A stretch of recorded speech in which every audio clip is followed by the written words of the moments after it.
A Burial by Ella Wheeler Wilcox. Today I had the burial of my dad. There was no shroud, no coffin, nor pole. No prayers were uttered, and no tears were shed, only turned a picture to the wall.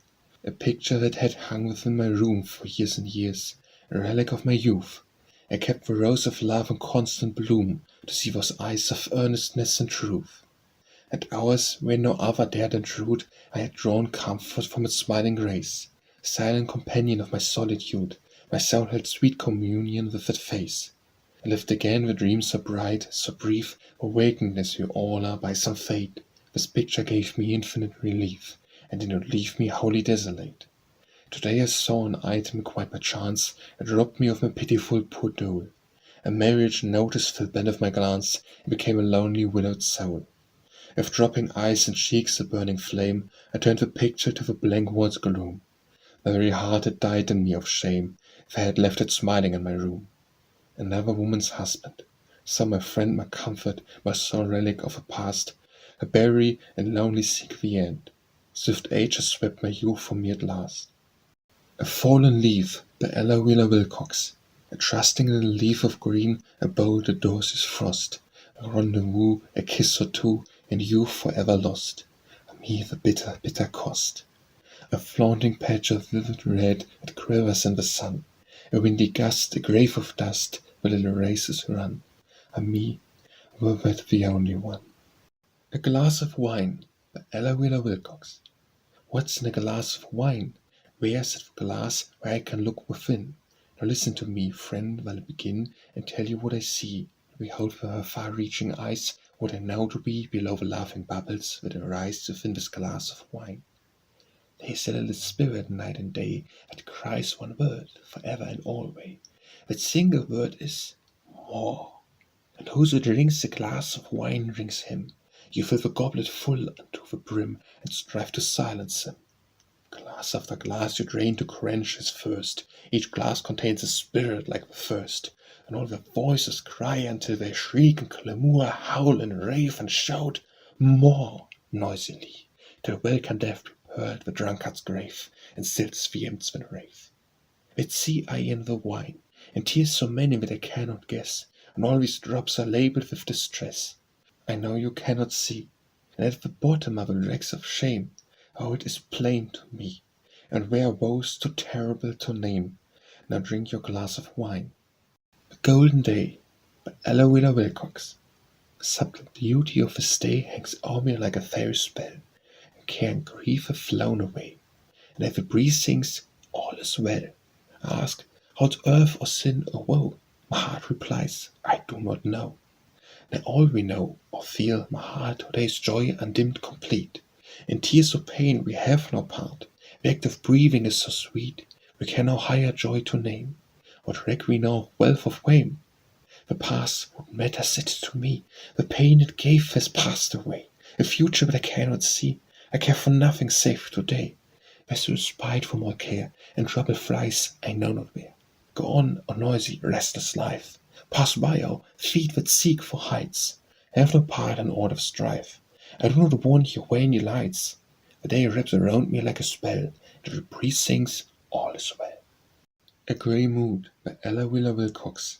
As we hurry away to the end, my friend, of a sad little farce called existence, we are sure that the future will bring one thing, and that is the grave in the distance. And so when our lives run along all wrong, and nothing seems real or certain, we can comfort ourselves with a thought or not of its spectre behind the curtain. But we haven't much time to repine or whine, or to wound or joystle each other, and the hour for us each is today, I say, if we mean to assist the brother. There is no pleasure that earth gives birth, but the worry it brings is double, and all that repays for the strife of life is helping some soul in trouble. I tell you, if I could go back the track to my life's morning hour, I would not set forth seeking name or fame, or the poor bauble called power. I would be like the sunlight, and live to give. I would lend, but I would not borrow.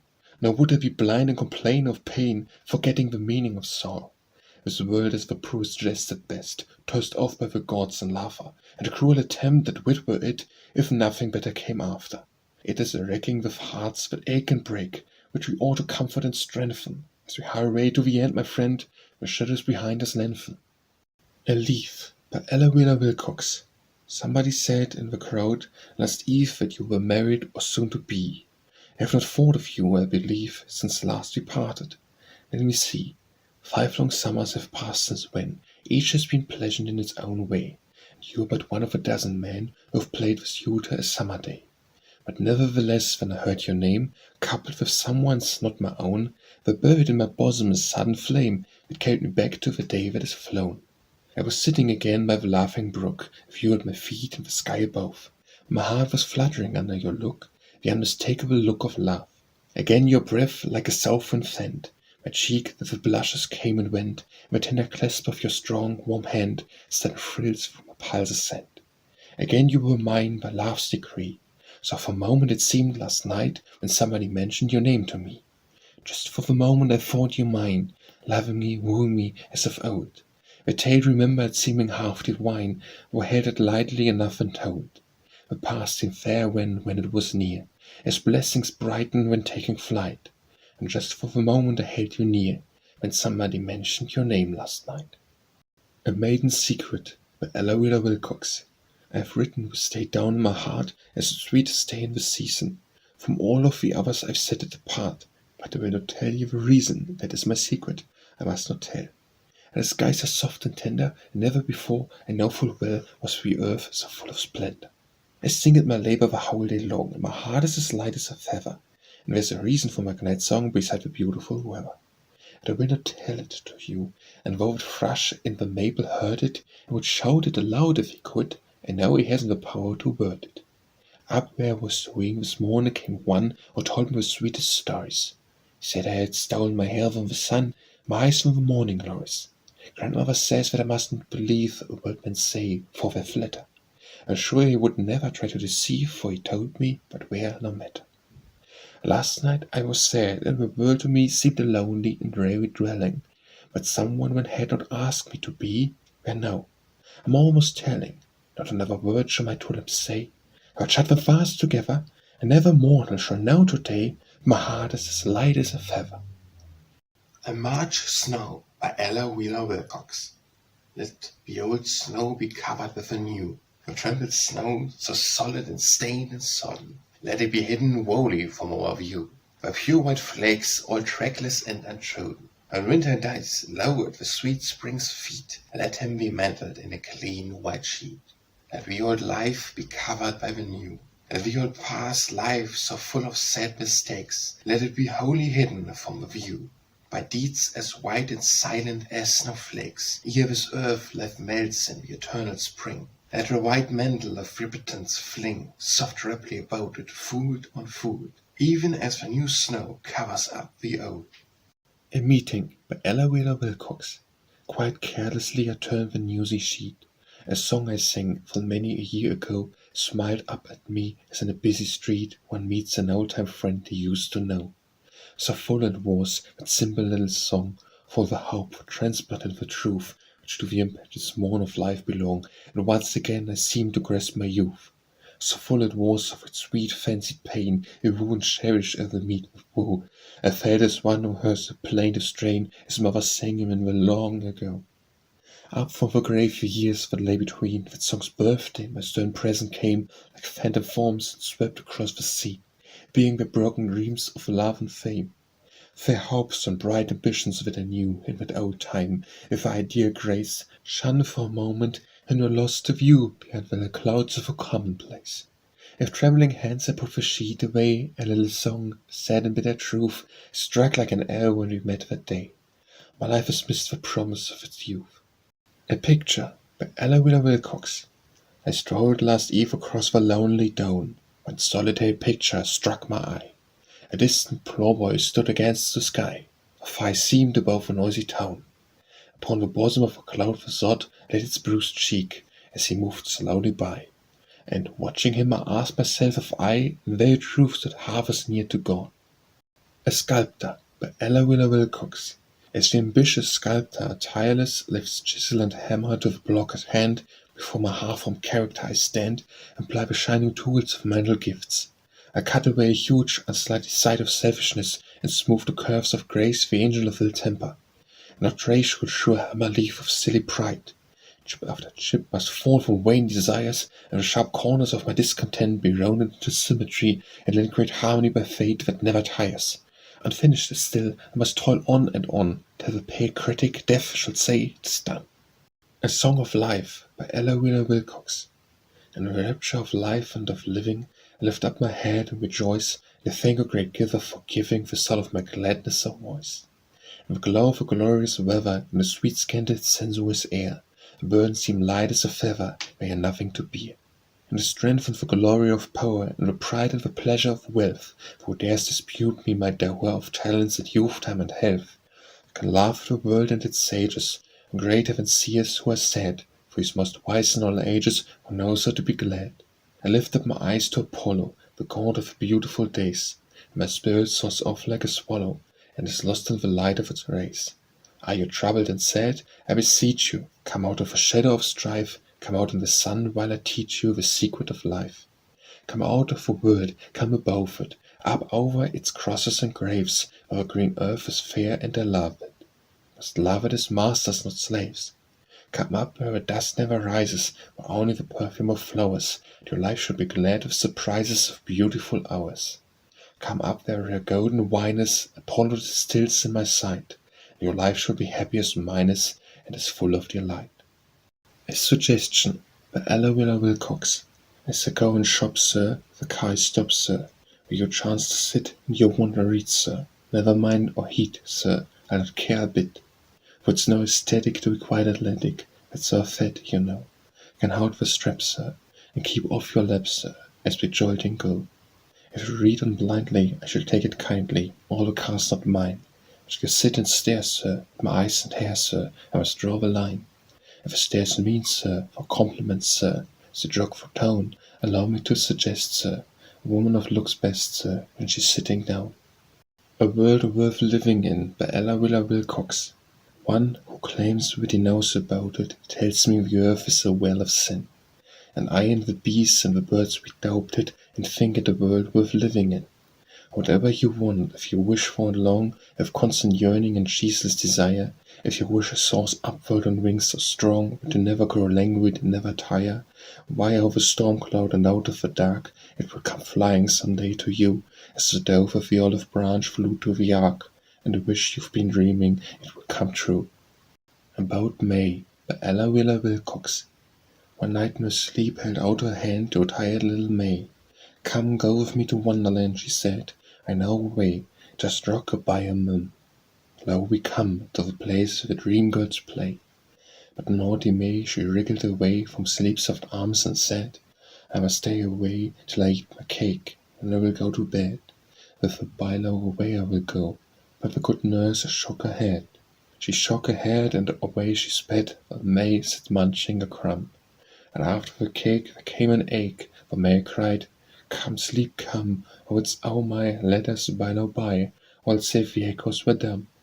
She ran after sleep toward Wonderland, ran till the morning light, and just as she caught her and grasped her hand, a nightmare gave her a fright, and it's below I hope she'll know better another night. Advice by Ella Wheeler Wilcox. I must do as you do, the way I own is a very good way, still there's sometimes two strange roads to atone, one over, one under the hill. You're treating the safe and well-worn way, every prudence shows each time, and you think me reckless and rash today because I prefer to climb. Your path's the right one and so's mine. We are not like peas in a pod, compelled to lie in a certain line, or else be scattered abroad. 'Twere a dull old world, methinks, my friend, if we all just went one day. Let our paths meet not doped at the end, or we lead apart today. You like the shade and I like the sun, you like an even pace. I like to mix with the crowd and run, and then rest after the race. I like danger and storm and strife, you like a peaceful time. I like the passion and surge of life, you like its gentle rhyme. You like buttercups dewy sweet, and crocuses framed in snow. I like roses born of heat, and red carnations glow. I must live my life, not yours, my friend, for so it was written down. We must follow our given paths to the end, but I trust we shall meet in town. All roads that lead to God are good, by Ella Wheeler Wilcox. All roads that lead to God are good. What matters it, your faith or mine? Thou centre of a goal divine of love's eternal brotherhood, a kindly life in house or street, a life of prayer and mystic rite. Students search for truth and light, these paths at one great junction meet. Before the oldest book was read, full many a prehistoric soul arrived at this unchanging goal, for changeless love leads to it. What matters that one found us Christ in rising sun or burning fire, and faith within him did not tire, as longing for the truth sufficed. Before modern health was brought to edify the modern world, full many a hateful soul was hurled in lakes of fire by its own fault. 1,000 creeds have come and gone, and what is that you or me? Creeds are but branches of a tree, the root of love lives on and on. For branch by branch proof withered wood, the root is warm with precious wine. And keep your faith and leave me mine, all roads that lead to God are good. All that love asks, by Ella Wilcox. All that I ask, says love, is just to stand and gaze and shine deep in thy dear eyes. For in their depths lies largest paradise. Yet if perchance one pressure of a hand be granted me, then joy afford, complete, were still more sweet. All that I ask, says love, all that I ask is just for hand clasp. Could I brush my cheek, suffice as brush a rose leaf, words are weak, to tell the bliss in which my soul would bask. There is no language but would desecrate a joy so great. All that I ask is just one tender touch of its soft cheek, the pulsing palm in mine, her dark eyes lifted in a trusty wine, those curled lips that tempt me overmuch, turned where I may not seize the supreme bliss of one mad kiss. All that I ask, says love, of life, of death, of high heaven itself, is just to stand, glance melting into glance, hand twined in hand, while I drink the nectar of her breath, in one sweet kiss, but one, of all thy store I ask no more. All that I ask, thy self-deceiving love, reverse thy praise, so words may fall in place. If all I ask, say I ask all. All that pertains to earth, source above, all will be word, art will be, body, soul, love asks the whole. Always at sea, by Ella Wilcox. Always at sea I think about the dead.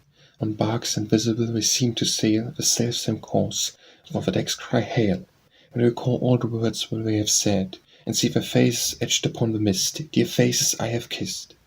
Always the dead seem very close at sea, the coarse vibrations of the earth debar our spirit friends from coming where we are, but for God's ever unimpeded, free, we wing the way, the ocean deeps above, and find the hearts that love. Always at sea my dead come very near, a growing host, some old in spirit lore, and some who crossed to find the other shore but yesterday. All I see and hear, with inner senses, that the voice of faith proclaims there is no death. American boys, hello, by Ella Wilcox. Oh, we love all the French, and we speak in French, as along for France we go. And the moments to us that are keen and sweet are the ones in our khaki boys we meet, stalwart and handsome, trim and neat. And we call to them, boys, hello, hello, American boys, luck to you, and life's best choice, American boys, hello. We couldn't do that if we were at home, it never would do, you know. For there you must wait till you hold who's who, and to meet in the way that nice folks do. For you knew his name, and your name he knew, you never would say, hello, hello, American boy. But here it's just a joy as we pass along in a stranger throng to call out, boys, hello. For each is a brother away from home, and this we are sure is so. There's a lonesome spot in his heart somewhere, and we want him to feel their friends right here in this foreign land, and so we dare to call out, boys, hello, hello, American boys, luck to you, life's best choice, American boys, hello. An answer by Ella Wilcox. If all the year was summertime, and all the aim of life was just to lilt on like a rhyme, then I would be your wife. If all the days were August days, and crowned with golden weather, how happy when through green-clad ways we two could stray together. If all the nights were moonlit nights, and we had naught to do but just to sit and plan delights, then I would be with you. If life was all a summer feat, its soberest place the glide, and I would choose you for my mate and keep you at my side. But winter makes full half the year, and labor half the life, and all the laughter and good cheer gives place to wearing strife. Days will grow cold, and moons wax old, then a heart's true is better far than grace or gold. And so, my love, adieu, I cannot wed with you. An inspiration by Ella Wilcox. However the battle is ended, for proudly the victor comes, with fluttering flags and prancing necks, and echoing roll of drums. Still truth proclaims this motto, in letters of living light, no question is ever settled, until it is settled right. While the heel of a strong oppressor may grind the weak in the dust, and the voices of fame with one acclaim may call him great and just. Let those who applaud take warning, and keep this motto in sight. No question is ever settled, until it is settled right. Let those who have failed take courage, thought the enemy seems to have won, thought his rank are strong, if he be in the wrong, the battle is not yet done. For, sure as the morning follows, the darkest hour of the night, no question is ever settled, until it is settled right. O man bowed down with labor, a woman young yet old, O heart oppressed in the toiler's breast, and crushed by the power of gold, keep on with your very battle against triumphant might. No question is ever settled, until it is settled right. Angel or Demon by Ella Wheeler Wilcox. You call me an angel of love and of light, a being of goodness and heavenly fire, sent out from God's kingdom to guide your ride, and pass where the spirit may mount and aspire. You say that I glow like a star on its course, like a ray from the altar, a spark from the sewers. Now listen to my answer, and all world hear. I speak unafraid what I know to be true. A pure, faithful love is the creative spirit, which makes woman angels. I live in but you. We're bound soul to soul by life's holiest laws. If I'm an angel, why, you are the cause. As my ship skims the sea, I look up from the deck. There, firm at the wheel, shines love's beautiful form. And shall I curse the bark that last night went a wreck, with the pilot abandoned to darkness and storm? My craft is no stauncher, she too had been lost, and the wheelman deserted or slept at his post. I lay down the wealth of my soul at your feet, some woman does this for some man every day. No desperate creature who walks in the street has the wickeder heart that I might have. I say, had you wantonly misused the treasures you wound, as soon many men with heart and riches have done. This flame from God's altar, this holy love flame, that burns like sweet incense forever for you, might not be a wild conflagration of shame, had you tortured my heart, or been base or untrue. For angels and devils are cast in one mould, till love guides them upward or downward, I hold. I tell you the women who make fervent wives and sweet tender mothers, had fate been less fair, are the women who might have abandoned their lives to the madness that springs from and ends in despair. As a fire on the earth which sheds brightness around, neglected, may level in the walls to the ground. The world makes grave errors in judging these things. Great good and great evil are born in one breast. Love haunts us and hoofs us, or gives us our wings. If the best could be worst, as the worst could be best, you must thank your own worth for what I grew to be, for the demon lurked under the angel in me. Answered by Ella Wheeler Wilcox. Goodbye, as I am going, sudden, will you ride? But a startling truth came home to me with sudden force last night. What is it, shall I tell you? Nay, that is why I go. I'm running away from the battlefield, turning my back on the foe. Riddles? You think me cruel, have you not been most kind? Why, when you question me like what answer can I find? You fear you fail to amuse me, your husband's friend and guest, whom we bade you entertain and please, while you have done your best. When why you ask, am I going? A friend of mine abroad, whose fears I've been acting upon, has proven himself a fraud. You feared me quote from Plato 1,000 times, no doubt. Well, I have discovered he did not know what he was talking about. You think I am speaking strangely, you cannot understand. Well, let me look down into your eyes, let me take your hand. I am running away from danger. I am flying before I fall. I am going because my heart and soul, I love you, that is all. There, no, you are white with anger. I knew it would be so. You should not question a man too close. When it hates you, he must go. Answered Prayers by Ella Wheeler Wilcox. I prayed for riches and achieved success. All that I touched turned into gold. Alas, my cares were greater and my peace was less when that wish came to pass. I prayed for glory and I heard my name, sung my sweet children the whole man. Ah, the hurts that came with fame. I was not happy then. I prayed for love and had my heart's desire, for quivering heart and body and for brain were swept with flame of its devouring fire, and but the scars remain. I prayed for contented mind, At length great light upon my darkened spirit burst. Great peace fell on me also, and great strength. How had that prayer been first? Are you loving enough? By Ella Wheeler Wilcox. Are you loving enough? Where someone dear, someone you hold as the dearest of all in the holiest shrine of your heart. Are you making it known, as the truth of it clear to the one you love? If death's quick call should suddenly tear you apart, leaving no time for a long farewell, would you feel you had nothing to tell, nothing you wish you had said before the closing of the dark door? Are you loving enough? Swift years fly, or fast and faster they hurry away, and each one carries its dead. The good deed left for the by and by, the word to be uttered another day, may never be done or said. Let the love word sound in the listening ear, no way to speak it above a prayer. Oh, the time for telling your love is brief, but long, long, long is the time for grief. Are you loving enough? Arise, by Ella Wheeler Wilcox. Why sit ye idle dreaming all the day? The golden, precious hours flit away. See you not the day is waning fast? That the morn's already vanished in the past? And the glowing noon approaches, you will rest who've worked through all the morning. At best, if you work with zeal and ardor till the night, you can only make the wasted moments aright. Think your life was made for dreaming, nothing more, and God's work lies all unfinished at your door? Souls to save and hearts to strengthen, such work, such a richly freighted labor, who would shriek? Then arise, O idle dreamer, dreams are sweet, while bitter flowers are growing at your feet. If you crush or pass unheedingly, idle friend, you shall answer for the ruin in the end. Art and Heart, by Ella Wheeler Wilcox. For critics may bow to art, and I am its own true lover. It is not art but heart which wins the wide world over. For smooth be the heartless prayer, though ye in heaven will mind it, and the finest phrase falls dead if there is no feeling behind it. For perfect the player's touch, little if any he sways us, unless he feels his heart through the music he plays us.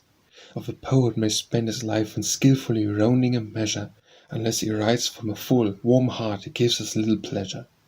So it is not the speech which tells, but the impulse which goes with the saying.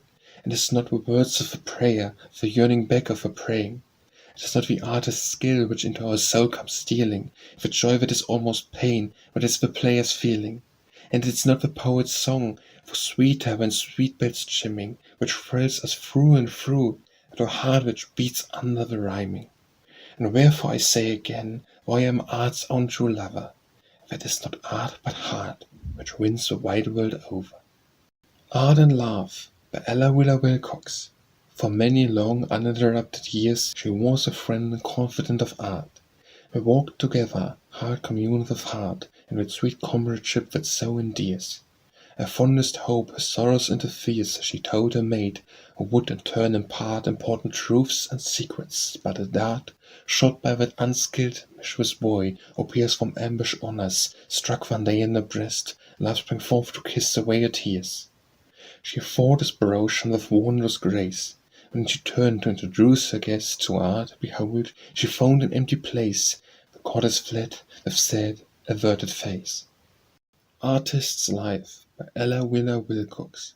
Of all the waltzes the great Strauss wrote, made of melody, rhyme, rise, for the very first of the final note, give me his artist's life. It stirs my blood to my finger ends, thrills me and fills me with vague unrest. And all that is sweetest and saddest blends together within my breast. It brings back with night in the dim arcade, and love's sweet morning in life's best prime, and a great brass orchestra played and set our thoughts to rhyme. It brings back with wind of mad delights, of leaping pulses and tripping feet, those languid moon-washed summer nights, when we heard the band in the street. It brings back rapture and glee and glow, it brings back passion and pain and strife.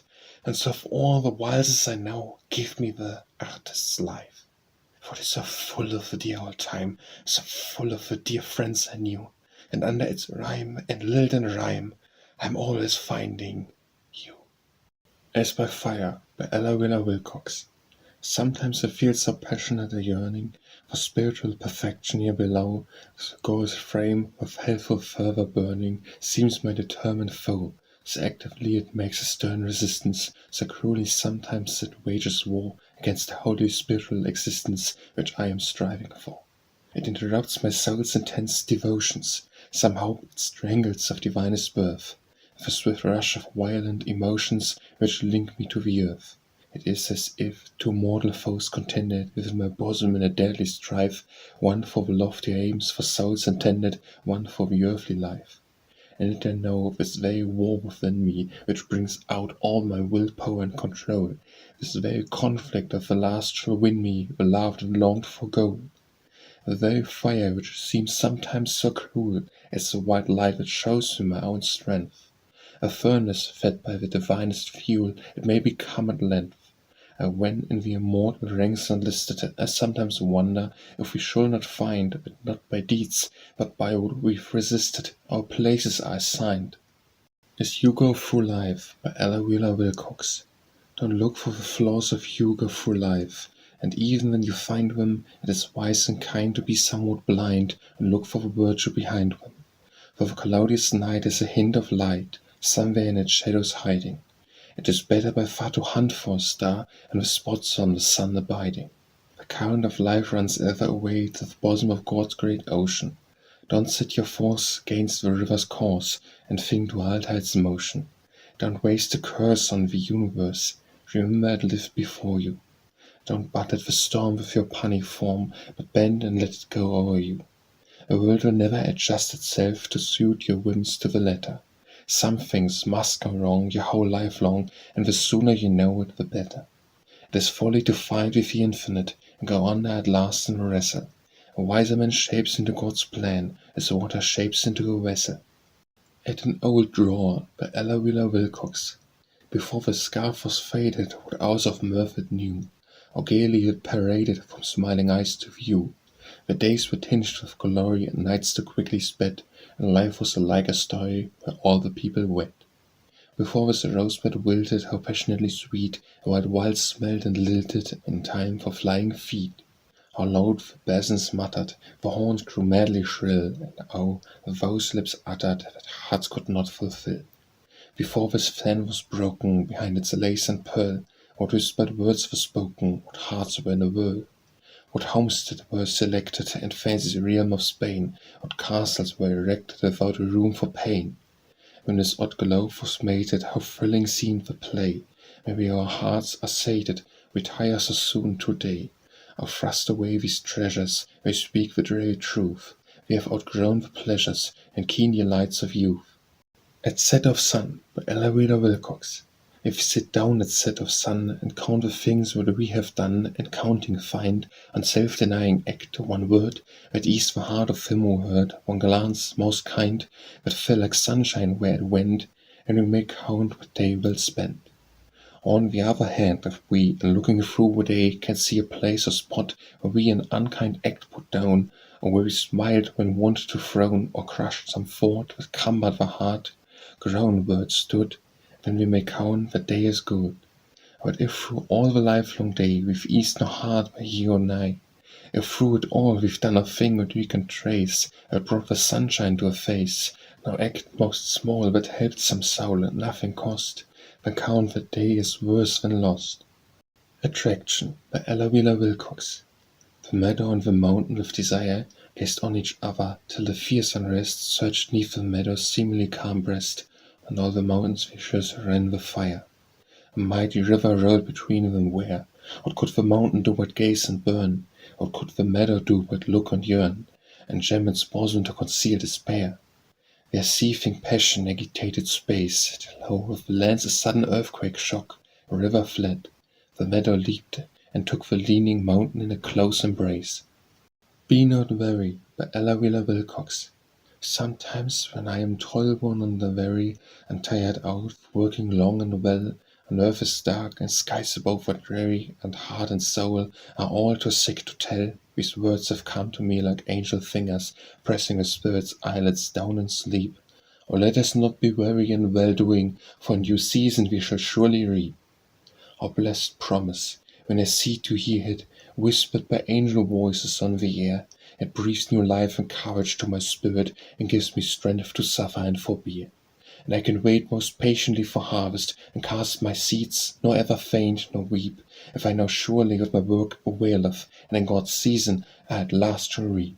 when mind and body were borne down completely, and I have thought my efforts were all in vain, his words have come to me so softly, sweetly, and whispered hope, and urged me on again.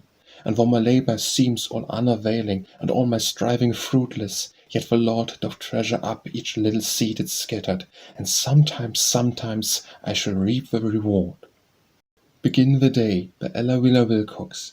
Begin each morning with a talk to God, and ask for your divine inheritance of usefulness, contentment, and success. Resign all fear, all doubt, and all despair. The stars doubt not, and they are undismayed, or whirled through space for countless centuries, and doubt not why or wherefore. And the sea with everlasting ebb and flow obeys, and lays a purpose with the unseen cause. The star sheds its radiance on a million worlds. The sea is prodigal with waves, and yet no lustre from the stars lost, not one drop missing from the ocean tides. A brother to the star and sea, nor all God's opulence is held in trust for those who wait serenely and who work in faith. Beyond, by Ella Wheeler Wilcox. It seemeth such little way to me across to that strange country beyond, and yet not strange, for it has grown to be the home of those who I am so fond. They make it seem familiar and most dear, as journeying friends bring distant regions near. So close it lies that when my sight is clear, I think I almost see the gleaming strand. And now I feel those who have gone from here come near enough sometimes to touch my hand. I often think, but for our veiled eyes, we should find heaven right round about us lies. I cannot make it seem a day to dread, and from this drear earth I shall journey on, so it's still the country of the dead, and join the lost ones so long dreamed about. I love this world, yet shall I love to go and meet the friends who wait for me I know. I never stand above the briar and see the seal of death set on some well-loved face, but that I think one more to welcome me when I shall cross the intervening space between this land and that one over there, one more to make the strange beyond seem fair. And so for me there is no sting to death, and so the grave has lost its victory. It is but crossing with a bated breath and white set face a little strip of sea, to find the loved ones waiting on the shore, more beautiful, more precious than before. Bird of Hope by Ella Wheeler Wilcox. Soar not too high, O bird of hope, because the skies are fair. The tempest may come on apace, and overcome thee where. And far above the mountain tops thou soarest over all. If then the storm should press thee back, how great would be thy fall! And thou wouldst lie here at my feet, a poor and lifeless thing, a torn and bleeding birdling with limp and broken wing. Sing not too loud, O bird of hope, because the day is bright. The sunshine cannot always last, the morn precedes the night. And if thy song is of the day, when the day grows dim, forlorn and voices thou wouldst sit among the shadows grim, I would have thee soar and sing, but not too high or loud, remembering the day meets night, the brilliant sun the cloud. Bleak Weather by Ella Wheeler Wilcox. Dear love, when the red lilies blossomed and grew, the white snows are falling, and all through woods where I wandered with you, the loud winds are calling. And a robin would pipe to us tune upon tune, neath the oak you remember. Our hilltop and forest is full of the June, and left as December. He is left like a friend who is true in the sun and false in the shadows. He has found new delights in the land where he's gone, greener woodlands and meadows. Let him go, what care we? Let the snow shroud the lea, let it drift on the heather. We can sing through it all, have you, you have me, and we laugh at the weather. The old year may die and the new year be born, it is bleaker and colder. It cannot dismay us, we dare it, we scorn, for love makes us bolder. Ah, Robin, sing aloud on your far distant lea, your friend in fair weather. But here's a song sung that's full of glee by two warm hearts together. Blind Sorrow by Ella Wheeler Wilcox. One bitter time of morning I remember, when day and night my sad heart did complain. My life, I said, was one cold, bleak December, and all its pleasures were but whited pain.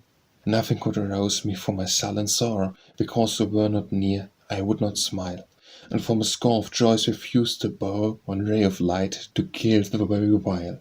But all the blessing God has given, scorning, I wept because we were so far apart, and spent my time in idle, aimless mourning, and only kept the grief fresh in my heart. God pity me, I know we were near, with all these intervening miles of space, that life was sweeter and the future dearer, when today I met you face to face. God meant to break it gently, ease my anguish, but I rebelled and cavilled at his will. Now seeing his great wisdom though I languish in bitter pain, I trust his mercy still. Breakers by Ella Wheeler Wilcox. When you launch your bark for sailing on the sea of life for youth, clothe your heart and soul and spirit in the blessed garb of truth.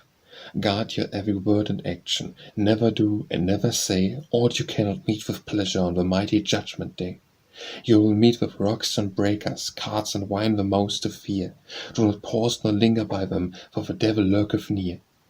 Carts and wine, the true great breakers, would have wrecked so many souls, wrecked and shattered, lost to heaven at the table in the bowls. O young man, life is before you, shun the road that leads to death. God will guide you if you ask him, seek me, here I am, he saith. Turn to him in old temptations, he will help and he will save. And you feel your courage failing, he will make you strong and brave. Breaking the Day in Two by Ella Wheeler Wilcox. And from dawn till noon seems one long day, and from noon till night another. Oh, when should a little boy come from play and creep into the arms of his mother? Snugly creep and fall asleep, come my baby do. Creep into my lap, and with a nap you'll break the day in two. And the shadows lend for afternoon, when the midday meal is over, and the winds have sung themselves into a swoon, and the bees drone in the clover. Then hie to me, hie for lullaby, come my baby do. Creep into my lap, and with a nap we'll break the day in two. We'll break it in two with a crooning song, with a soft and soothing number. The day is not right to be so long, and keep my baby from slumber.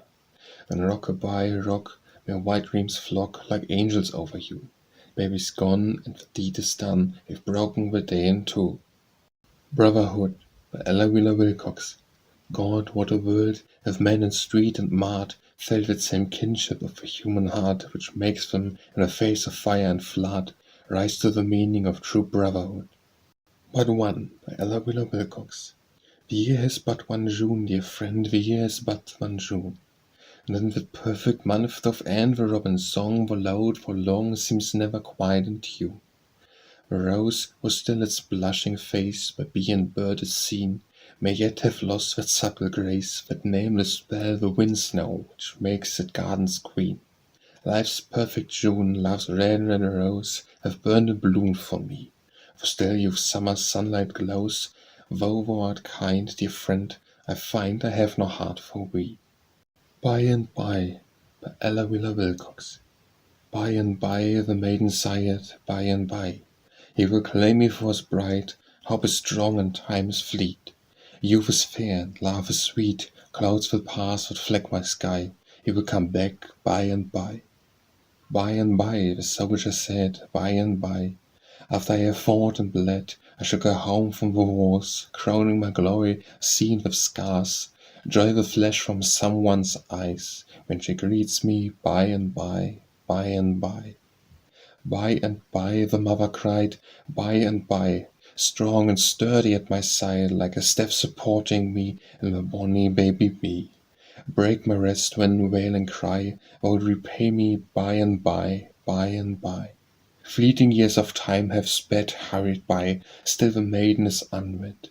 All unknown soldier lies buried under alien skies, and the sun with bloodshot eye saws mother starve and die.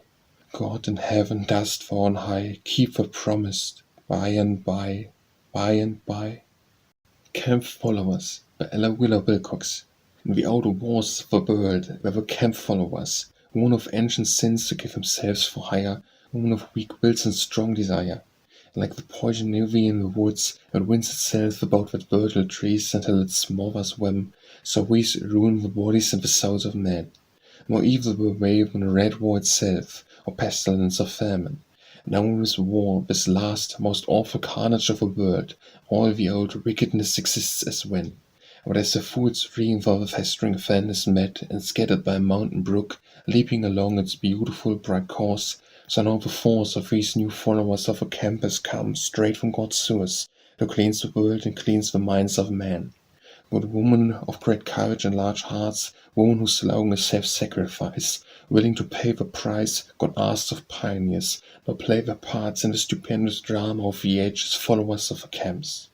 They come in the name of God our Father, We come in the name of Christ our brother, we come in the name of all humanity, to give their gold, their labor, and their love, to help the suffering souls in this war-riddled earth. The new woman of the race, the new camp followers, the centuries should honor to their names. Canada, by Ella Wheeler Wilcox. England, father and mother in one, look on your stalwart son. Sturdy and strong, the wailer of youth, where's another so lusty? Coated and mailed with the armor of truth, where's another so trusty? Flesh of your flesh and bone of your bone, he is yours alone. England, father and mother in one, see the wealth of your son. Forest primeval and virginal sod, wheat fields golden and splendid, riches of nature noble and God, for the use of his children intended. A courage that dares and a hope that endures, and a soul all yours. England, father and mother in one, hear the cry of your son. Little cares he for the glories of earth, lying around and above him. Yearning is he for the rights of his birth, and the heart of his mother to love him. Vast are your gifts to him, ample the store, now open your door. England, father and mother in one, heed the voice of your son. Proffer him place in your councils of state, let him sit near and attend you. Ponder his words in the hour of debate, strong is his arm to defend you. Flesh of your flesh and bone of your bone, give him his own. Certitude, by Ella Wheeler Wilcox. There was a time when I was confident that God's stupendous mystery of birth was mine to know, a wonder of that lend new ecstasy and glory to the earth. Heard no voice that uttered it loud, nor was it written for me on a scroll. Yet if alone or in the common crowd, I felt myself a consecrated soul. A child leaped in its dark and silent room and cried, I am, by all unheard of man. So leaps my spirit in the body's gloom and cries, I live, I shall be born again. Elate with certitude towards death I go, nor doubt nor argue, since I know, I know. Change, by Ella Wheeler Wilcox. Changed? Yes, I will confess it, I have changed. I do not love you in the old fond way. I'm your friend still, time has not estranged one kindly feeling of that vanished day. Of the bright glamour which made life a dream, a rapture of a time, its sweet content, like visions of a sleeper's brain they seem, and I cannot tell, you know where went. Why do you gaze with such accusing eyes upon me, dear? It is so very strange that hearts, like all things underneath God's skies, should sometimes feel the influence of change. The birds, the flowers, the foliage of the trees, the stars, which seem so fixed and so sublime, vast continents and the eternal seas, all these to change, with ever-changing time. The face or mirror shows us year on year is not the same. Our dearest aim or need, our lightest thought, or feeling hope or fear, all the law of alternation heed. How can we ask the human heart to stay, content with fancies of youth's earliest hours? The year outgrows the violets of May, although maybe there are no fairer flowers. And life may hold no sweeter laugh than this, which lies so cold, so voiceless, and so dumb, and will I miss it, dear? Why, yes, we miss the violets always, till the roses come. Christ Crucified, by Ella Wheeler Wilcox. No earthly my prayer had been that I might see my way to do the will of Christ, our Lord and Master, day by day. And with this prayer upon my lips, I knew not that I dreamed, but suddenly the world of night, the pandemonium seemed. From forest and from slaughterhouse, from bullring and from stall, there rose an anguished cry of pain, a loud appealing call. As man, the dumb beast's next of kin, with gun and whip and knife, went pleasure seeking through the earth, blood bent on taking life. From trap and cage and house and zoo and street, with awful strain of tortured creatures arose and swelled the orchestra of pain. And then methought the gentle Christ appeared to me and spoke. I called you, but you answered not, and in my fear I woke. And next I heard the roar of mills, moving through the noise like phantoms in an underworld, were little girls and boys. Their backs were bent, their brows were pale, their eyes were sad and old. But by the labor of their hands greed added gold to gold. Again the presence and the voice, behold the crimes I see, and ye have done it unto these, so have ye done to me. Again I slept. It seemed to climb the hard ascending track, and just behind me lay but one whose painted face was black. I petied him, but hour by hour he gained upon the path. He stood beside me, stood upright, when I turned in wrath. Go back, I cried. What right have you to walk beside me here? for you are black and I am white. A pause struck dumb with fear, for lo, the black man was not there, but Christ stood in his place. And now the pain that looked from his dear face. Now when I woke, the air was rife with that sweet rhythmic din, which tells the word that Christ has come to save mankind from sin. And through the open door of church and temple passed a throng to worship him with bended knee, with sermon, and with song. And over all I heard the cry of hunted, mangled things, those creatures which are part of God, or they have hoofs and wings. I saw the mill, the mine, the shop, the little slaves of greed, heard the strife of race with race, all sprung from one God's seed. Then I bowed my head in shame, and in contrition cried, Lo, after 1900 years, Christ still is crucified. Christmas Fancies by Ella Wheeler Wilcox. When Christmas bells are swinging above the fields of snow, we hear sweet voices ringing from lands of long ago, and they chat on vacant places are half-forgotten faces of friends we used to cherish and love we used to know, and Christmas bells are swinging above the fields of snow. Uprising from the ocean of a presence surging near, we see with strange emotion that is not free from fear, but continent Elysian, long vanished from our vision, youth's lovely lost Atlantis, some mourned thorns so dear, uprising from the ocean of a presence surging near. When gloomy grey Decembers arose to Christmas mirth, the dullest life remembers there was once joy on earth, and rose from youth's recesses some memory it possesses, and gazing through the lens of time exaggerates its worth, when gloomy grey December is rose to Christmas mirth. When hanging up holly or mistletoe, I wis each heart recalls some folly would lit the world with bliss, and all the seers and sages for wisdom of the ages can give the mind such pleasures as memories of that kiss when hanging up holly or mistletoe I wis. For life was made for loving, and love alone repays, as passing years are proving for all of time's sad ways. There lies a sting in pleasure, and fame gives shallow measure, and wealth is but a phantom that mocks restless days, for life was made for loving, and only loving pays. And Christmas bells are pelting the air with silver gems, and silences are melting the soft melodious rhymes, that love the world's beginning, and fear and hate and sinning, that love the God eternal be worshipped in all climes, and Christmas bells are pelting the air with silver gems. Contentment by Ella Wheeler Wilcox. If any line that I ever penned, or any word I have spoken, has comforted heart or foe or friend, if any way were my life, I'd say, has reaped the reward of labor, if aught I have said or written has made gladder the heart of my neighbor, if any deed that I ever did lightened a sad heart's sorrow, if I have lived the dropping lid up to the bright tomorrow, the world knows not, nor gives me a thought, nor ever can know, nor praise me. Yet still I shall say to my heart away, will my life and labor repay me. If in any way I have helped the soul, or given a spirit pleasure, and my cup of joy I shall think is full with an overflowing measure. Whenever an eye but the one on high looks on my kindly action, yet on my heart we shall think of our part in the drama with satisfaction. Conversion by Ella Wheeler Wilcox. And his words pleasure for my soul sufficed, till my heart's plummet sounded depths of pain. I call on reason to control my brain, and scoffed at that old story of Christ. When our burning races my feet had trod, and all my life was desolate with loss, with bleeding hands I clung above the cross, and cried aloud, my needs, suffering God. Courage by Ella Wheeler Wilcox.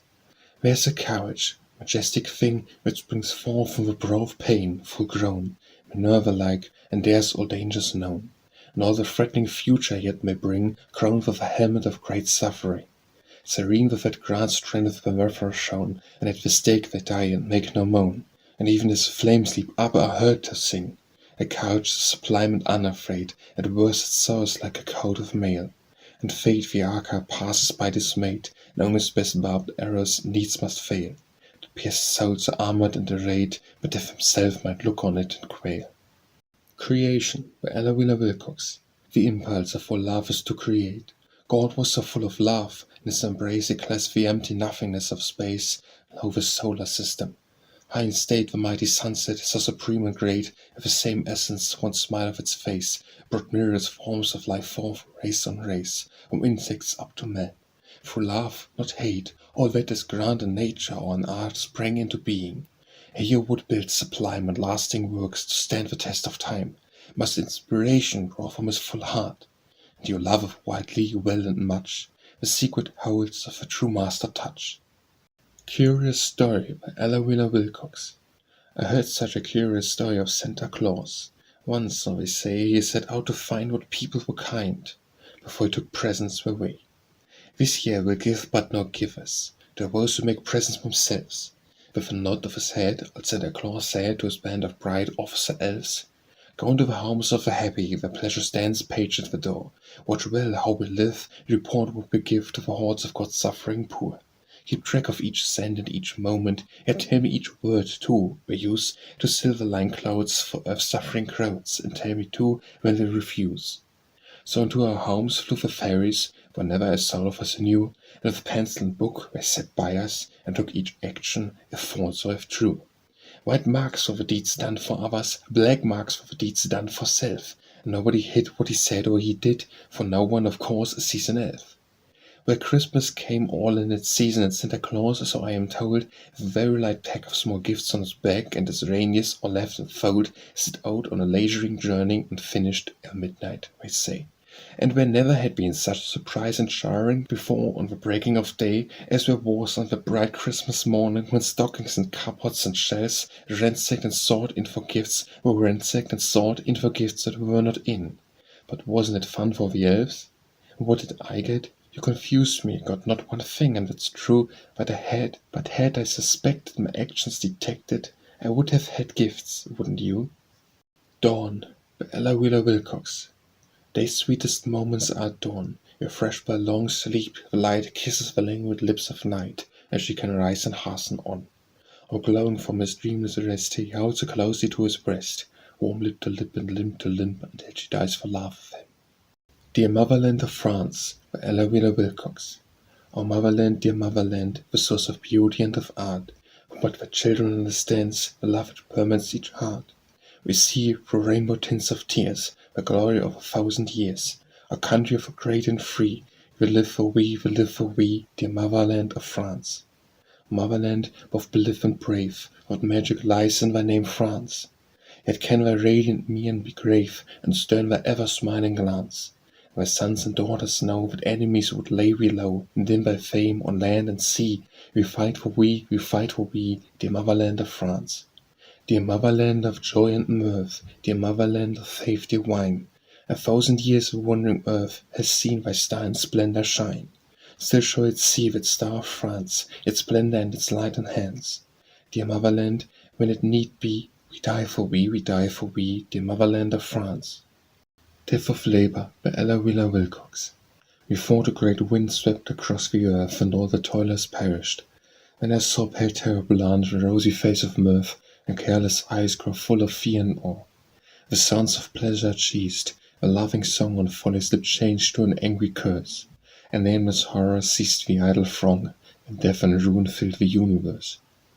The Night by Ella Wheeler Wilcox.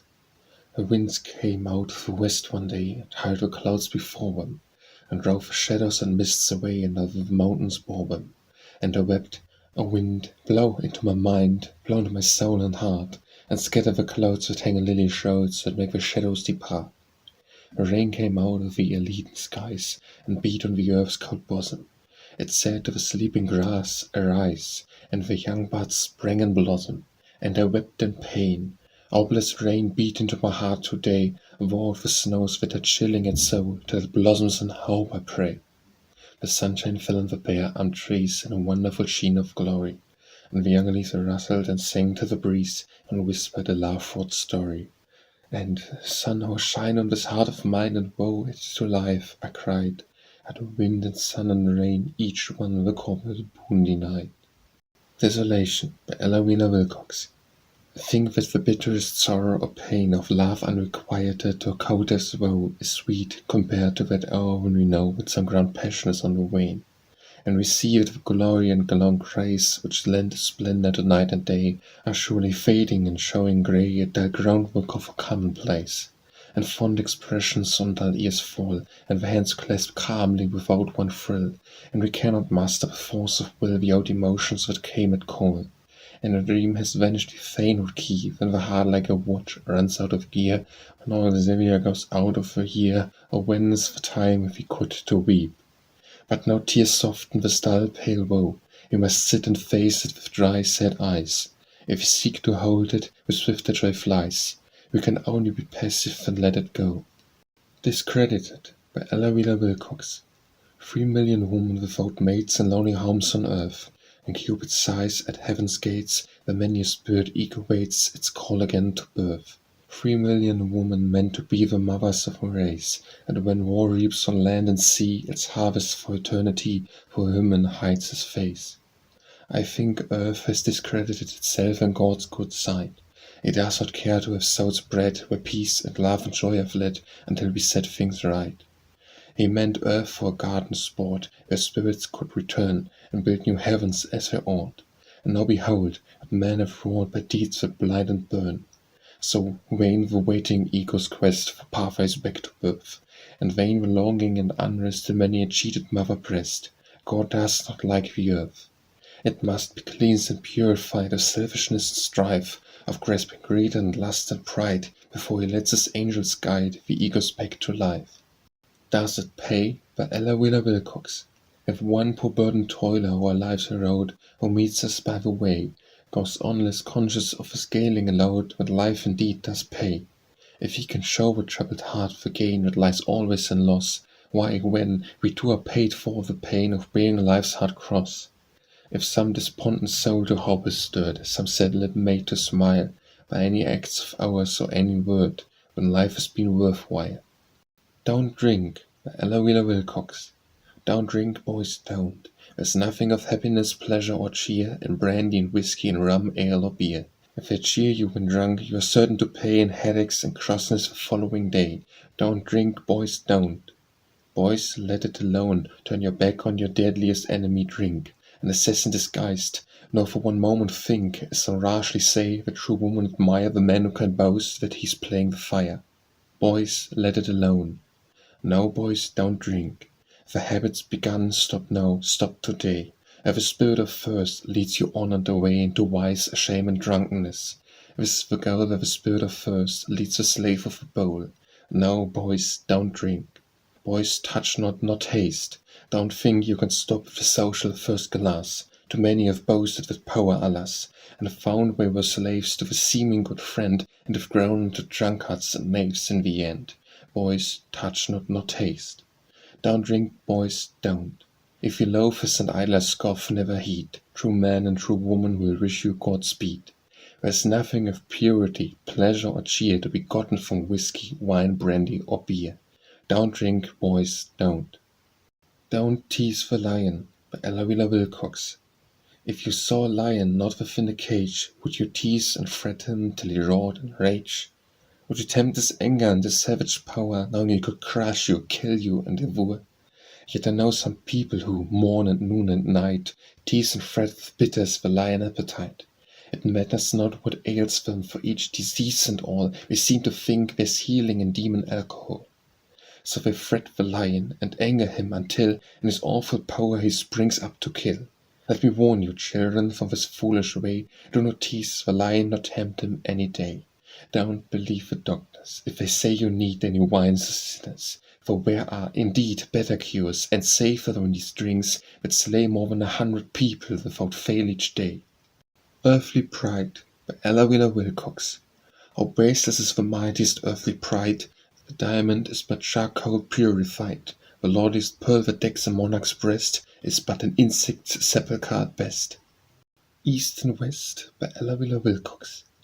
The day has never understood the gloaming or the night, for sigh by one creative power nursed at nature's breast. White man never fails to read the dark man's heart aright, or from the selfsame source there came upon the selfsame crest. So deep and wide the great divide between the East and West. But like a shadow on a screen, mine eyes behold, above the yawning gulf, the dim forecast of structures strong and broad, where caste and color prejudice, by countless feet downtrod, without traditions crushed by time, pave smooth the bridge of love, and all the creed that man should heed is consciousness of God. Ernestness, by Ella Wheeler Wilcox. The hurry of the time's effects are so, in the swift rushing hour, we crowd and press, and rush each other backward as we go, and do not pause to lay sufficient stress upon that good, strong, true word, earnestness. In our impetuous haste, could we but know its full, deep meaning, its vast import, oh, then might we grasp the secret of success. In that receding age when men were great, the bone and sinew of a purpose lay in this one word. God likes an earnest soul, too earnest to be eager. Sooner or later it leaves the spent heart breathless by the way, and stands serene, triumphant at the goal. Fame by Ella Wheeler Wilcox. If I should die today, tomorrow maybe the world would waken from sleep and say, why here was talent, why here was worth, why here was the luminous light o'er the earth, a soul as free as the winds of the sea, to whom was given a dower of heaven, and fame and name and glory belongs, to this dead singer of living songs, bring hither a wreath for the bride of death. And so they would praise me, and so they would raise me, mayhap a column high over the bed where I should be lying, or cold and dead. But I am a living poet, walking abroad in the sunlight of God, not lying asleep where the clay worms creep, and the cold world will not show it, e'en when it sees that my song should please, but sneering says, I warned the fallets, do not sing them and do not bring them into this rustling, bustling life. We have not time for a jingling rhyme, in this scene of hurrying and worrying strife. And so I say there is but one way to win me a name and bring me fame, and that is to die and be buried low, and the world would praise me an hour or so. Father by Ella Wheeler Wilcox. He never made a fortune or noise in a world where men are seeking after fame, but he had a healthy brood of girls and boys who laughed over the ground on which he trod. They thought him just a little short of God, or you should have heard the way they said his name, Father. There seemed to be a loving little prayer in their voices, even when they called him Dad. For the man was never heard of anywhere as the hero, yet somehow understood he was doing well his part and making good, and he knew it by the way his children had of saying Father. He gave them neither eminence nor wealth, but he gave them blood unattained with the wise, and opulence of undiluted health. He was honest and unpurchable and kind. He was clean in heart and body and in mind. So made them hers the riches of her price, his father. He never preached or scolded, and rather well he used it as a turning pole in play. But he showed the tender sympathy of God to his children in their troubles and their joys. He was always chum and comrade with the boys and his daughters, or you ought to hear him say, Father. Now I think of all achievements, 'tis the least of the purchased pieces, it is done by the insect and the serpent and the beast, and the man who keeps his body and his thought, worth bestowing on an offspring love begot. And the highest earthly glory he was won, and in pride a grown-up daughter or son says, that's Father. Fiction and Fact by Ella Wheeler Wilcox. In books I read how men have lived and died, with hopeless love deep in their bosoms hidden, while she for whom they long in secret sighted went on her way, nor guessed his flame unbidden. In real life I never chanced to see the woman who was loved and did not know it. An observation proves this fact to me. No man can love a woman and not show it. Fishing by Ella Wheeler Wilcox. Maybe this is fun, sitting in the sun, with a book and parcel as my angler wishes, while he dips his line in the ocean brine, and the impression with his bait will catch the fishes. 'Tis romantic, yes, but I must confess, thoughts of shady rooms at home somehow seem more inviting. But I dare not move, quiet there, my love, says my angler, I think monster fish is biting. Of course it's bliss, but how hot it is, and the rock I'm sitting on grows harder every minute. Still my fisher waits, trying various baits, but the basket at his side I see has nothing in it.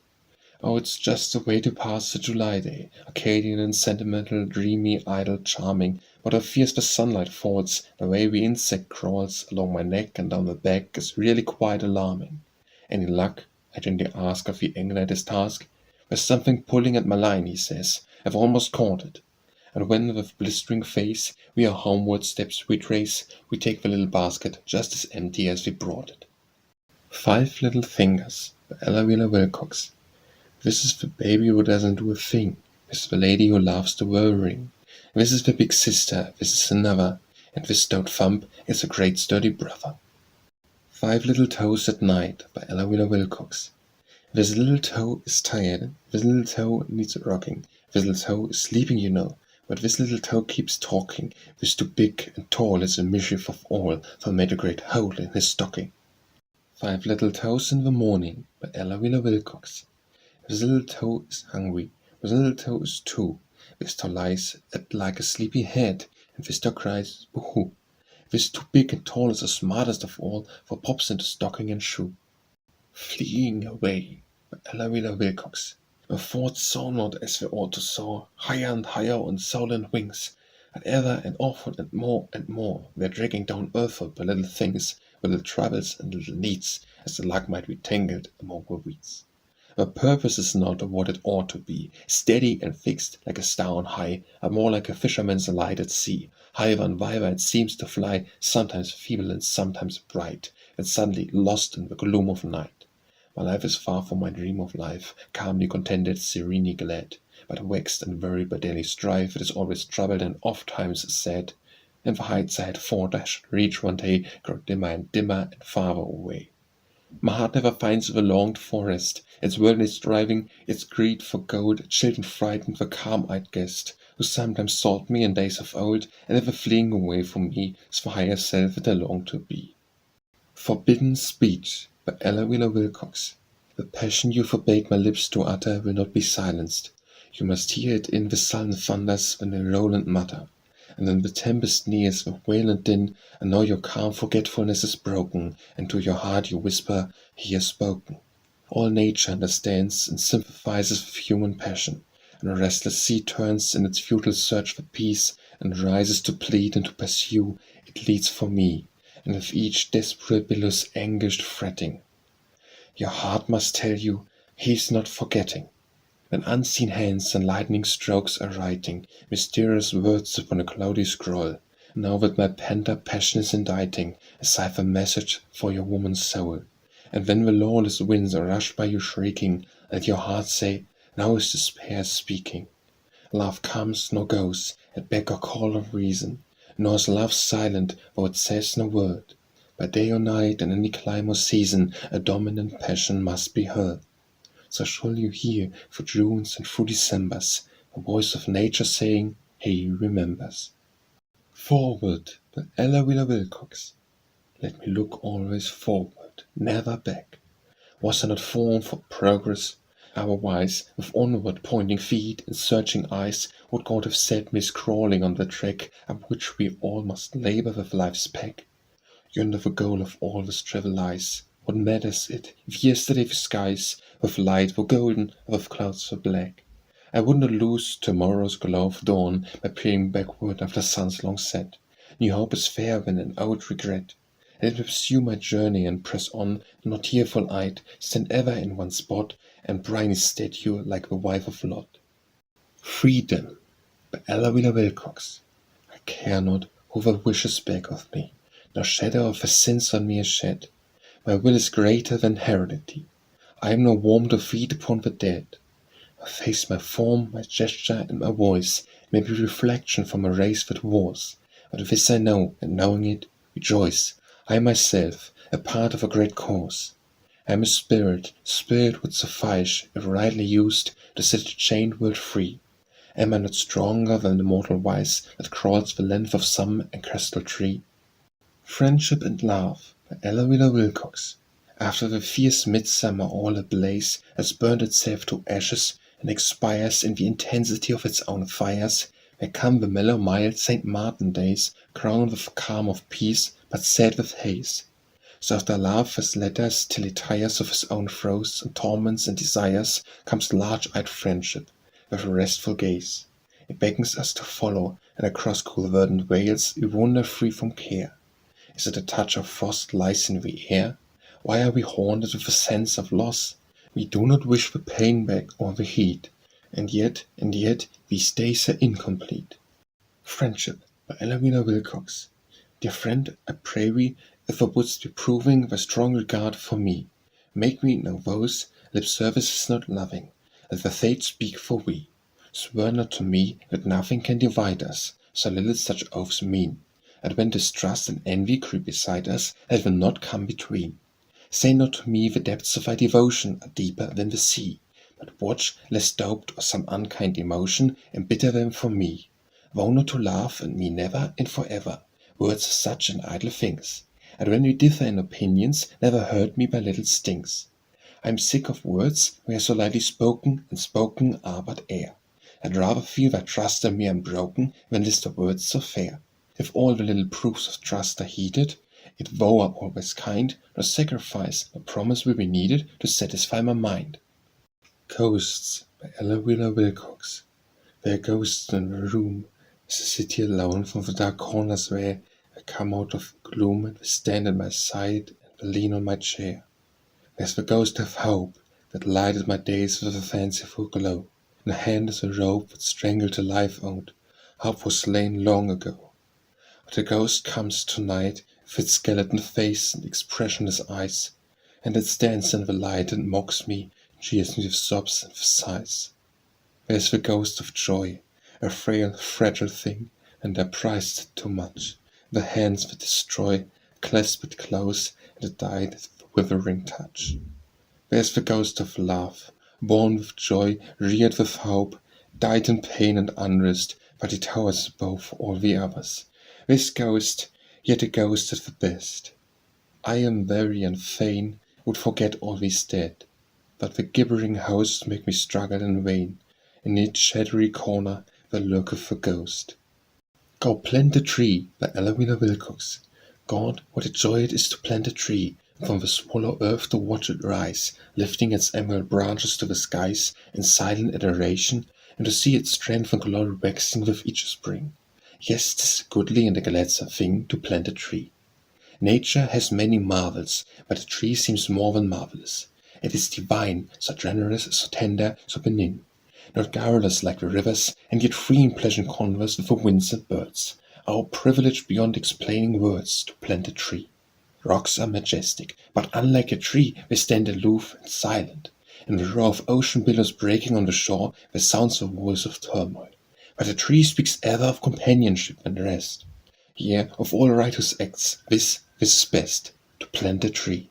There's an oak, how I love the tree, which has been thriving for 100 years. Each day I send my blessing through the spheres to one who gave this triple boon to me, of growing beauty, singing birds, and shade. Wouldst thou win laurels which shall never fade? God's Work by Ella Wheeler Wilcox. Gathering brands from the burning, plucking them out of the fire, lifting the sheep that have wandered out of the dust and the mire, bringing home sheaves from the harvest to lay at the Master's feet. Lord, all the hosts of angels must smile on life so sweet. Speaking with fear of no man, speaking with love for all, warning the young and the thoughtless from the wild beast alcohol, showing the snares with temper weaved on every hand. Lord, all thy dear angels must smile on a life so grand. Fighting the bloodless battle with a heart that is true and bold, fighting it not for glory, fighting it not for gold, but out of love for his neighbor and out of love for his Lord. And I know that the hands of the angels will crown him with his reward.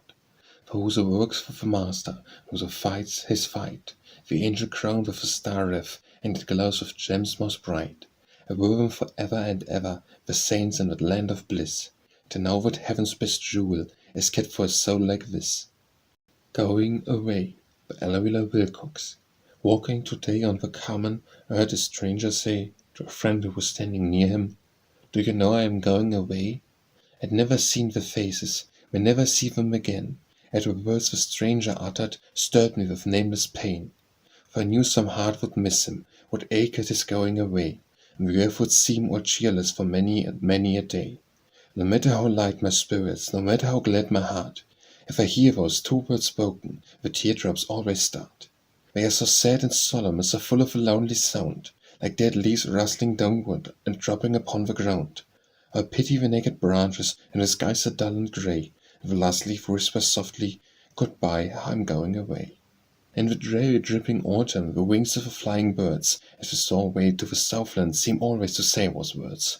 Wherever they may be spoken, they fall with a sob and a sigh, and heartache is full of a sentence, "I am going away, goodbye." O God in the blessed kingdom, no lips shall ever say, no ears shall ever hearken, to the words, "I am going away." For no soul ever worries of the dear bright angel land, and no saint ever wanders of the sunny golden land. Goodbye to the Cradle by Ella Wheeler Wilcox. Goodbye to the cradle, the dear wooden cradle, a rude hand of progress has thrust it aside. No more to its emotion, or sleep's very ocean, or play where wayfarers peacefully glide. No more by the rhyme of slow-moving rocker, by sweet, dreamy fancies are fostered and fed.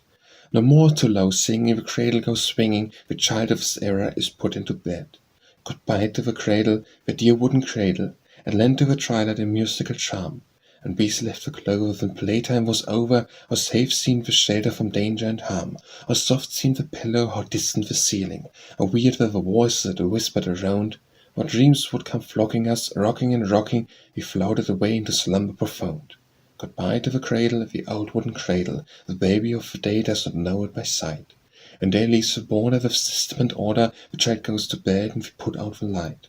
A bow to progression and ask no concession, was strewn by a path with the wrecks of the past. Soft with old lumber, with sweet arc of slumber, the dear wooden cradle is ruthlessly cast. Growing Old by Ella Wheeler Wilcox. Little by little the year grows old. Red leaves drop from the maple boughs. The sun grows dim and the winds blow cold down from the distant Arctic seas. Out of the skies the soft light dies, shadows of autumn come creeping over, and the bee and the bird are no longer heard in grove or meadow or field of clover. Little by little our lives grow old, our faces no longer are fair to see, for grey creeps into the curls of gold, and red fades out of the cheeks are me. And the birds that sang till our heartstrings rang, with strains of hope and joy and pleasure, have flown away. And our hearts today hear only the weird wind's solemn measure. Youth and summer and beauty and bloom drop and die in the autumn weather. And up from the gloom of a winter's tomb we shall rise in God's good time together. Happiness by Ella Wheeler Wilcox. There are so many little things that make life beautiful. I can recall a day in early youth when I was longing for happiness. Toward the western hills I gazed, watching for its approach. The hills lay between me and the setting sun, and over them led a highway. When some traveler crossed the hill, always a fine grey dust rose cloudless against the sky. The traveler I could not distinguish, but the dust cloud I could see. And the dust cloud seemed fond of hopes and possibilities, each speak on embryo event. At sunset, when the sky were fair, the dust cloud grew radiant and shone his visions. The happiness for which I waited come to not me down the western slope. But now I can recall the cloud of golden dust, the sunset, and the highway leading over the hill. The wonderful hope and expectancy of my heart, visions of youth in my eyes, and I know this was happiness. There are so many little things that make life beautiful. I can recall another day when I rebelled at life's monotony. Everywhere about me was a commonplace, and nothing seemed to happen. Each day was like its yesterday, and tomorrow gave no promise of change. My young heart rose rebellious in my breast, and I ran aimless into the sunlight, the glowing sunlight of June. I sent out a dumb cry to fate, demanding larger joys and more delight. I ran blindly into a field of blooming clover. It was breast high and billowed above me like rose-red waves of a fragrant sea. The bees were singing above it, and the little brown bodies were loaded with honey-dew extracted from the clover blossoms. The sun reeled in the heavens, dizzy with its own splendor. The day went into night without bringing any new event to change my life. But now I recall the field of blooming clover, and the honey-laden bees, the glorious June sunlight, and the passion of youth in my heart, and I know that was happiness. There are so many little things that make life beautiful. Yesterday a failure stared me in the face where I had thought to welcome proud success. There was no radiant cloud of dust against the western sky, and a clover field lying fragrant under mid-June suns. Neither was youth with me any more. But under the vines that clung against my walls, a flock of birds sought shelter just at twilight. And standing at my casement, I could hear the twitter of their voices and the soft, sweet flutter of their wings. Then over me there fell a sense of peace and calm, and love for all creatures, things, and trust illimitable. And that I knew was happiness. There are so many little things to make life beautiful. He that hath ears, by Ella Wheeler Wilcox. The Spirit says unto the churches, wherever the churches begin, I lift in the center of being, the life of purpose and plan. I float from the mind of the Maker from nature to man. I sleep with the glow of a jewel, I wake in the sap of a tree. I stir in the beast of the forest, I reason in man, and am free to turn on the path of accession to the God yet to be. I was, and I am, and I will be. I live in each church and each faith, but yield to no bond and no fetter. I animate all with my breath. I speak for the voices of the living, and I speak after death. The Spirit says unto the churches, the dead are not gone, they are near. My voice, when I will speak, speaks through them in messages clear. And he that hath ears in the silence may listen and hear. The Spirit says unto the churches, so many the feet that have trod the road leading up into knowledge, the steep narrow path is grown broad, and the curtain held down by old dogmas is lifted by God. He Will Not Come by Ella Wheeler Wilcox. Take out the blossoms in your hair abloom. No more it seemeth the beautiful or bright, and sickened in its subtly sweet perfume. He will not come tonight.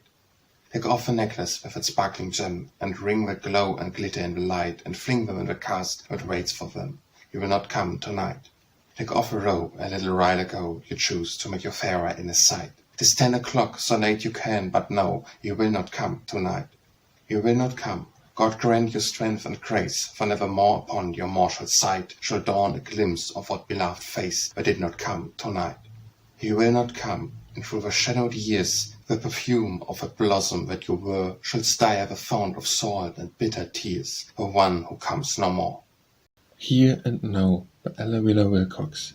Here in the heart of the world, here in the noise and the din, here our spirits were hurled to battle with sorrow and sin. This is the place and the spot for knowledge of infinite things. This is the kingdom that thought can conquer the prowess of kings. Wait for no heavenly life, seek for no temple alone. Here in the midst of the strife, know what the sages have known. See what the perfect ones saw, God to the depth of each soul, God is the light and the law, God is beginning and goal. Earth is one chamber of heaven, death is no grander than birth. Joy in the life that was given, strive for perfection on earth. Hear the turmoil and roar, show what it is to be calm. Show how the spirit can soar, and bring back its healing and balm. Stand not aloof nor apart, plunge in the thick of a fight. There in the street and the mart, that is the place to the right. Not in some cloister or cave, not in some kingdom above. Here, on this side of a grave, here should you labor and laugh. High Noon by Ella Wheeler Wilcox. Time's finger on the dial of my life points to high noon, and yet the half-spent day leaves less than half remaining for the dark, bleak shadows of the grave engulf the end. The walls are burned, the candle to the stick, the sputtering socket yields but little light. Long life is sadder than early death. We cannot count on raveled threads of age whereof to weave a fabric. We must use the warp and woof the ready present yields and toils while daylight lasts. And I bethink I breathe a past, the future still more brief, calls on to action, action. Not for me is time for retrospection or for dreams, not time for self-laudation or remorse. Have I done nobly? And I must not let that yesterday unborn tomorrow shame. Have I done wrong? Well, let the bitter taste of fruit that turned to ashes on my lip be my reminder in temptation's hour, and keep me silent when I could condemn. Sometimes it takes the acid of a sin to cleanse the clouded windows of our souls, to pity may shine through them. Looking back, my faults and errors seem like stepping stones that led my way to knowledge of the truth and made me will virtue. Saw a shine in rainbow colors of a gulf of years, where life-forgotten pleasures. Looking forth out of a western sky, still bright with noon, I feel well spurred and booted for the strife that ends not till Nirvana is attained. Battling the fate with man and with myself, up the steep summit of my life's forenoon. 3 things of precious worth to guide and help me down the western slope.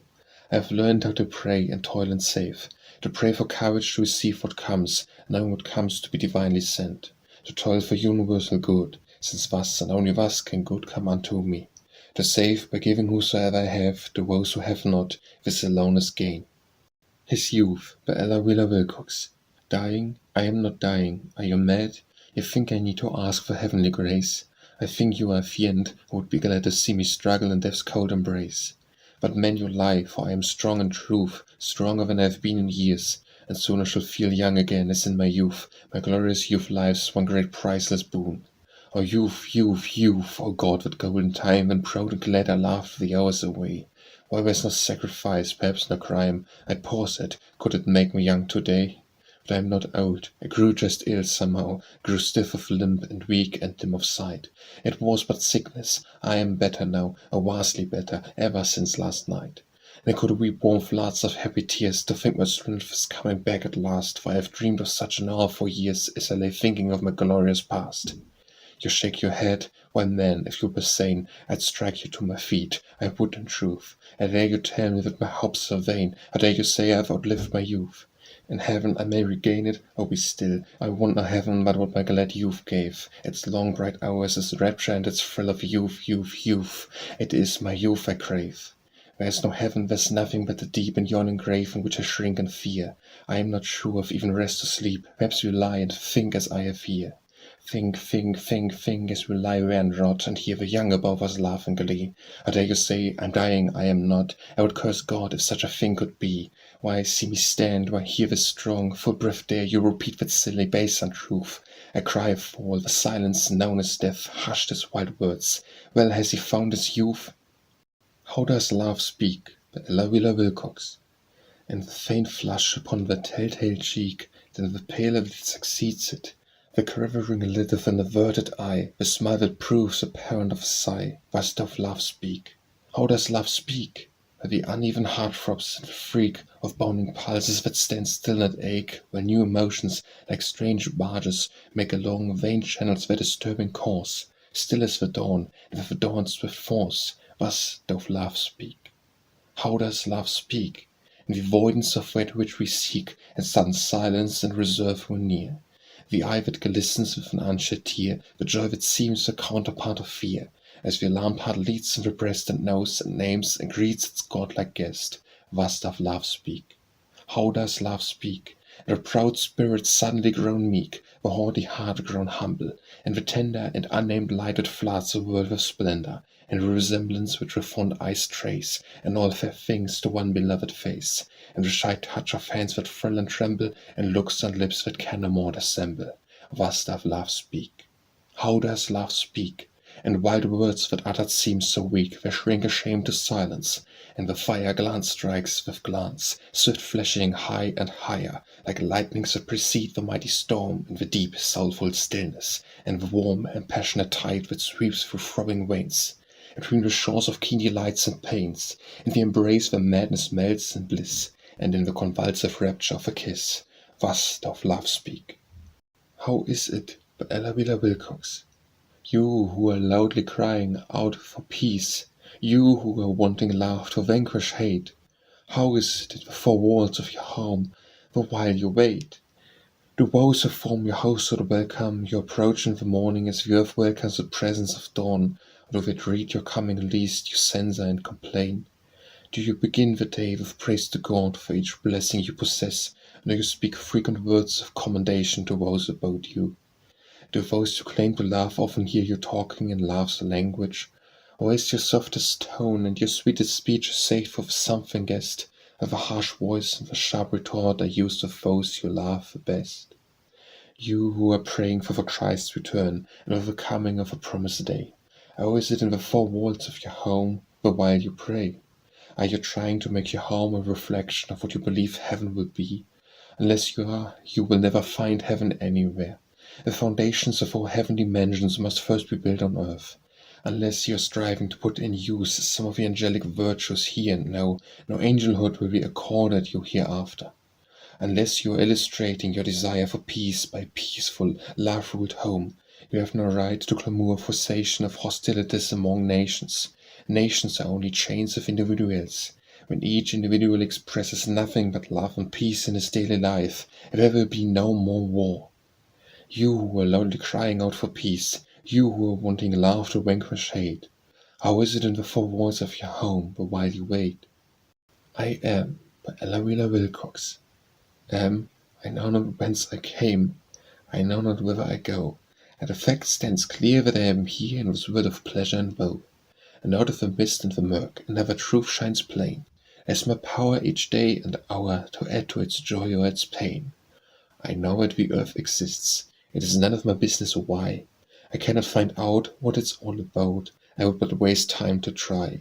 My life's a brief, brief thing. I'm here for a little space.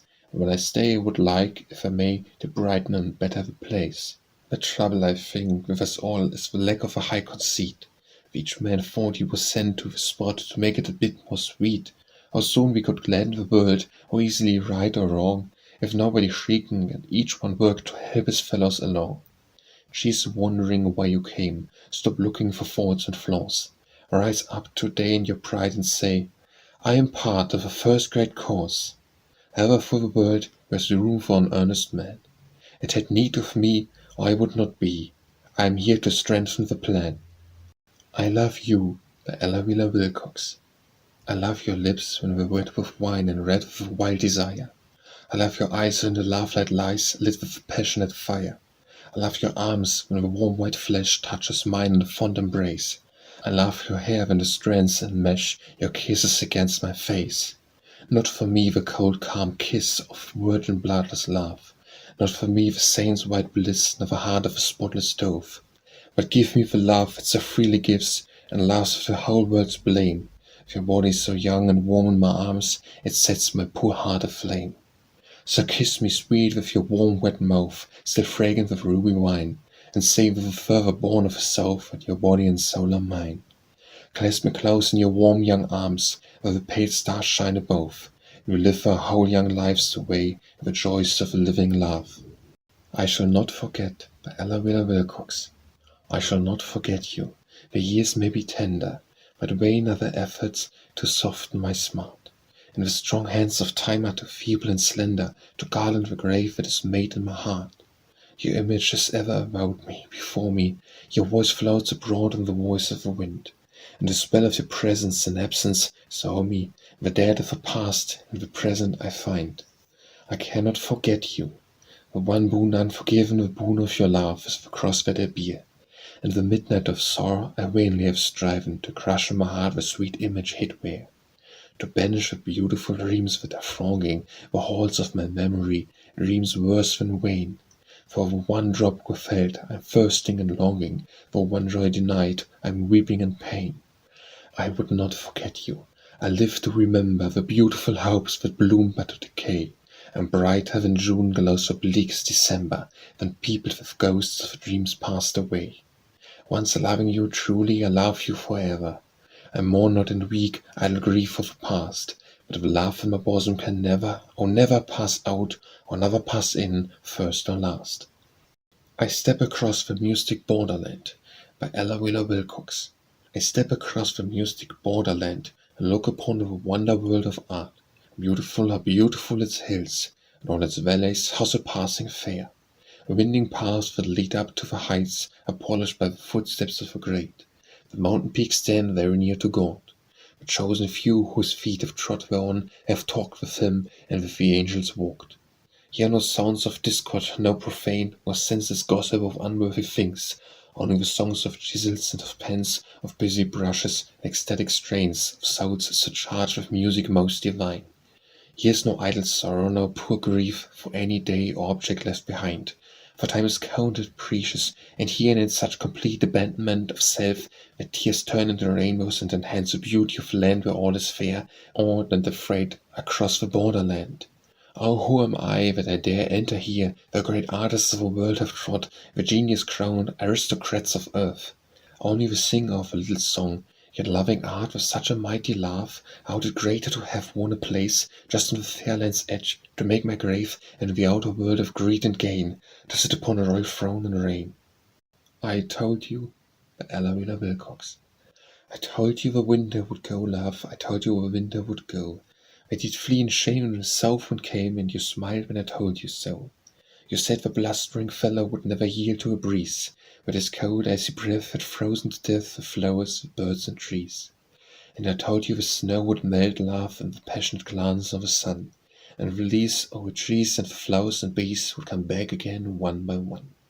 And the great grey clouds would vanish, and the sky turn tender and blue, and the sweet birds would sing and talk of spring and laugh. It has all come true. I told you that sorrow would fade, love, and you would forget half your pain, and the sweet bird of song would waken along and sing in your bosom again, that hope would creep out of the shadows and back to its nest in your heart, and gladness would come and find its old home, and that sorrow at length would depart. I told you that grief seldom killed, love, though the heart might seem dead for a while. And the world is so bright and full of warm light that it would waken at length in its smile. Alas, was I not a true prophet? Where's a sweet happy smile on your face? Your sadness has flown, the snow drift it gone, and the buttercups bloom in its place. I, too, by Ella Wheeler Wilcox, I saw fond lovers in that glow that oft times fades away too soon. I saw and said, the joy I know, I too have had my honeymoon. A young expectant mother's gaze held earth and heaven within its scope. My thoughts went back to holy days, I said, I too have known that hope. I saw a stricken mother swayed by sorrow's storm, like wind-blown grass. I said, I too dismayed have seen the little white hills pass. I saw a matron rich with years walk radiant beside her maid. I blessed them and said through my tears, I too have known that high estate. I saw a woman swathed in black, so blind with grief she could not see. I said, not far need look back, I too have known Gethsemane. I saw a face full of light, it seemed me with all God's truth to shine. I said, I too have found my sight, I too have touched the fact divine. I will be worthy of it, by Ella Wheeler Wilcox. I may not reach for heights I seek, my untried strength may fail me, or halfway up the mountain peak fierce tempests may assail me. But though that place I never gain, here lies the comfort for my pain. I will be worthy of it. I may not triumph in success despite my earnest labor. I may not grasp results that bless the efforts of my neighbor. And though my goal I never see, misfortune always dwell with me. I will be worthy of it. The golden glory of love's light may never fall on my way. My path may always lead through night like some deserted byway. And though life's dearest joy I miss, lies the nameless strength in this. I will be worthy of it. If Christ came questioning, by Ella Wheeler Wilcox. If Christ came questioning as the world today, if Christ came questioning, what hast thou done to glorify thy God, since last my feet this low earth plane trod? How could I answer him, and in what way, when evidence of my allegiance bring, if Christ came questioning? If Christ came questioning to me alone, if Christ came questioning, I could not point to any church or shrine and say, I have built up this house of wine. Behold the Alpha and the cornerstone. I could not show one proof of such a thing if Christ came questioning. If Christ came questioning on his demand, if Christ came questioning, no pagan so converted to his creed could I proclaim, or say, with word or deed of mine had spread the faith in any land, or send it forth to fly on stronger wing, if Christ came questioning. If Christ came questioning the soul of me, if Christ came questioning, I could but answer, Lord, my little part has been to beat the metal of my heart into the shape I thought most fit for thee, and at thy feet to cast the offering, shouldst thou come questioning. Thou the earth had furnaces of desire, thou comest questioning, this formless and unfinished gift I brought, and on life's anvil flung it down white hot. A glowing thing of selfishness and fire, with blow on blow I made the anvil ring, thou comest questioning. Hammer self-control beat hard on it, thou comest questioning, and with each blow arose fiery sparks of pain, I bear thy scars on body, soul, and brain. Long I toiled, and yet, dear Lord, unfit and all unworthy is the heart I bring to meet thy questioning.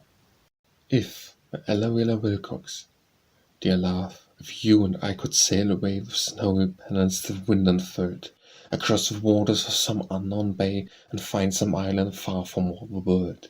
If we could dwell there, evermore alone, while unrecorded years slip by apace, forgetting and forgotten and unknown by aught save native songbirds of a place. If winter never visited that land, and summer slept spilled over the fruits and flowers, and tropic trees cast shade on every hand, and twine boughs from sleep inviting bowers. If the fashions of the world set free, and hid away from all its jealous strife, I lived alone for you and you for me, and then, dear love, how sweet were wedded life! But since we dwell in the crowded way, the hurrying throngs rush by to seek for gold, and all is commonplace in work-a-day, as soon as love's young honeymoon grows old. Since fashion rules and nature yields to art, and life is hurt by daily jar and fret, it's best to shut such dreams down in the heart and go our ways alone, laugh and forget. If I should die, by Ella Wheeler Wilcox, if I should die, how kind you all would grow. In that strange hour I would not have one foe. Were no words so beautiful to say of one who goes forevermore away across that ebbing tide which has no flow? If what new lustre my good deeds would glow, if faults were mine, no one would call them so, or speak of me in aught but praise for day if I should die. Of friends before my listening ear lies low, while I can hear and understand bestow with gentle treatment and fond laugh. I pray, the lustre whose laid were radiant away would gild my grave with mocking light, and know if I should die. If I were a raindrop, by Ella Wheeler Wilcox. If I were a raindrop and you were a leaf, I would burst from the cloud above you and lie on your breast in a rapture of rest, and love you, love you, love you. If I were a brown bee and you were a rose, I would fly to you, laugh, no miss you. I would sip and sip from your nectared lip and kiss you, kiss you, kiss you. If I were a doe deer and you were a brook, would I do when I think you? I would kneel by the bank in the grasses dank and drink you, drink you, drink you. Impatience, by Ella Wheeler Wilcox. How can I wait until you come to me? The once fleeting mornings linger by the way. My sunny smiles touch with malicious glee at my unrest. We seem to pause and play like truant children while I sigh and say, how can I wait? How can I wait of old, rapid hours, refuse to pause, loiter with me long? But now the idle fill their hands with flowers, make no haste, but slowly stroll among the summer blooms, not heeding my one song. How can I wait? How can I wait? The nights alone are kind. They reach forth to a future day, and bring sweet dreams of you to people all my mind. And time speeds by on light and every wing. I feast upon your face, I no more sing, how can I wait? How can I wait? The morning breaks the spell, a betying night is flung upon my soul. You are not near me, and I know full well my heart has need of patience and control. Before we meet, hours, days, and weeks must roll. How can I wait? How can I wait, oh love, how can I wait? Until the sunlight your eyes shall shine upon a world that seems so desolate. Till your handclasp warm my blood like a wine. Till you come again, oh love of mine, how can I wait? In England, by Ella Wheeler Wilcox. In England there are wrongs, no doubt. It should be righted. Some men say who seek to weed earth's garden out and give the roses a right of way.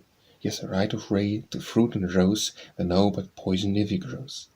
In England where's wide unrest, they tell me who should know, and yet I saw but hedges gaily dressed, and eyes where love and kindness met. Yes, love and kindness met and made soft sunshine even in the shade. In England were haunting things which follow one to other lands, like some pervading scan that clings to lace touched by vanished hands. Yes, touched by vanished hands, which made a fragrance that defies the grave. In England centuries of art give common things a mellow tone, and wake out memories in the heart of other lives the soul has known. Yes, other lives in some past age start forth from canvas and from page. In England there are simple joys the modern world has left all sweet, and London's heart unknocks where noise is entered but with slippered feet. Yes, entered softly, friend believe, to part from England is to grieve. In France I saw a hill, by Ella Wheeler Wilcox. In France I saw a hill, a gentle slope, rising above all tombs to greet the gleam from soft spring skies. Beyond these skies dwells hope, but false green graves bespeak a broken dream. There was a row of narrow beds new made, each bore a starry banner and a cross, and each the name of one who, ere played his role of warrior, met earth's final loss. We were so young, so eager for the fray, and thoughts of glory filled each boyish heart. And over dangerous seas they sailed away to face the foe and play some splendid part. But in the tedious toil, the dull routine which must precede achievement on the field, disease, that secret enemy with mean, slight tactics, forced them to disarm and yield. So they were buried on that hill in France, before their ears had heard the battle din, before life gave them its dramatic change, a lasting fame, or glorious death to win. Yet looking up beyond their graves of green, I seem to see them wearing band and star, men ever rewarded in the world's unseen, not for the way they die, but what they are. In Memoriam, by Ella Wheeler Wilcox. Looking some papers over, dusty and dim and old, I found some words that thrilled me with a ring of genuine gold, words that were better than rubies, and they stirred me even to tears, for the hand that wrote them has rested under the sod for years. Our name to be spoken softly, our sainted Turler Brown. The world lost one of its heroes when he dropped the cross for the crown, and the cause he loved and fought for lost more than my tongue can tell, for he left a song behind him that could do the work so well. When I think of his mighty labours, my own seem weak and vain. But I know that his place in the vineyard can never be filled again. And the burning words that he uttered, or that dropped like coals from his pen, shall live for ever and ever in the hearts and minds of men. O God, your spirits do ever come down from heaven on high, and the spirit of his great heroes sometimes be hovering nigh, and give him the power to guide us in all that we do or say, for the cause he loved and fought for. O grant it, Lord, I pray. In the Garden, by Ella Wheeler Wilcox. One moment alone in the garden, under the August skies. The moon had gone, but the stars shone on, shone like your beautiful eyes. Away from the glitter and gaslight, alone in the garden where the mirth of the throng and laugh and song floated out on the air. You looked down through the starlight, and I looked up at you, and a feeling came that I could not name, something strange and new. Friends of a few weeks only, or should it give me pain to know you would go in the morrow and would not come again? Formal friends of a season, what makes that we must part? But under the skies with a swift surprise, each read the other's heart. We did not speak, but your breath on my cheek was like a breeze of the south, and your dark hair brushed my forehead, and your kiss fell on my mouth.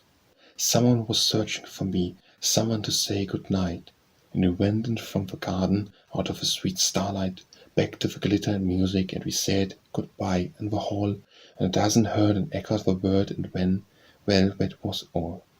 The river that rolls between us can never be crossed, and now the waters are deep and the shores are steep, and the maelstrom whirls below. But I think we shall always remember what we both may strive to forget, how you looked in my eyes 'neath the August skies after the moon had set, how you kissed my lips in the garden, and we stood in a trance of bliss. Our hearts seemed speaking together in that one thrilling kiss. In the Long Run, by Ella Wheeler Wilcox. In the long run fame finds the deserving man. The lucky whip may prosper for a day, but in good time true merit leads the van, and vain pretense unnoticed goes its way. There is no chance, no destiny, no fate, but fortune smiles on those who work and wait in the long run. In the long run all goodly sorrow pays, there is no better thing than righteous pain. The sleepless nights, the awful thorn-crowned days, bring sure reward to tortured soul and brain. Unmeaning joys unearthed in the end, but so yields the glories divided in the long run. In the long run all hidden things are known, the eye of truth will penetrate the night, and good or ill, the secret should be known, or the will discarded from the light. All the unspoken motives of the breast are fathomed by the years and stand confessed in the long run. In the long run all love is paid by love, though undervalued by the hosts of earth. But great eternal government above keeps strict account and will redeem its worth. Give thy love freely, do not count the cost. So beautiful a thing was never lost in the long run. Independence Ode, by Ella Wheeler Wilcox. Columbia, thy queen in your glory, Columbia, the pride of the earth. We crown you with song, reverence, story, we honor the day of your birth. A wrath of a king and his minions, you brave to be free on that day, and the eagle sailed up on strong pinions, and frightened the lion at bay. Since the chains and the shackles are broken, citizens now replace slaves. Since the hearts of your heroes have spoken, how dear they held freedom by graves. Your beautiful banner is bloodless, as it floats to the breezes unfurled, and but for one blemish all spotless, as the record you show to the world. Like a scar on the features of beauty lies Eupha, sin-cursed to the west. Columbia, Columbia, your duty is to whip out that stain with the rest. Not only in freedom and science and letters should you lead the earth, but let the earth learn your reliance and honor and true moral worth. When liberty's torch shall be lighted, let the brightest, most far-reaching rays discover no wrong that's unrighted. God challenge the jealous world's gaze. Columbia, your stars is scanning. Columbia, all lands own your sway. May your reign be as proud and unrending as your glory is brilliant today. Inspiration, by Ella Wheeler Wilcox.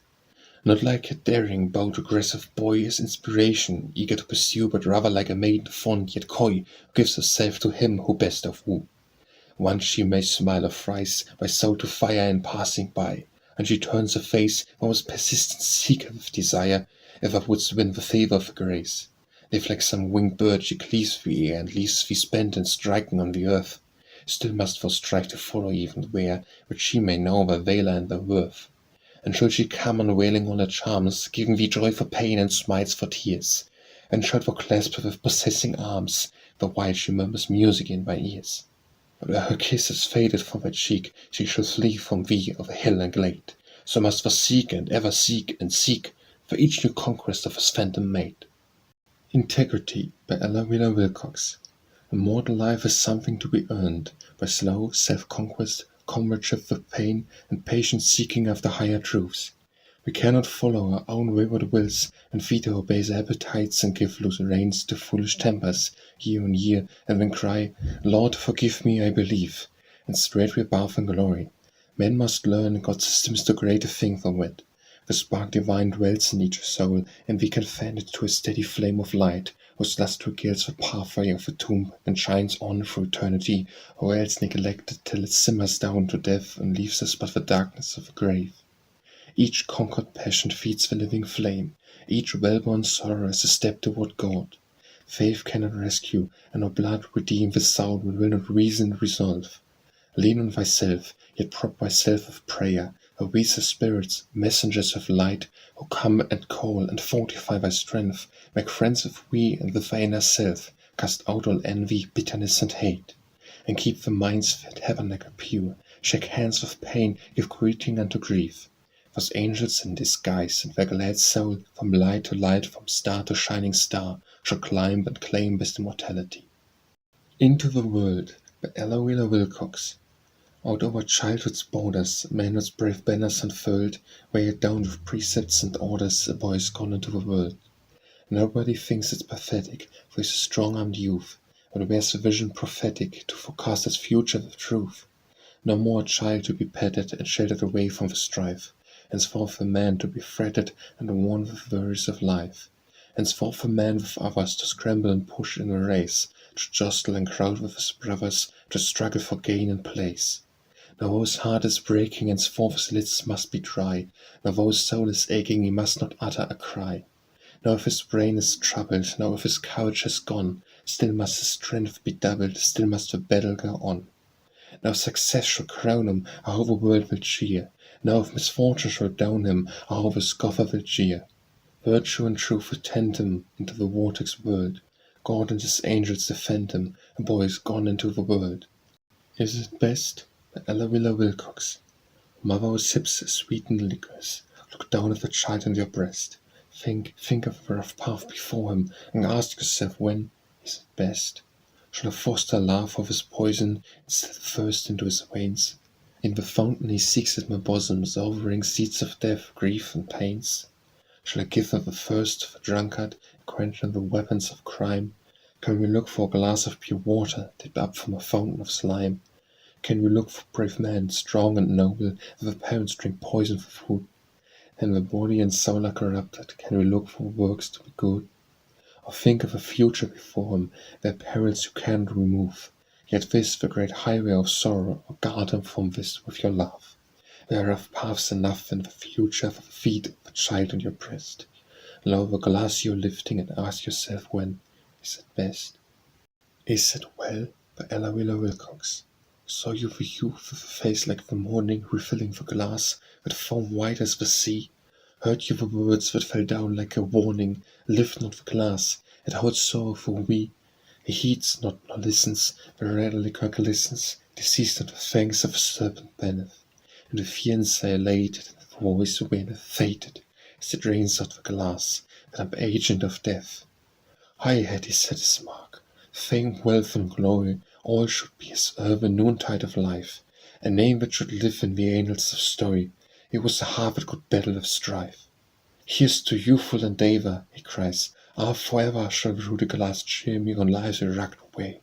Where strength for all trouble, in each a bubble, who dares prate of danger and sorrow, I pray? Where's the youth with a face like the morning, where the hopes that glow bright as the noon? He who had heard and abode not the warning, how has he reaped the dire harvest so soon?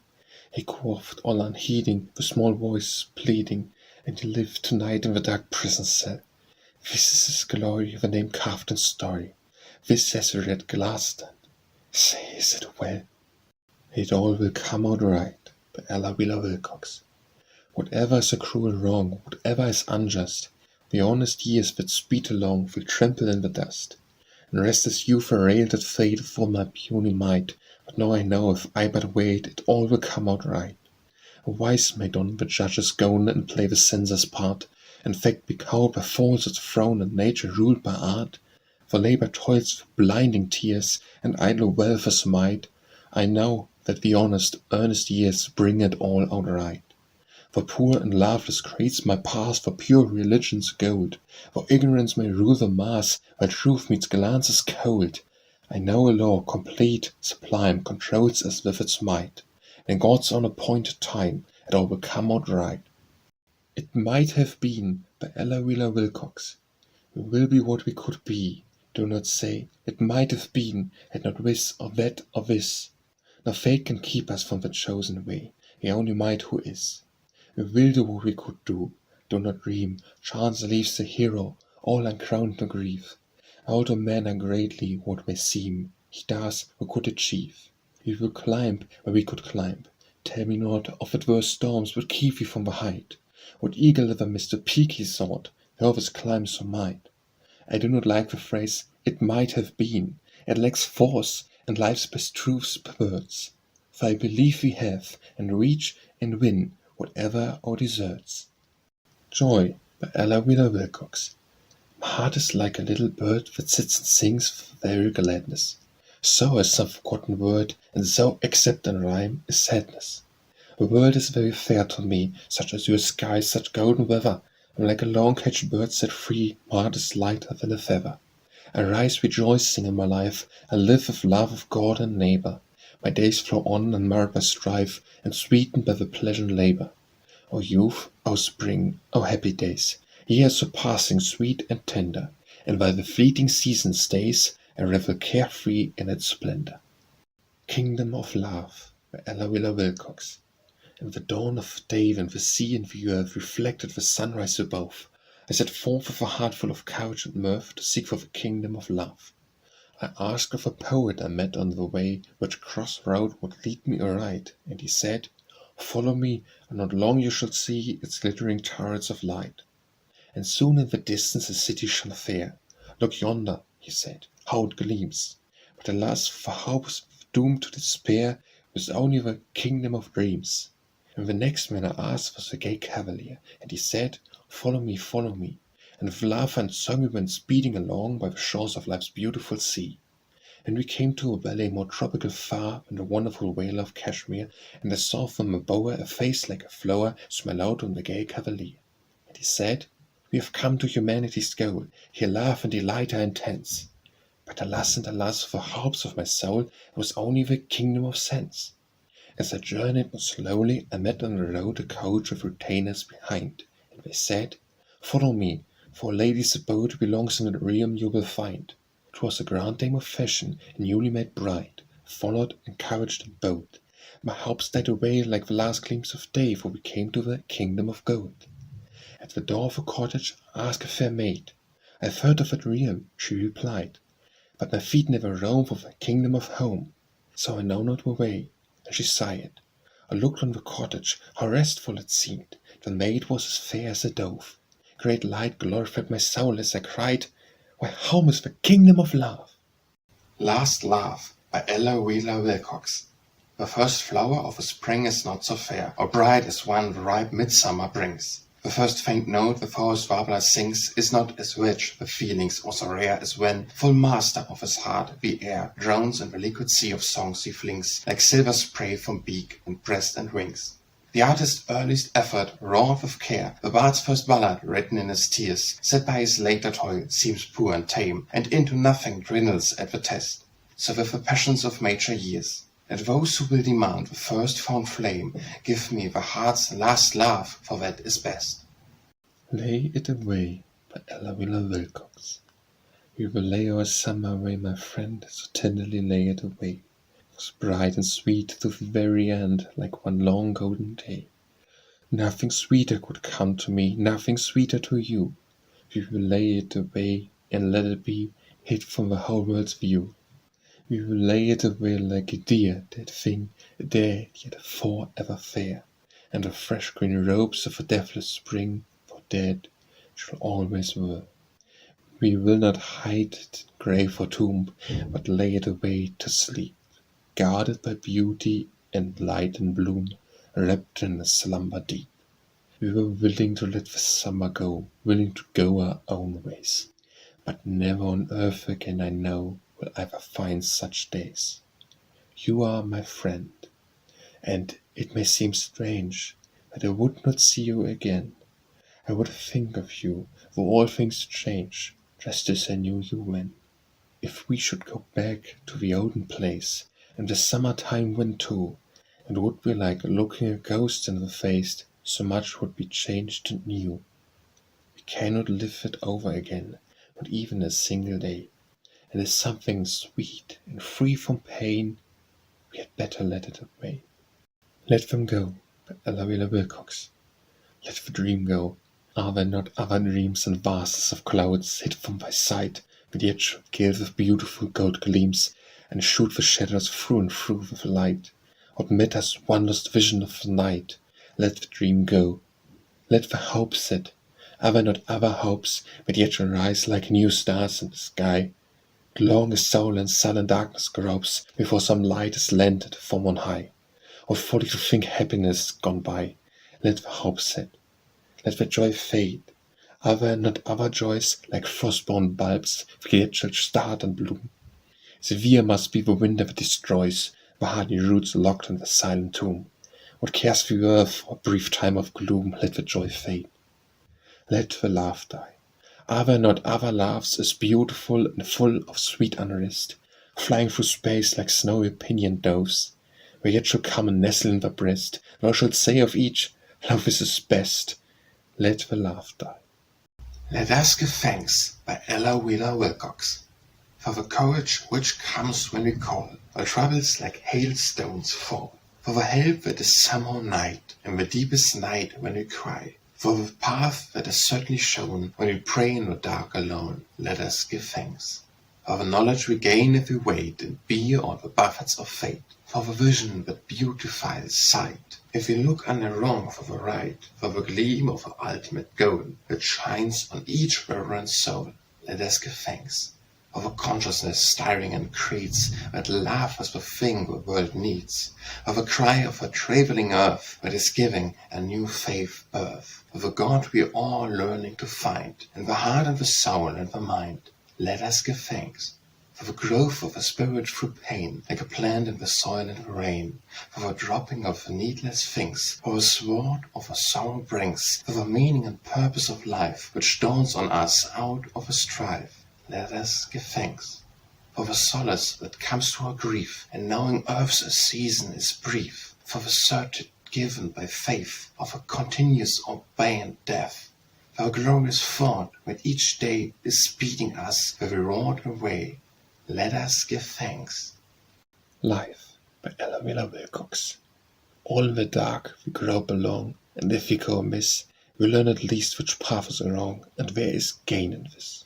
We do not always win the race by only running right. We have to tread the mountain's base before we reach its height. The Christs alone are errors made, so often had they trod the paths that lead through light and shade. They had become as God. As Krishna, Buddha, Christ again, they passed along the way and left those mighty truths which man but dimly grasp today. He who loves himself the last and knows the use of pain, how strewn with errors all is past, he surely shall attain. Some souls there are that needs must taste of wrong, ere choosing right. We should not call those years to waste, which lead us to the light. Life is a privilege, by Ella Wilcox. Life is a privilege. Its youthful days shine with the radiance of continuous maze. To live, to breathe, to wonder and desire, to feed with dreams the heart's perpetual fire, to fill with virtuous passions, to glow with great ambitions. In 1 hour to know the depths and heights of feeling, God and truth. How beautiful is youth! Life is a privilege, like some rare rose, the mysteries of a human mind unclose. What marvels lie in the earth and air and sea, what stores of knowledge wait our opening key, what sunny roads of happiness lead out beyond realms of indolence and doubt, and what large pleasures smile upon and bless the busy avenues of usefulness. Life is a privilege, Forth the noontide fades, and shadows fall along the winding glades, where joy blooms within the autumn air, at a sweet scent of sympathy is where.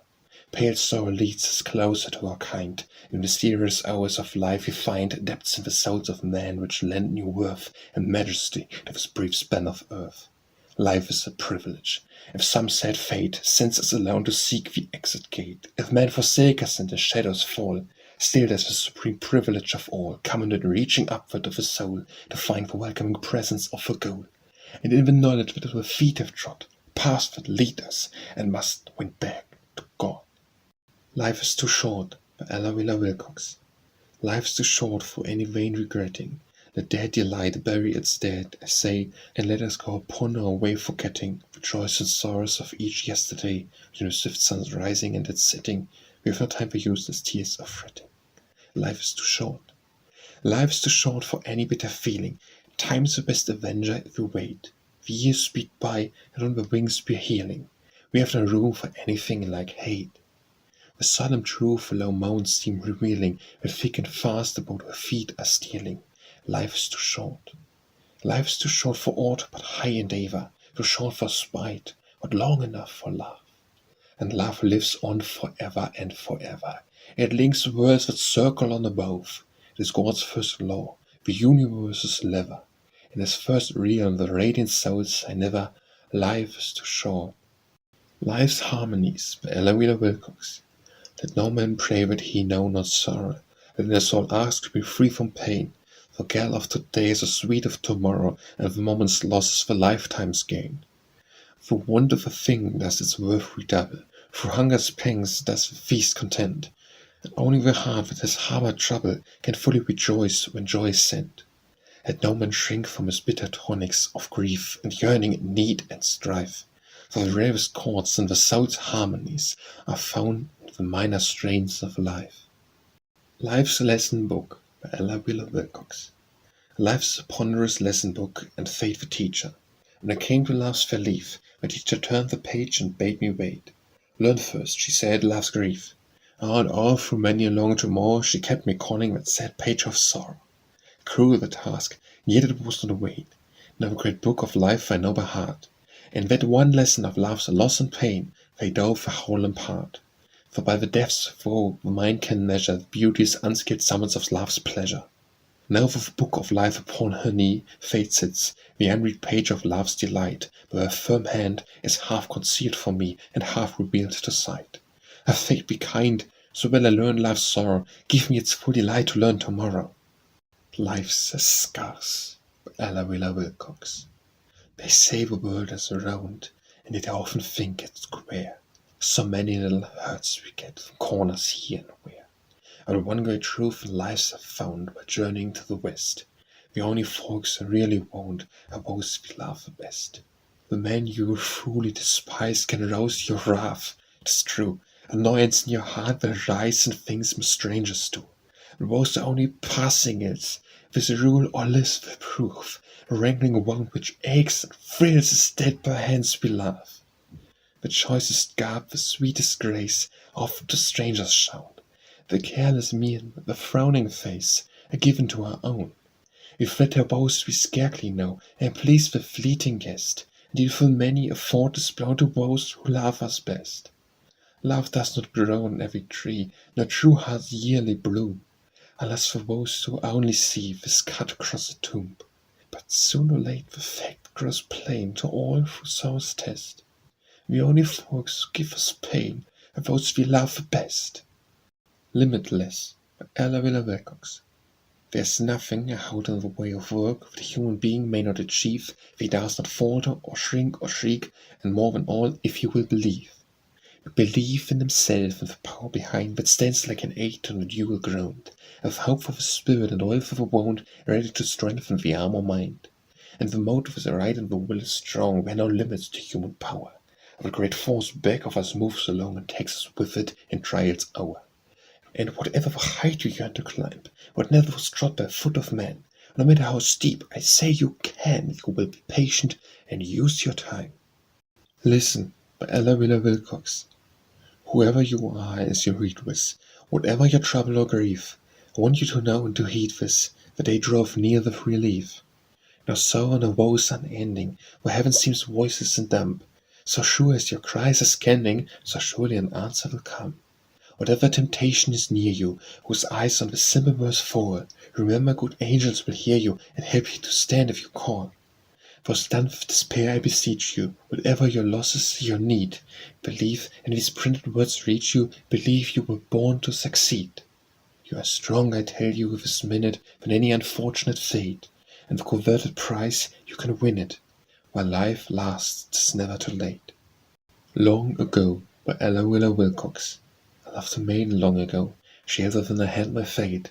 In a ruddy sunset glow we lingered at the garden gate. A splendor of the western skies lay in a halloo on her hair. I gazed with worship in her eyes, and deemed her true and knew her fair. Good night, I said, and turned away. She held me with a supple smile. I saw her lips whisper, stay, and so lingered yet a while. I love you, sweet, I said. She laughed and whispered, I love you. I kissed her small mouth, ripe and red, and knew her fair and deemed her true. It was very, very long ago, and I was young, and so was she. My faith's love was strong, for our maid was all the world to me. But as the sunset died away and left the heavens cold and blue, so died my dream of love one day. The maid was only fair, not true.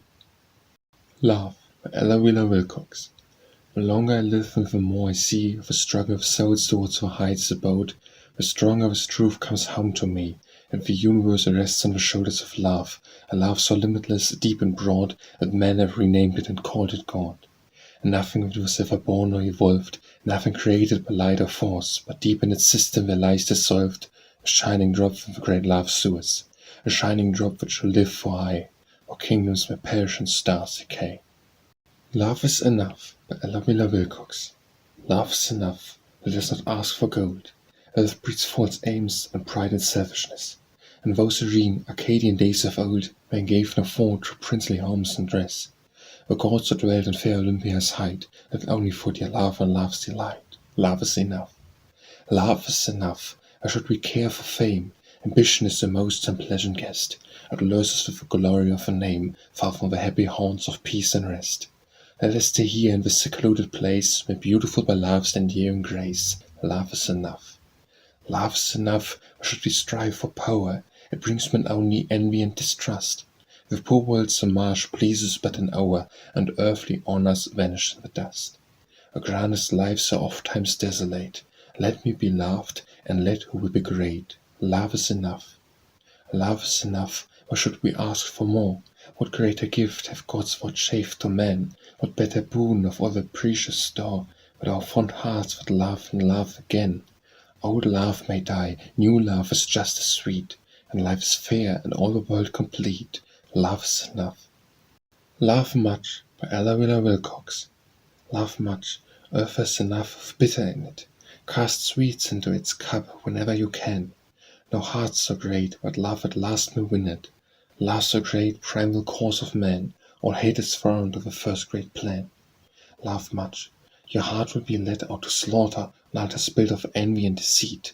Love on, this breed upon the water. It shall be cast in loaves, yet at your feet, unleavened manna, most divinely sweet. Love much, your faith will be dethroned and shaken, your trust betrayed by many a fair false allure. Remount your faith, and let new trusts awaken. For clouds obscure them, yet the stars are pure. Love's a vital force, and must endure. Love much, men's souls contract with cold suspicion, shine on with warm love, and they expand. This love not creates, and from a low condition leads mankind up to heights supreme and grand, of what the world could see and understand. Love much, there is no waste in freely giving, more blessed it is, even than to receive. He who loves much alone finds life worth living. Love on, through doubt and darkness, and believe there is no thing which love may not achieve. Love's Coming by Ella Wheeler Wilcox. She had looked for his coming as warriors come, with a clash of arms and the bucket's call, but he came instead with a stealthy tread which she did not hear at all. She had thought how his armor would blaze in the sun as he rode like a prince to claim his bride. In the sweet dim light of a falling night she found him at her side. She dreamed how the gaze of a strange, bold eye would wake her heart to a sudden glow. She found in his face the familiar grace of a friend she used to know. She dreamed how his coming would stir her soul, as the ocean is stirred where wild storms strive. He brought her the balm of a heavenly calm, and the peace that crowned her life. Love's a Language by Ella Wheeler Wilcox. How does love speak? In the faint flush upon the telltale cheek, and the pallor that succeeded. By the quivering lid of an averted eye, that smile that proves the parent to a sigh. Thus doth love speak. How does love speak? By the uneven heart throbs and the freak of bounding pulses that stand still and ache, while new emotions, like strange barks, make along vein channels their disturbing course. Still is the dawn, and with the dawn's with force, thus doth love speak. How does love speak? In the avoidance of which we seek, the sudden silence reserved when near, the eye that glistens with an unshed tear, the joy that seems the counterpart of fear, as the alarmed heart leaps in the breast and knows and names, that greets its godlike guest, thus doth love speak. How does love speak? And the proud spirit suddenly grown meek, the haughty heart grown humble, and the tender and unnamed light that floods the world with splendor, in the resemblance which the fond eyes trace, in all things to one beloved face, and the shy touch of hands that thrill and tremble, and looks and lips that can no more dissemble, thus doth love speak. How does love speak? In the wild words that uttered seem so weak, they shrink ashamed to silence, and fire glance strikes with glance, swift flashing high and higher, like lightnings that precede the mighty storm. In the deep soulful stillness, and warm and passionate tide that sweeps through throbbing veins, between the shores of keen delights and pains, in the embrace the madness melts in bliss, and the convulsive rapture of a kiss, thus doth love speak. Love Song by Ella Wheeler Wilcox. Once in the world's first prime, when nothing lived or stirred, nothing but newborn time, nor was there even a bird, the silence spoke to a star, do not dare repeat what it said to its love afar. It was too sweet, too sweet. But where, in the fair world's youth, a soul had drawn breath, where nothing was known but truth, nor was there even death, where stoutest silence wed, and the sun was priest by day, and the maid their bridal bed high in the Milky Way. For the great white star had heard a sign in lover's speech. It needed no passionate word to pledge from each to each. O lady fair and far, hear, oh hear and apply. Of a beautiful star, the voiceless silence I. Love thyself last by Ella Wheeler Wilcox. Love thyself last, look near, behold thy duty, those who walk beside thee down life's road. Make glad their days by little acts of beauty, let them bear the burden of earth's load. Love thyself last, look far and find the stranger who staggers 'neath his sin and his despair. Go lend a hand and lend him out of danger to heights where he may see the world is fair. Love thyself last, the vastnesses above thee are filled with spirit forces, strong and pure, and fervently these faithful friends shall love thee, keep thou thy watch o'er others and endure. Love thyself last, and oh, such joy shall thrill thee, as never yet to selfish souls was given. Whate'er I lot, a perfect peace will find thee, nor shall seem the end room of heaven. Love thyself last, and thou shalt grow in spirit to see, to hear, to know, and understand. The message of the stars, thou shalt hear it, and all God's joys shall be at thy command. Man of the Sea by Ella Wheeler Wilcox. Many the songs of a brave boy sent over top in the battle's thunder, but mine is the song of a man who went over top of the waves and under. Man of the sea, man of the sea, I lift mine eyes to the flags unfueled, the flags of victory blowing free over the new-born world, and I cry, thank God, these things can be, thank God and the man of the sea. Little as matters to what they belong, marine or navy or merchant ship. To the man of the sea I sing my song, a song that rises from heart to lip.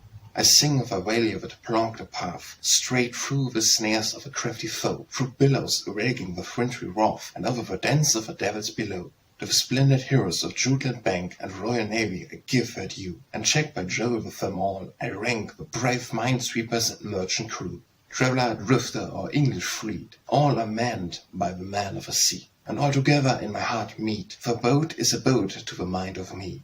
And whoever over the dread seas fared, and however humble his work or place, to the great Christ's spirit must be compared, since he offered his life for the God of a race. And how many lie in the deep-seaed bed, now I can reckon, and know my number, but not one sound of them all is dead, for death is only the body's slumber.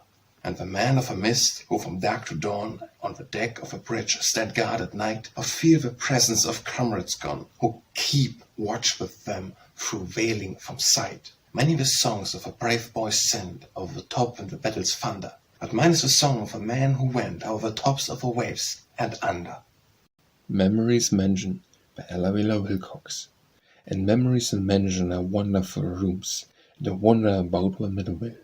And the pauses, the cases, the boxes of blooms are sending sweet scans over the sill. I lean from a window that looks on a wane, from a tower that looks on the wave. But I draw down the shade when I see on some glade a stone standing guard by a grave. The memory's attic I clambered one day, and the roof was resounding with rain. And where among relics long hidden away, I rummaged with heartache and pain. A hope long surrendered and converted with dust, a pastime outgrown and forgot, and a fragment of love corroded with rust were lying heaped up in one spot. And where on the floor of that garret was tossed a friendship too fragile to last, with pieces of dearly bought pleasures that cost vast fortunes of pain in the past.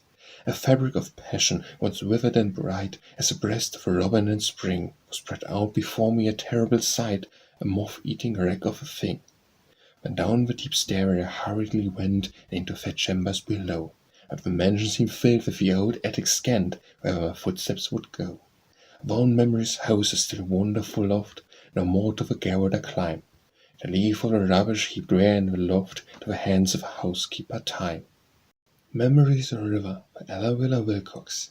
In nature's bright blossoms not always reposes with strange subtle essence more rare than the bloom, which lies in the hearts of carnations and roses, when unexplained something the man called perfume, for modest the flower, yet great is its power, and pregnant with meaning each pistil and leaf. If only it hides there, if only it bites there, the fragrance suggestive of love, joy, and grief.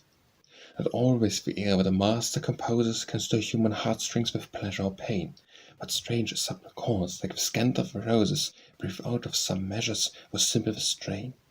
Lo, when you hear them, you love them and fear them, you tremble with anguish, you thrill with delight, for back on them slumber or dreams without number, and faces long vanished to peer out into sight. Those dear foolish days when the earth seemed all beauty, before you had knowledge enough to be sad, when you felt no higher ideal of duty than just to lilt on through the world and be glad. On harmony's river they seemed to float hither, of all the sweet fancies that hung around the time. Life's burdens and troubles turn into air bubbles, and break on the music's swift current of rhyme. Fair folly comes back with a spell while you listen, and points to the paths where she led you of old. You gaze on past sunsets, you see dead stars glisten, you bath in life's glory, you swoon in death's cold. All pains and all pleasures surge up through those measures, your heart is wrenched open with earthquakes of sound. From ashes and embers rise Junes and Decembers, lost islands and fathoms of feeling refound. Some airs are like outlets of memory's oceans, arise in the past and flow into the heart, and down them float shipwrecks of mighty emotions, all sea-soaked and storm-tossed and drifting apart. The fat timbers battered, the lordly sails tattered, their skeleton crew of dead days on their decks, and a crash of chords blending, a crisis, an ending, the music is over and vanished the wrecks. Midsummer by Ella Wilcox. After the Maytime and after the Junetime, red with blossoms and perfume sweet, come the round world's royal noontide, the red midsummer of blazing heat, and the sun, like an eye that never closes, bends on the earth its fervid gaze, and the winds are still, and the crimson roses drop and wither and die in its race. Unto my heart has come the season, O my lady, my worshipped one, when over the stars of pride and reason sets love's cloudless noonday sun. Like a great red ball in my bosom burning, a fire that nothing can quench or tame, it glows till my heart itself seems turning into a liquid lake of flame. The hopes half shy, the sighs all tender, the dreams and fears of an earlier day, under the noontide's royal splendor, drop like roses and wither away. From the hills of doubt no winds are blowing, from the isles of pain no breezes send, only the sun and the white heat glowing over an ocean of great content. Sink, O my soul, in this golden glory, die, O my heart, in thy rapture swoon, for the autumn must come with its mournful story, and love's midsummer will fade too soon. Mockery by Ella Wilcox. Why do we gurge our sweets to the living who, God knows, find it best to rich of gall, and then with generous open hands kneel, giving unto the dead our all? And do we pierce the warm hands, sin or sorrow, with idle jest or scorn or cruel sneers, when it cannot now, on some tomorrow, speak of its woe through tears? What do the dead care for the tender token, the love, the praise, the floral offerings? But palpitating, living hearts are broken, for want of just these things. Moon and Sea by Ella Wheeler Wilcox. You are the moon, dear love, and I the sea. My tide of hopes will sigh within my breast, lights the rough dark rocks of life's unrest. When your fond eyes smile near in the perigee, but when with loving faces turn from me, love faults the tide, and grim rocks appear, and earth's dim coastline seems a thing to fear. You are the moon, dear one, and I the sea. Morning Prayer by Ella Wheeler Wilcox. Let me today do something that shall take a little sadness from the world's vast store, and may I be so favored as to make our joys too scanty some a little more. Let me not hurt, by any selfish deed or thoughtless word, the heart of foe or friend, nor would I pass unseeing worthy need, or sin by silence when I should defend. However meagre be my worldly wealth, let me give something that shall aid me kind, a word of courage or thought of health, dropped as I pass for troubled hearts to find. Let me tonight look back across the span twixt dawn and dark, and to my conscience say, because of some good act to beast or man, the world is better that I live today. Mother's Loss by Ella Wheeler Wilcox.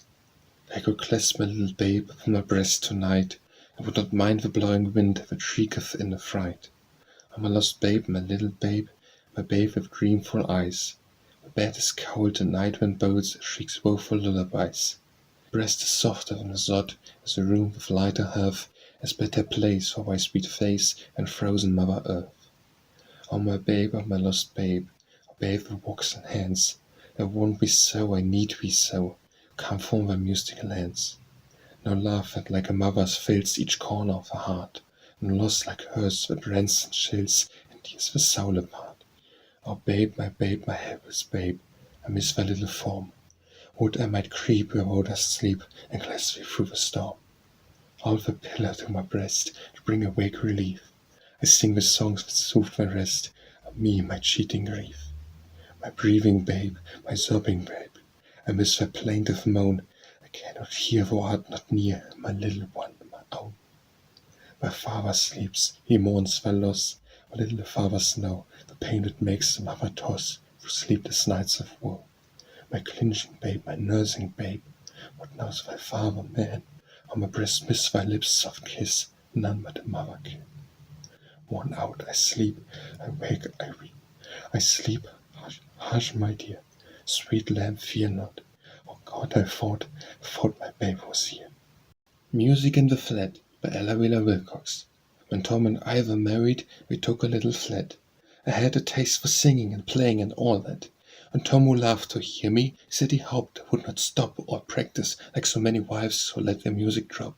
So I resolved to sit apart an hour or two each day to keep vocal cords and hands in trim to sing and play. The second morning I had been for half an hour or more at work on Haydn's masses when a tap came at the door. A nurse who wore a dainty cap and a prawn and a smile ran down to ask if I would cease my music for a while. The lady in the flat above was very ill, she said, and the sound of my piano was distracting to her head. A fortnight's exercise lost, I began them, when the following morning at my door there came a tap again. A woman with an anguished face implored me to forego my music for some days to come. A man was dead below.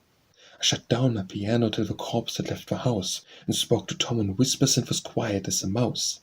A week of labor limbered up my stiffened hand and voice.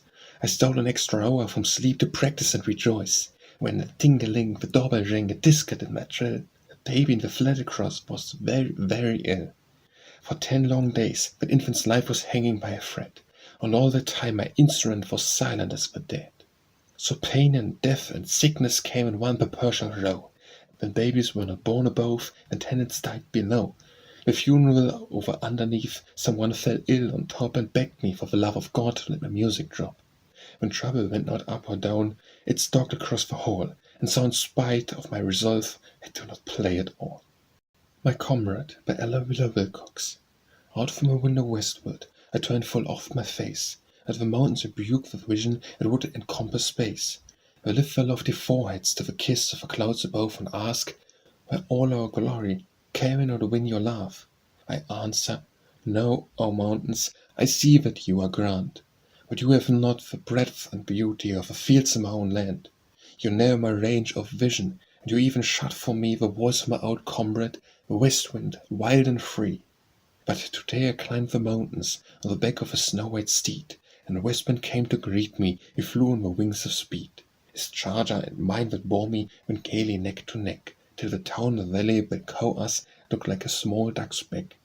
And oh, what tales he whispered as he rode there by me, of friends whose smiling faces I am so soon to see. And the mountains frowned in anger because I balked their spite, and that my old-time comrade were on their very height. But I laughed up in their faces as I rode slowly back, while the wind went faster and faster, like a racehorse on a track. My Friend by Ella Wheeler Wilcox. When first I looked upon the face of pain, I shrank repelled, as one shrinks from a foe who stands with dagger poised as for a blow. I was in search of pleasure and of gain. I turned aside to let him pass, in vain. He looked straight in my eyes and would not go. Shake hands, he said, our paths are one, and so we must be comrades on the way. 'Tis plain. I felt the firm clasp of his hand on mine. From my veins it sent a strengthening glow. I straightway linked my arm in his, and lo, he led me forth to joys almost divine. With God's great truths enriched me in the end, and I hold him as my dearest friend. My Heritage by Ella Wheeler Wilcox. I into life so full of love was sent, and all the shadows which fall in the way of every human being could not stay, but fled before the light my spirit lent. I saw the world through gold and crimson dyes, and men sighed and said, with rosy hues that fade as you pass on through glare and shade. Still beautiful the way seems to mine eyes. They said, good, jubilant, glad, the world is full of sorrow and of wrong. For soon your lips shall breathe for sighs, not song. The day wears on, and yet I am not sad. They said, you laugh too largely, and you must, who wound and wrong, show bitter to your kind. They were false prophets. Day by day I find more cause for love, less cause for distrust. They said, to free you give your soul's rare wine, the world will quaff, but it will not repay. Yet in the emptied flagoons day by day, true hearts pour back a nectar as divine. Thy heritage, is it not love's estate? Look to it then, and keep its soil well tilled. I hold that my best wishes are fulfilled, because I love so much and cannot hate. My Home by Ella Wheeler Wilcox. This is the place that I love the best, a little brown house like a grown bird's nest, yet among grasses and vines and trees, summer retreat of the birds and bees. The tenderest life that ever was seen sifts through the wine-made window screen, sifts and quivers and flits and falls on homemade carpets and grey-hung walls. All through June the west wind free the breath of clover brings to me. All through the languid July day I catch a scent of new-mown hay. The morning glories in scarlet wine of the doorway twist and twine, and every day when the house is still, hummingbird comes to the window-sill. In the cunningest chamber under the sin I sing to sleep when the day's done. I waked at noon my snow-white dead by singing bird on the roof overhead. Better than treasures brought from Rome are the living pictures I see at home. My aged father frosted hair, and mother's face like a painting rare. Far from the city's dust and heat, I get but sounds and odors sweet. Who can wonder I love to stay, week after week, here hidden away, in the sly nook that I love the best, this little brown house like a grown bird's nest? My Ships by Ella Wheeler Wilcox. If all the ships I have at sea should come sailing home to me, from sunny lands and lands of cold, well, the harbour could not hold so many sails as there would be, if all my ships came in from sea. If half my ships come home from sea, and brought their precious freight to me, I will, should have wealth as great as any king who sits in state, so rich with treasures that would be in half my ships now at sea. If just one ship I have at sea should come sailing home to me, or the storm clouds wind might frown, for if the others all went down, still rich and proud and glad I'd be that one ship came back to me. If that one ship went down at sea, and all the others came to me, weighted down with gems and wealth untold, with glory, honor, riches, gold, the poorest soul on earth I'd be if that one ship came not to me. All skies be calm, our winds blow free, blow all my ships safe home to me. Therefore send this summer wreck to never more come sailing back. Send any, all that skim the sea, I bring my love ship home to me. My Vision by Ella Wheeler Wilcox. Wherever my feet may wander, wherever I change to be, where comes with the coming of eventime a vision sweet to me. I see my mother sitting in the old familiar place, the rocks to the tune and needless sing, and thinks of an absent face. I can hear the roar of a city about me now as I ride. Over 100 miles of snow, my thoughts steeds fly tonight to the dear little cozy cottage in the room where mother sits, slowly rocks in an easy chair, and thinks of me as she knits.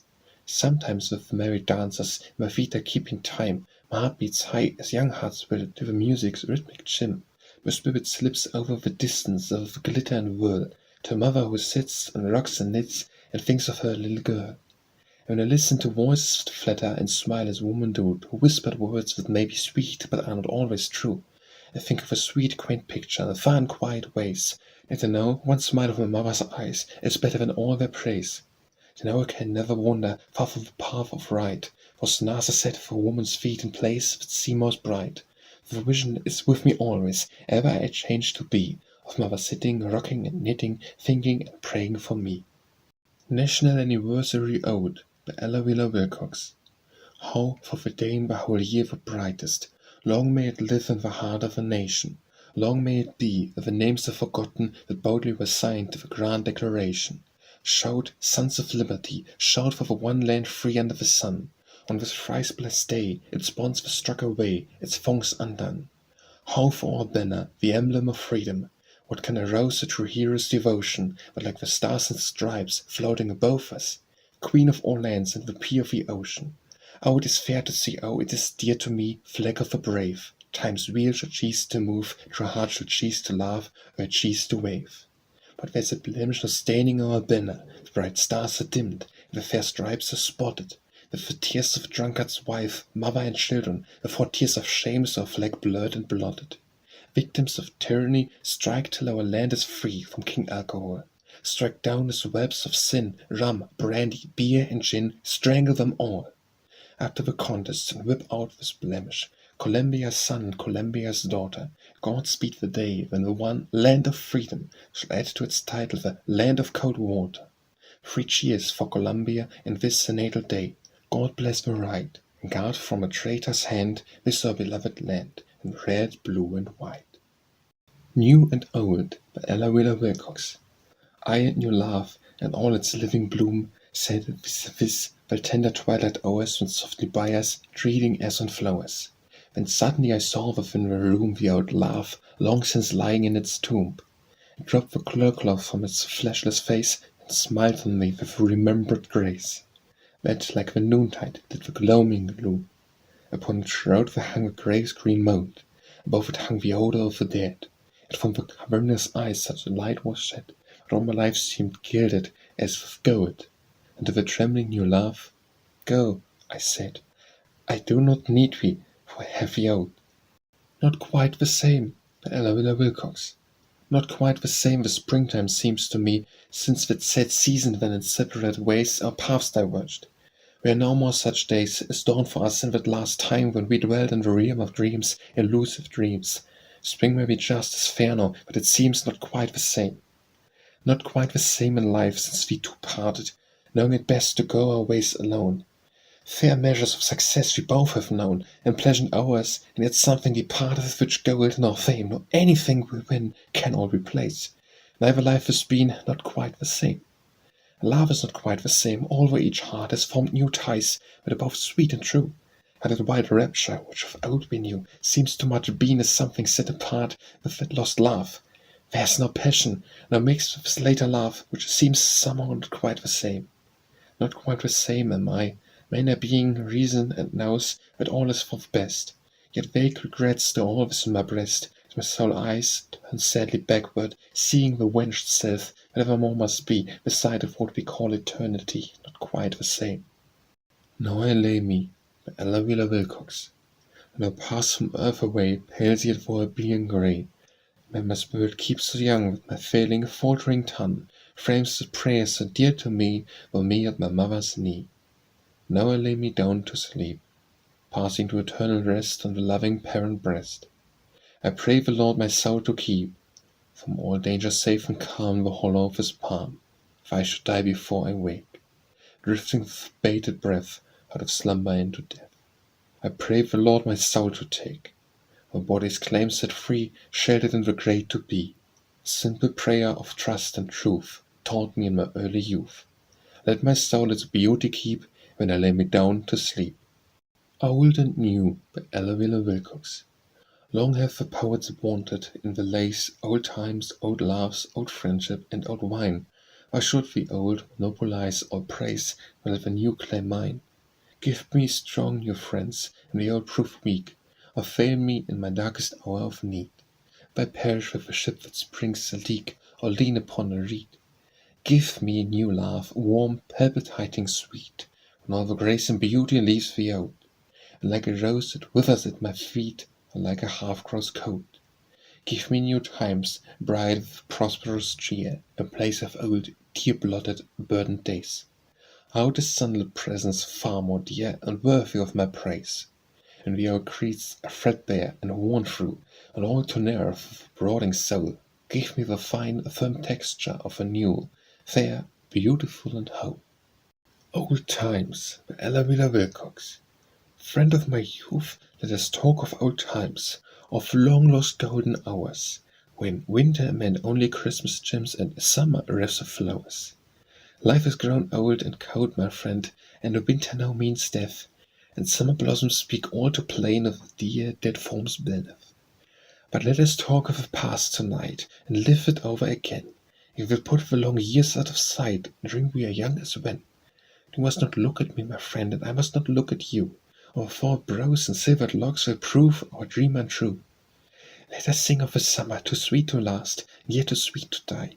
Let us read tales from the book of the past, and talk of the days gone by. We will turn our backs to the west, my friend, and forget we are growing old. The skies of the present are dull and grey, but the past's are blue and gold. The sun has passed over the noontide line, and is sinking down the west. And our friends we knew in days long sinful half have gone to rest, and the few that are left on earth, my friend, are scattered far and wide. But you and I will talk of the days early roamed or died. Auburn wrinkles and hazel eyes, blue eyes and tresses of gold, winds joy-laden and azure skies belong to those days of old. We will leave the present shores a while and float on the past smooth sea. I must not look at you, my friend, and you must not look at me. Older than you by Ella Wheeler Wilcox.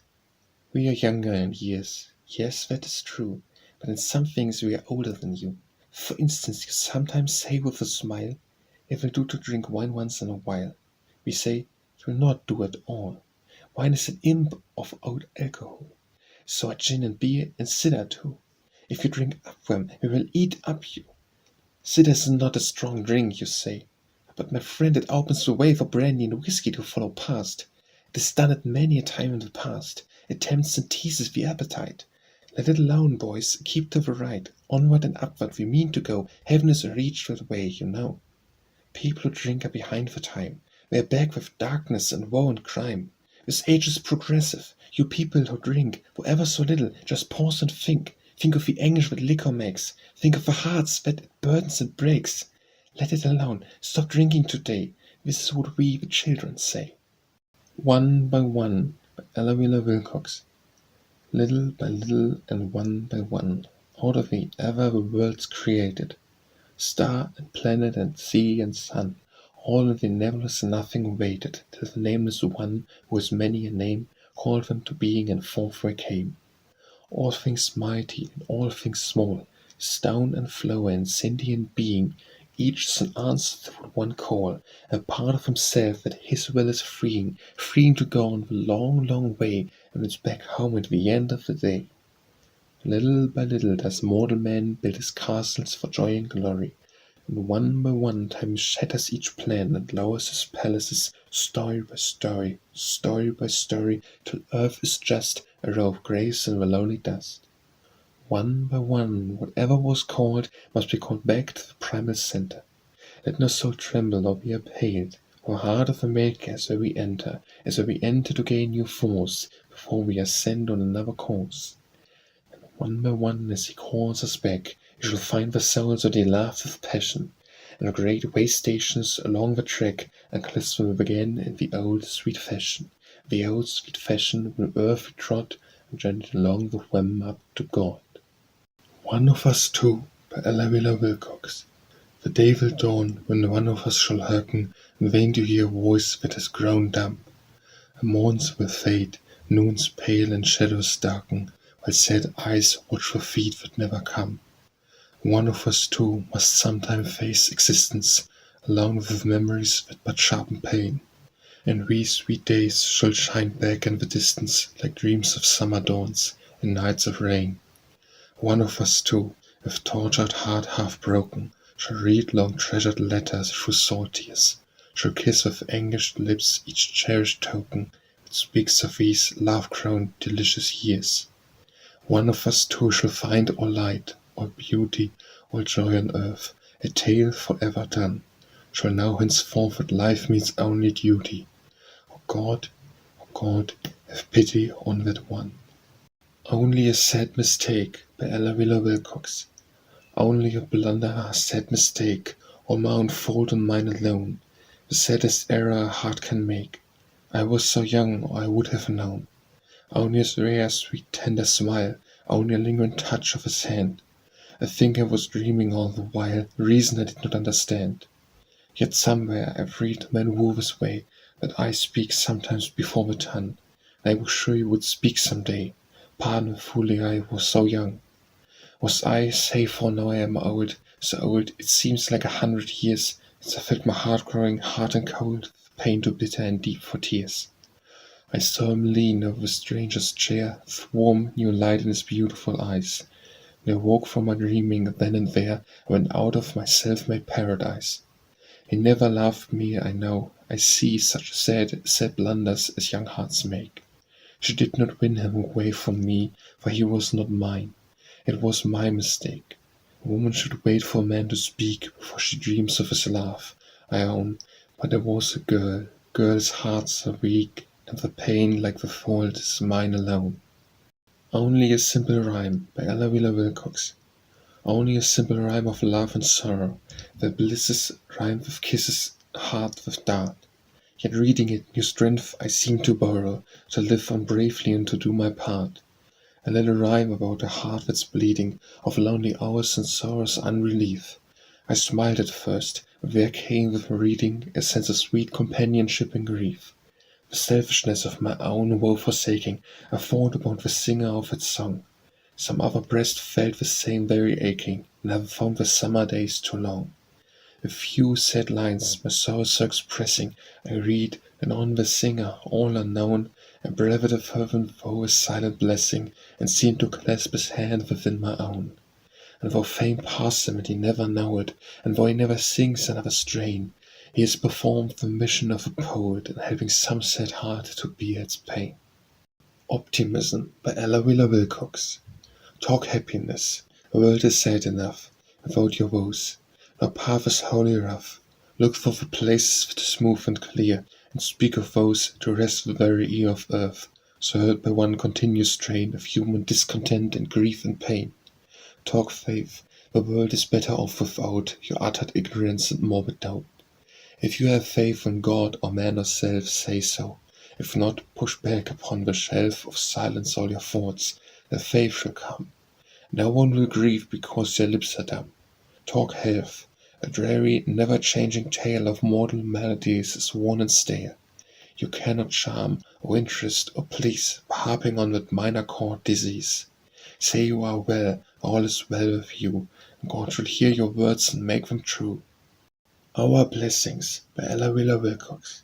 Sitting today in the sunshine that touched me with fingers of love, I thought of the manifold blessings God scatters on earth from above, and there seemed as I numbered them over far more than we merit or need, and all that we lacks the angels to make earth a heaven indeed. With winter brings long pleasant evenings, the spring brings the promise of flowers, that summer breathes to fruition, and autumn brings glad golden hours. The woodlands re-echo with music, the moonbeams and silver the sea. There is sunlight and beauty about us, and the world is as fair as can be. But mortals are always complaining, each one thinks his own a sad lot, forgetting the good things about him, cause mourning for those he has not. Instead of the star-spangled heavens, we look on the dust at our feet, we drain out the cup and spitter, forgetting the one that is sweet. We mourn over the thorn and the flower, forgetting its odor and bloom. We pass by a garden of blossoms to weep over the dust of the tomb.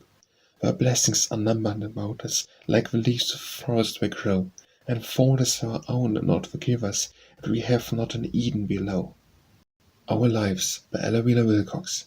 Our lives are songs, God writes the words, and we set them to music with pleasure, and the song grows glad or sweet or sad, and we choose to fashion the measure. We must write the music, whatever the song, whatever its rhyme or metre. And if it is sad, we can make it glad, or if sweet, we can make it sweeter. One has a song that is free and strong, but the music he writes is minor, and the sad strains replete with pain, and the singer becomes the repiner. And he thinks God gave him a dirge-like lay, though knows that the words are cherry, and the song seems lonely and solemn only because the music is dreary. And the song of another has through the words an undercurrent of sadness, but he sets it to music of ringing chords, makes it a paean of gladness. So whether our songs are sad or not, we can give the world more pleasure, and better ourselves by setting the words to be glad, triumphant measure. Over the May Hill, by Ella Wheeler Wilcox. All through the night time, and all through the daytime, dreading the morning and dreading the night, near and near we drift to the Maytime, season of beauty and season of blight. Leaves on the linden, and sun on the meadow, green in the garden and bloom everywhere. Gloom in my heart, and a terrible shadow walks by me, sits by me, stands by my chair. Oh, but the birds by the brooklet are cherry, oh, but the woods show such delicate greens. Strange how you drop into soon you are very, to will I know what the weariness means. And how could I know in the crisp winter weather, for sometimes I notice a catch in your breath, riding and singing and dancing together. How could I know you were racing with death? How could I know when we danced until morning, and you were the gayest of the gay crowd, with only the shortness of breath for warning? How could I know what you danced for shroud? Whirling and whirling through moonlight and starlight, rocking as lightly as boats on the wave. Down in your eyes shone deep light, a far light. How could I know it was a light to your grave? Day by day, nearing and nearing, hid under greenness and beauty and bloom, cometh the shape and the shadow I am fearing, of the Mayhill is waiting your tomb. The season of mirth and of music is over. I have danced my last dance, I have sung my last song, and the violets under the clover, my heart and my love will be lying along. Out of the water, by Ella Wheeler Wilcox. Think of it out of the water. Thousands of men today march on to death. Think how the sun shines on fields red with slaughter, or the air chokes with cannon's hot breath. How in the shadows perchance of his even hundreds of hearts will have paused in the beat, pale ghastly brows will be turned up to heaven, brows with the pressed by lips tender and sweet. Think of the homes that these battles are leaving, destitute, desolate, dreary and dumb.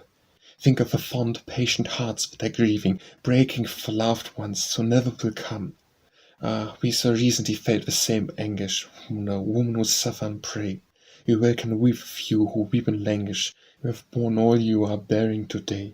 God speed me right, we cry, God be with Prussia. Yet to the mourners of soldiers who fall, whether the tears flow in France or in Russia, the dead are the dead, and we pity them all. Think of it, hearts that are breaking, sorrowing, suffering over the sea. Think of the eyes that are blinded and aching, with watching for those whom we never will see. Pain's Roof, by Ella Wheeler Wilcox. I think man's great capacity for pain proves his immortal birthright. I am sure no merely human mind could bear the strain of some tremendous sorrows we endure. Art's most ingenious breastworks fail at length, beat by the mighty billows of the sea. Only the god-formed shores possess the strength to stand before their onslaughts and not flee. The structure had you built with careful toil, the tempest lays in ruins in an hour, while some grand tree that springs forth from the soil is bended but not broken by its power. Unless our souls had root and soil divine, we could not bear earth's overwhelming strife. The fiercest pain that wrecks this heart of mine convinces me of everlasting life. Penalty, by Ella Wheeler Wilcox.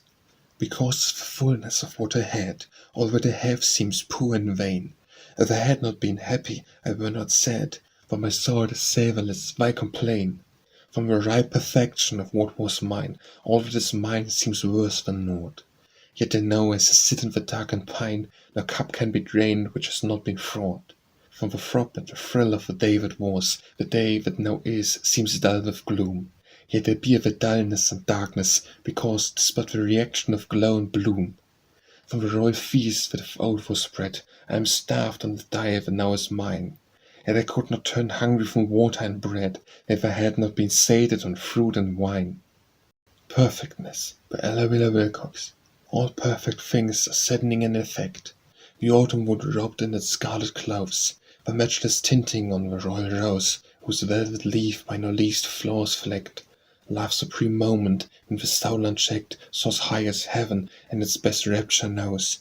These hold deeper pathos than our woes, since we leave nothing better to expect. Resistless change, and powerless to improve, can only mar. The gold will pale to grey, nothing remains tomorrow as today. The loose will not seem quiet, so fate and love must find its measures of delight made less. How imperfect is all perfectness! Perished, by Ella Wheeler Wilcox. I call to the summer sun, come over the hills today, unlock our rivers and tell them to run, and kiss the snowdrifts and melt them away. And the sun came over at hardy lover, and unlocked the river and told it to glide, and kissed the snowdrift till it fainted and died. I called to the robin, come back, come up from the south and sing. And robin sat up on the airy track, and smoothed down his feathers and oiled his wings. And the notes came gushing, gurgling, rushing, in trills and quavers, clear and mellow and strong, till the glad air quivered and rang with song. I said to the orchard, blow. I said to the meadow, bloom. And the trees stood white, like brides in a row, and the breeze was laden with rare perfume. And over the meadows on lights and shadows, the daisies white and violets blue, and yellow-haired buttercups blossomed and grew. I called to a hope that died with the death of flowers and grass. Come back, the river is free to glide, the robin sings and the daisies bloom. Alas, the hope I cherished rudely perished, to ever awaken and live again, though 100 summers creep over the plain. Philosophy, by Ella Wheeler Wilcox. At morn the wise man walked abroad, proud with the learning of great fools. He laughed and said, there is no God, 'tis force creates, 'tis reason rules. Meek with the wisdom of great faith, at night he knelt while angels smiled, and wept and cried with anguish breath, Jehovah, God, save for my child. Platonic, by Ella Wheeler Wilcox. I knew it the first of the summer, I knew it the same at the end, but you and your love were plighted, but couldn't you be my friend? Couldn't we sit in the twilight, couldn't we walk on the shore, with only a pleasant friendship to bind us, and nothing more? There was not a word of folly spoken between us two, or we lingered oft in the garden till the roses were wet with dew. We touched on 1,000 subjects, the moon of the worlds above. Our talk was tinctured of science and everything else save love. A whole platonic friendship, you said, had proven to you, could bind a man and a woman the whole long season through, with never a thought of flirting, the woeful in the youth. What would you have said, my lady, if you had known the truth? What would you have done, I wonder, had I gone on my knees to you, to tell you my passionate story, there in the dusk and the dew? My burning, burdensome story, hidden and hushed so long, my story of hopeless loving. Say, would you have thought it wrong? But I fought with my heart and conquered, I hid my wound from sight. You were going away in the morning, and I said a calm good night. But now when I sit in the twilight, or when I walk by the sea, that friendship, quite platonic, comes surging over me. And a passionate longing fills me for the roses, the dusk, the dew, for the beautiful summer vanish, for the moonlight walks and you.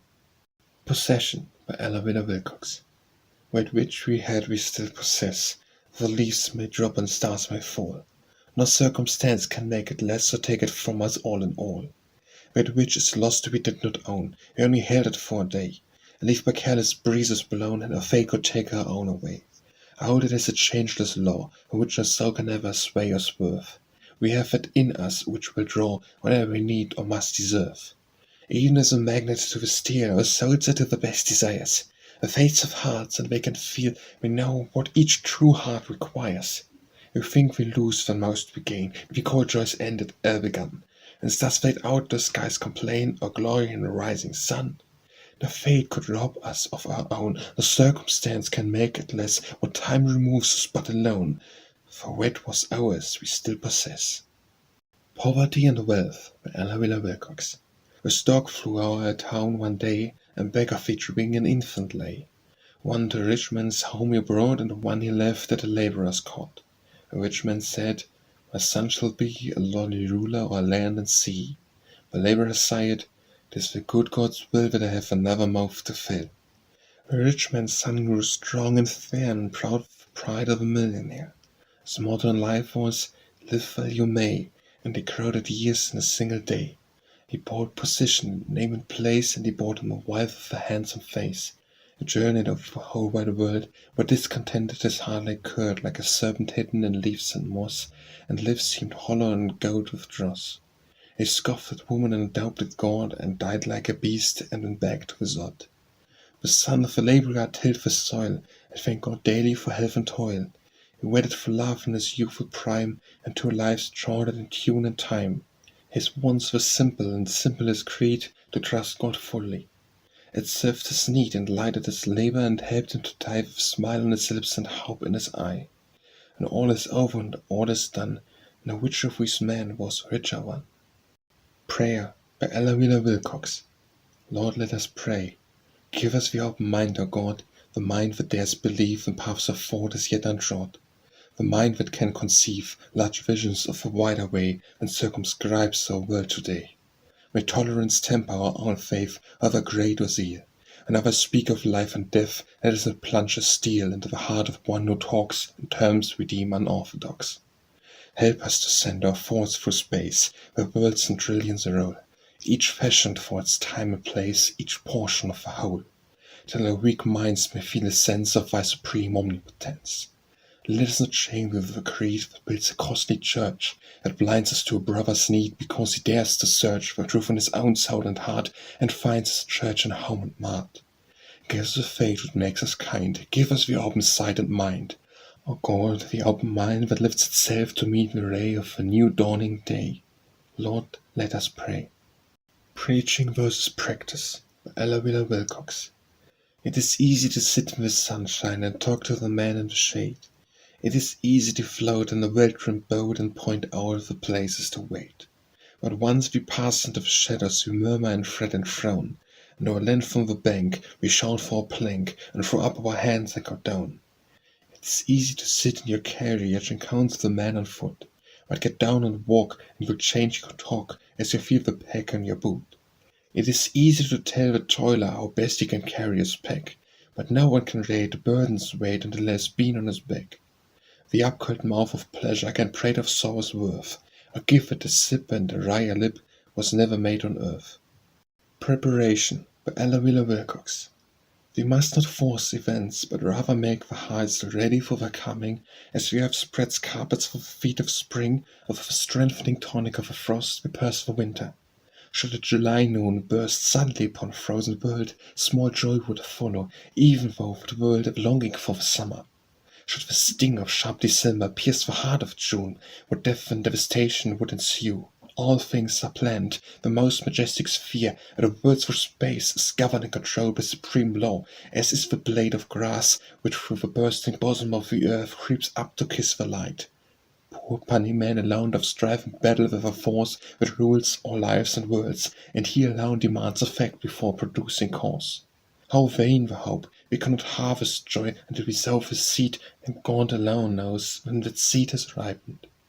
Oft we stand and watch the ground with anxious brooding eyes, complaining of a slow and fruitful yield, not knowing if the shadow of ourselves keeps the sunlight and delays result. Sometimes our fierce impatience of desire doth like a sultry May force tender shoots of half-formed pleasures and unshaped events to ripen prematurely, and reap but disappointment, or we root the germs with briny tears ere they have time to grow. While stars are born and mighty planets die, and hissing comets scorch the broad space, the universe keeps its eternal calm. Through patient preparation, year on year, the earth endures the trial of spring and winter's desolation. So our souls in grand submission to a higher law should move serene through all the ills of life, believing the masked joys. Presumption by Ella Wheeler Wilcox. Whenever I am prone to doubt or wonder, I check myself and say, that mighty one who made the solar system cannot blunder, and for the best of things are being done, who set the stars on their eternal course, has fashioned the strange earth by come sure plan. Bow low to those majestic forces, or dare to doubt the wisdom of puny man. You cannot put one little star in motion, you cannot shape one single forest leaf, nor fling a mountain up, nor sink an ocean, presumptuous pitch by large of unbelief. You cannot bring one dawn of regular splendor, nor bid the day to shadowy twilight fall, nor send the pale moon forth of radiance tender, and dare you doubt the one who has done all? So much is wrong, where is such pain, such sinning, yet look again, behold how much is right, and he who formed the world from its beginning knows how or guided upward to the light. Your task, O man, is not to carp and cavil at God's achievements, and of purpose strong to cling to good and turn away from evil. That is the way to help the world alone. Protest by Ella Wheeler Wilcox. To sin by silence, when we should protest, makes cowards out of men. The human race has climbed in protest, and no voice being raised against injustice, ignorance, and lust, the Inquisition yet would serve the law, and guillotines decide our least disputes. The few who dare must speak and speak again to right the wrongs of many. Speech, thank God, no wasted power in this great day and land, can gag or throttle. Press and voice may cry loud disapproval of existing ills, may criticize oppression and condemn the lawlessness of wealth-protecting laws, and of the children and childbearers toil to purchase ease for idle millionaires. Therefore do I protest against the boast of independence in this mighty land. Call no chain strong which holds one rusty link, call no land free that holds one fettered slave. Until the manna-clad, slim wrists of babes are loosed to toss in childish sport and glee, until the mother bears no burden save the precious one beneath her heart, till God's soil is rescued from the clutch of greed and given back to labor, that the man call this the land of freedom. Recompense by Ella Wheeler Wilcox. Straight from my heart this fact today, a truth's one hand is driven. God never takes one thing away, but something else is given. I did not know it in earlier years, with law of love and kindness, only mourned for bitter tears my loss and sorrow's blindness. But ever following each regret or some departure treasure, my sad repining heart was met with unexpected pleasure. I thought this only happened so, but time this truth taught me, no least thing from my life can go, but something else is brought to me. It is the law, complete sublime, and now with faith unshaken, in patience I but bide my time, when any joy is taken. No matter if a crushing blow may for the moment down me, still back of its waits love, I know, with some new gift to crown me. Reflection by Ella Wheeler Wilcox. Twice have I seen God's full reflected grace. Once when the veiling of a child at birth proclaimed another soul had come to earth, a look shone on and through the mother's face. And once when silence, absolute and vast, followed the final indrawn mortal breath, sudden upon the contenance of death, the supreme glory of God's grace was cast. Regret by Ella Wheeler Wilcox. There is a haunting phantom called regret, a shadowy creature robbed somewhat like woe, with fair in the face, whom all men know, where his sad mien and eyes forever wet. No heart would seek her, but once having met, or take her by the hand, and to and fro, wander through those paths of long ago, those hallowed ways, 'twere wiser to forget. One day she led me to that lost land's gate, and bade me enter, but I answered no. And would pass on with my bold comrade fate. I have no tears to waste on we, no time. My strength for hoard for heights I hope to climb. No friend I'd woe, for so that would be great. Resolve by Ella Wheeler Wilcox. Build on resolve, not upon regret, the structure of a future. Do not grope among the shadows of old sins, but let thine own soul's light shine on the path of hope and dissipate the darkness. Waste no tears from the blotted record of lost years, but turn the leaf and smile, oh smile, to see the fair white pages that remain for we. Prate not of thy repentance, but believe a spark divine dwells in we. Let it grow, and which the unpreaching spirit can achieve, the grant all creative forces know, will assist and strengthen as the light lifts up the corn to the oak tree's height. Thou hast but to resolve, and lo, God's whole great universe fortified by soul.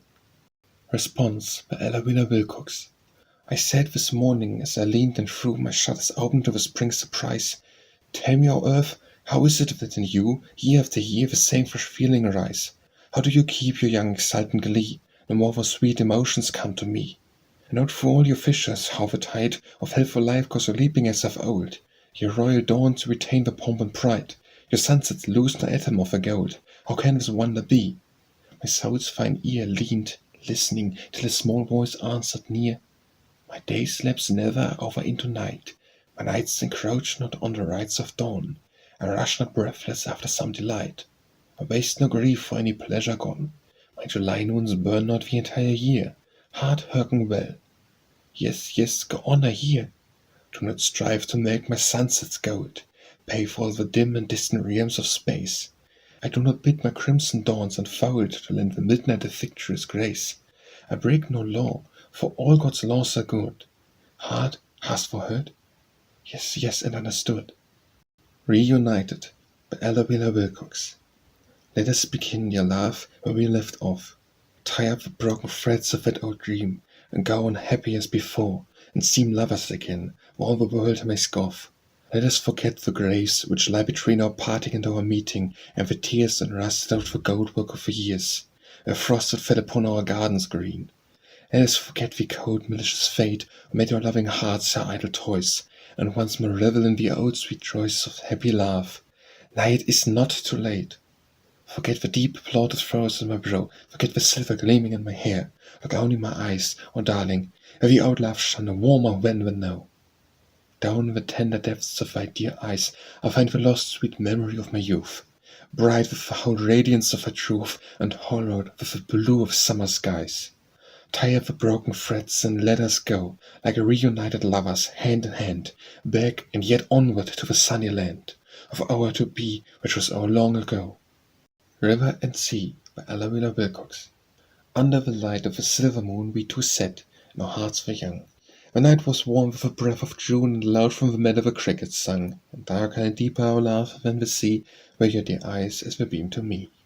The moon hung clear and the night was still, the waters reflected the glittering skies. The nightingale sang on the distant hill. But sweeter than all was the light in your eyes, your dear dark eyes, your eyes like the sea, and from the depths shone love for me. My heart like a river was mad and wild, and the river is not deep like the sea. But I said your love was the love of a child, compared with the love that was felt by me. A river leaps noisily, kissing the land, but the sea is fathomless, deep and grand. I vowed to love you forever and ever. I called you cold on that night in June, when a fierce love like a reckless river dashed on, and the vein was spent too soon. While yours was deep like the sea. I had cheated you, love, but you died for me. Robin's Mistake by Ella Wilcox. What do you think, Red Robin, found by mow hay? Why, a flask bright full of liquor that the mowers brought that day to slake their thirst in the hayfield, and Robin he shook his head. Now I wonder what we call it and how it tastes, he said. I have seen the mowers drink it, why isn't it good for me? So I just draw out the stopper and get at the stuff and see. But alas for the curious Robin, who undrawed and he burned his throat, from his bill to his poor crops linging, he could not utter a note. And his head grew light and dizzy, and he staggered left and right, and threw over a flask of brandy, and spilled it ever might. But after a while he sobered and quietly flew away, and he never has tasted liquor or touched it since that day. I do say to his kindred, in the course of friendlier chat, these men think we are above us, yet to drink such stuff as that. Of a poor degraded creature, I'm glad I'm only a bird. I flew up over the meadow, and it was all I heard. Signs by Ella Wilcox. Alone I climbed the steep, ascending path which leads to knowledge, and the babbling throngs that hurry after shouting to the world's small fragments of large truths. There is not one who comprehends my purpose, or who sees the ultimate great goal. Why, even she, my heaven-intended spouse, my other self, religion, turns her beauteous face on me, with hatred in the eyes, where love should dwell. And woes who call me master blindly run, wounded veil faith with blasphemies, making useless slaughter on my name. Mine is the difficult slow task to blaze the road of facts for labyrinths of dreams to dare maybe and establish, and substitute I know for I believe. I follow closely where the seers have led, at that entangled dim path of theirs, which may be trodden but by other seers, I seek to render solid for the feet of all mankind. With reverent hands I lift the mask for mystery, and show the face of reason as smiling bravely on the world. Visions of the prophets, one by one, grew visible beneath my tireless touch, and white secrets of elusive stars I tell aloud to listening multitudes. To fit the better world with toil ensures, time will impregnate with a better race the future's womb. And when the hour is ripe, the ready eyes of men the alien spheres shall seem as friendly neighbors, and my skill shall make the music audible to ears which will be tuned to those high harmonies. Mine is the work to fashion, step by step, the shining way that leads from man to God.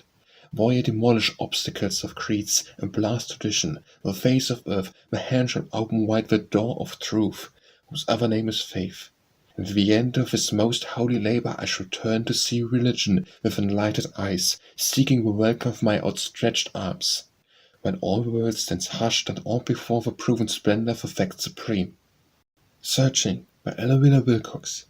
These quiet autumn days, my soul like Noah's dove on airy wings goes out and searches for the hidden things beyond the hills of haze. With mournful pleading cries, of the waters of the voiceless sea that laps the shore of broad eternity, day after day it flies, searching, but all in vain, for some stray leaf that it may light upon, and read the future as the days are gone, its pleasures and its pain. Listening patiently from some voice speaking from the mighty deep, reeling on the things that its dove keep in secret there for me.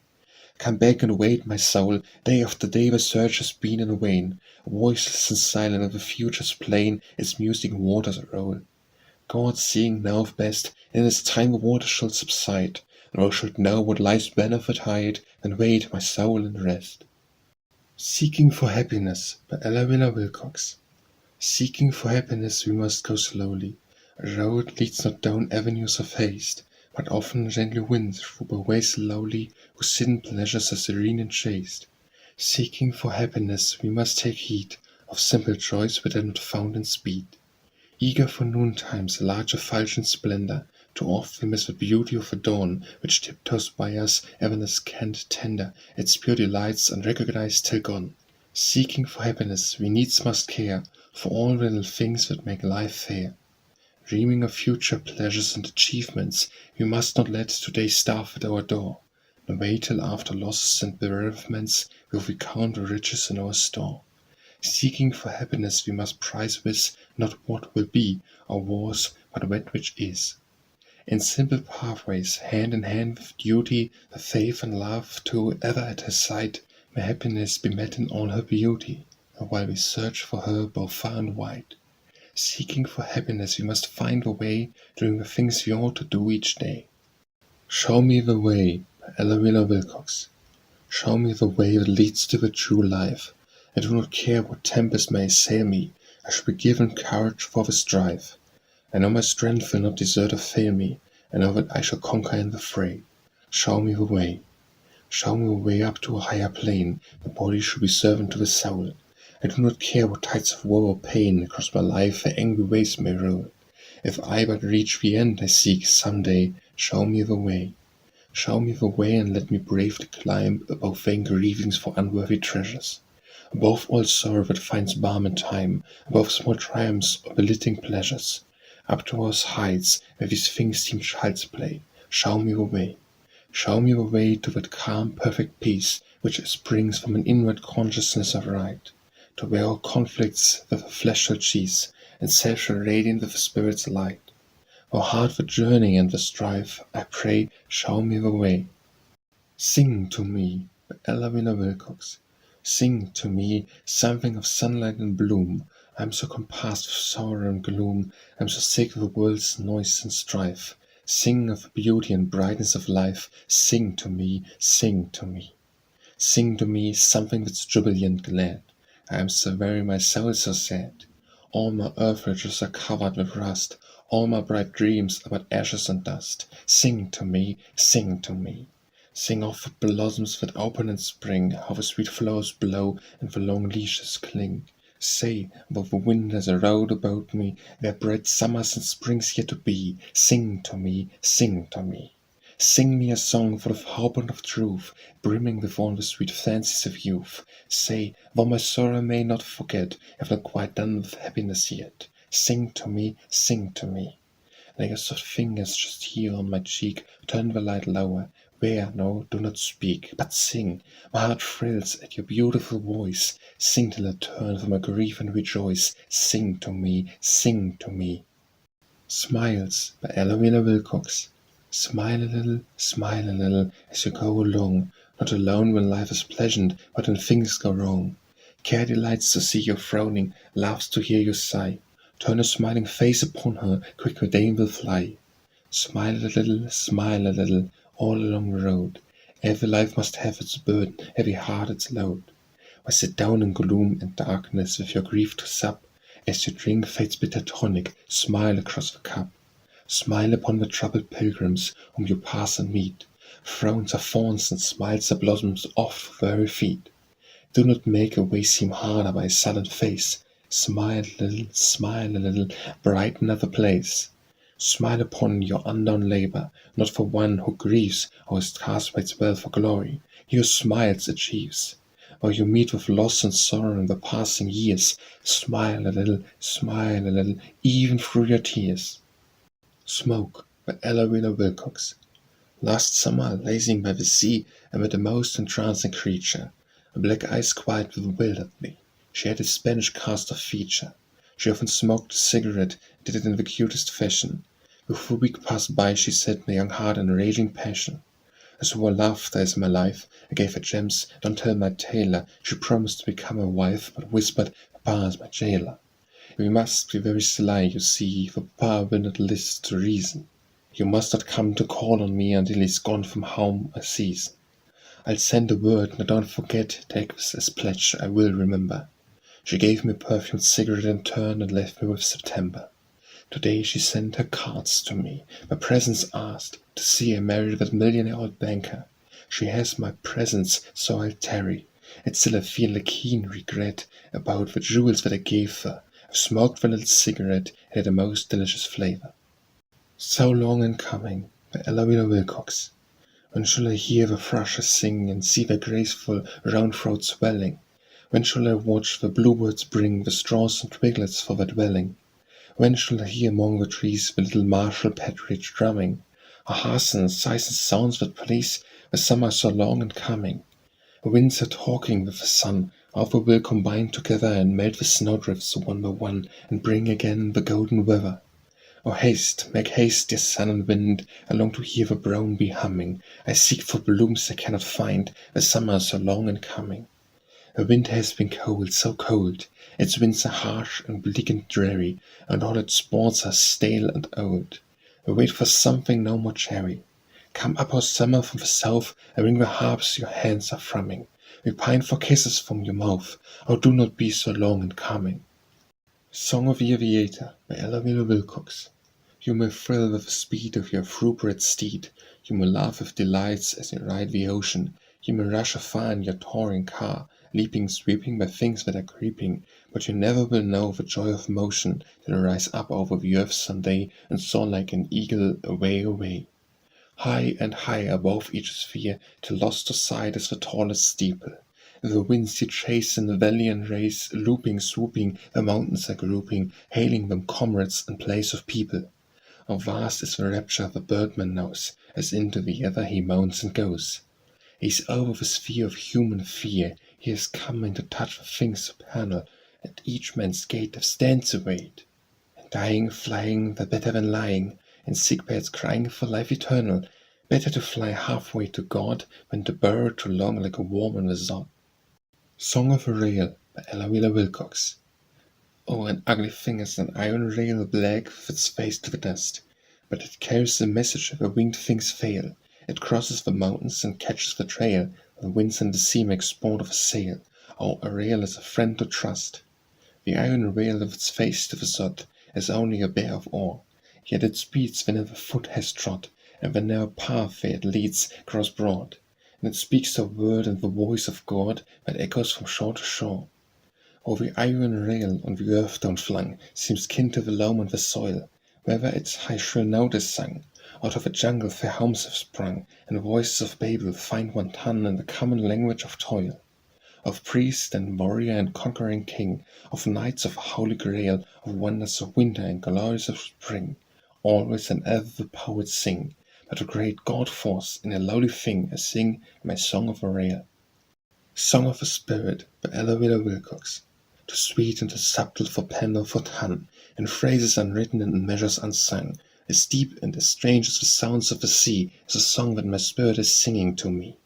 In the midnight and tempest when forest trees shiver, and the roar of the surf and the rush of a river, and the rustle of leaves and the fall of rain, and on the low breezes I catch a refrain. From vapors that frame and envelop the earth, and beyond, from realms where my spirit had birth, from the mists of the land and the fogs of the sea, for ever and ever the songs come to me. I know not its wording, its import I know. When the rhythm is broken, the measure runs low, and wakes to lulled by the things of its life, my soul is merged into its pleasures or strife. When up to the hilltops of beauty and light, my soul like a lark and the ever takes flight, and the white gates of heaven shine brighter and nearer, the song of the spirit grows sweeter and clearer. Up the realms where no mortal has trod, into space and infinity near to my God. With whiteness and silence and beautiful things, I'm born when the voice of eternity sings. And once in the winds of a drop of rain, my spirit shall listen and hear the refrain. Thy soul shall soar up like a bird on the breeze, and the things that have pleased thee will nevermore please. Song of a Wheelman by Ella Wheeler Wilcox. Upon my desk and the dark office spending, dim seems the sunlight and dull seems the day. And then the afternoon draws toward an ending, here waits my steel steed, I mount and away. Like cobwebs of silver I see in the distance the glint of bright wheels. I must follow and find what life in the air now, what zest in existence, as fast and faster I race with the wind. Down the smooth pavements and out toward the heather, ho fellow ho, I am coming you see. Breast to breast, now let us speed on together, who dares try mounting that hillside with me? Above the bridge I go past the green meadows, hurrah boys, I will ride on alone. For in yon cottage, half hidden in the shadows, waiting for me is my sweetheart, my own. She watches my wheel as it glitters and glistens down the steep crest of a daisy-studded hill. Fair is her cheek as she waits there and listens for the sure signal blown tenderly shrill. Sweetheart, my sweetheart, I'm coming, I'm coming. Here, sturdy steed, you may stand by the wall. A bird to a mate has flown straight through the gloaming. Love, youth, and summer, thank God for them all. Sorrow's Uses by Ella Wheeler Wilcox. The use of sorrow I comprehend better and better at each year's end. Deeper and deeper I seem to see why and wherefore it has to be. Only after the dark wet days do we fully rejoice in the sun's bright rays. Sweeter the crust tastes after the fast, and the sated gourmand's finest repast. The faintest cheer sounds never amiss to the actor who once has heard a hiss. To one who the sadness of freedom knows, light seems the fetters love may impose. And he who has dwelt with his heart alone hears all the music in friendship's tone. So better and better I comprehend whosoever would be our friend. Sorry, Ella Wheeler Wilcox. There's much in life that makes me sorry as I journey down life's way, and I seem to see more pathos than poor human lives each day. I am sorry for the strong brave men who shield the weak from harm, but who in their own troubled hours find no protecting arm. I am sorry for the victors who have reached success to stand as targets for the arrows that shot the enemy's failures hand. I am sorry for the generous hearts who freely share the wine, but drink alone the gall of tears and fortune's drear decline. I am sorry for the souls who build their own fame's funeral pyre, derided by the scornful throng like ice deriding fire. I am sorry for the conquering ones who know not sin's defeat, but daily treat down fierce desire and live scorched and bleeding feet. I am sorry for the anguished hearts that break with passion's strain, but I am sorrier for the poor soft souls that never knew love's pain. Who hunger on through barren years, not tasting joys they crave, for sadder for such as lot than weeping o'er a grave.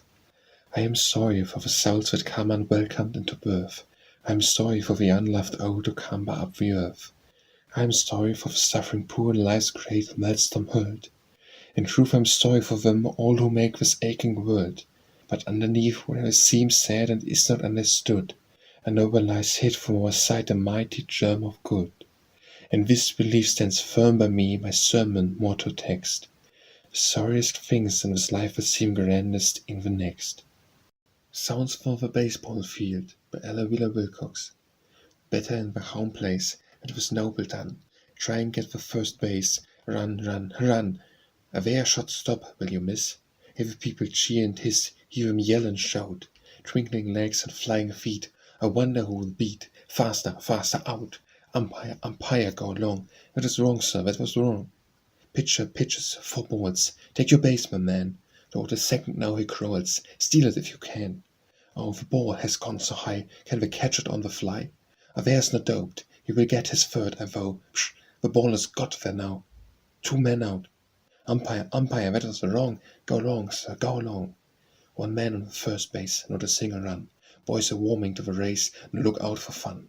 Pitcher's arm may be as tired. Batter sudden seems inspired. Grounds the ball to win. Run where, run your best. I'm screaming with rest. 2 men in. Umpire, umpire, go away. Dead wrong, sir, I say. What's the matter now, pray? Taking breath, it's all. When restless people say, play ball. 1 ball, 2 strikes, 2 balls, foul. Umpire calls and people howl. What is he about? Run. Half the inning now is done. 3 men out. Umpire, go along. You're always wrong.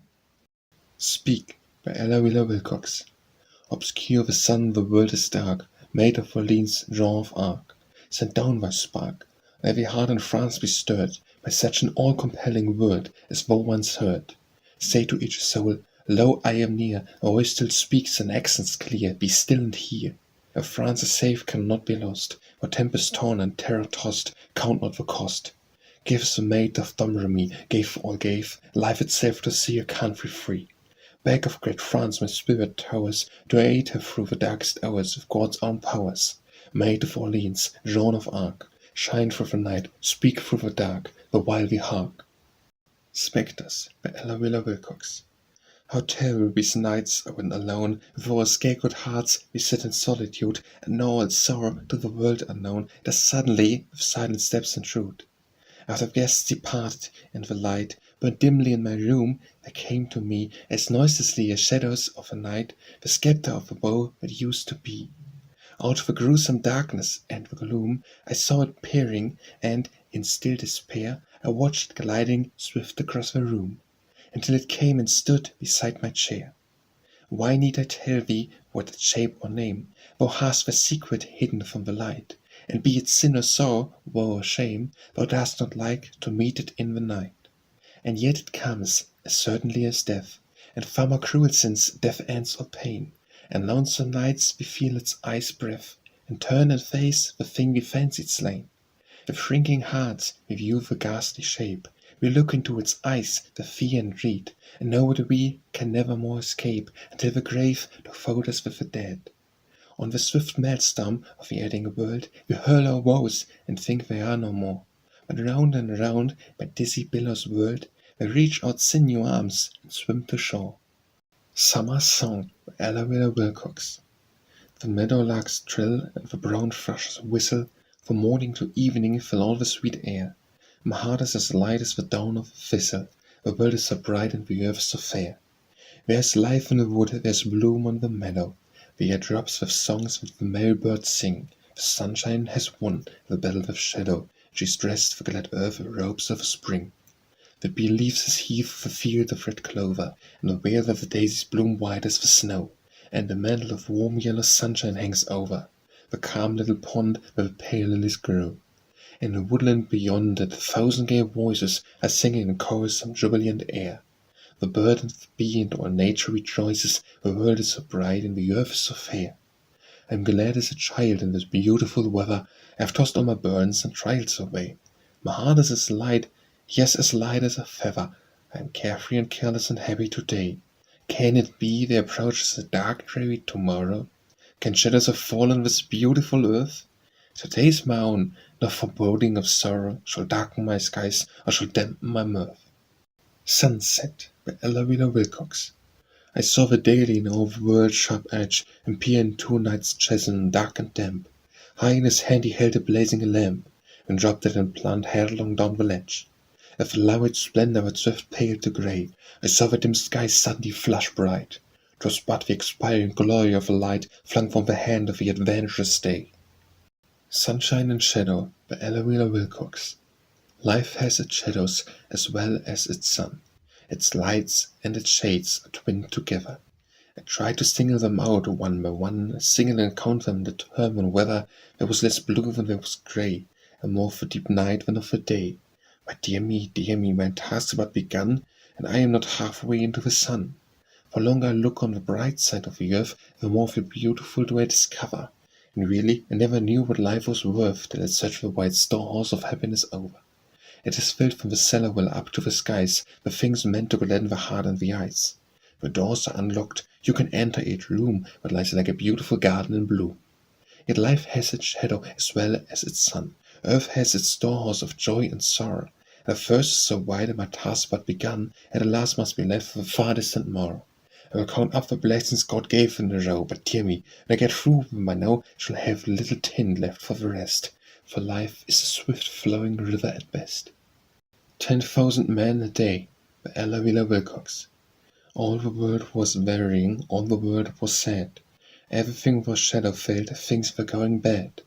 When a rumor stirred all hearts, as the wind stirs trees, 10,000 men a day coming overseas. Soon we saw them marching by, God, what a sight! Shoulders back and heads erect, faces full of light.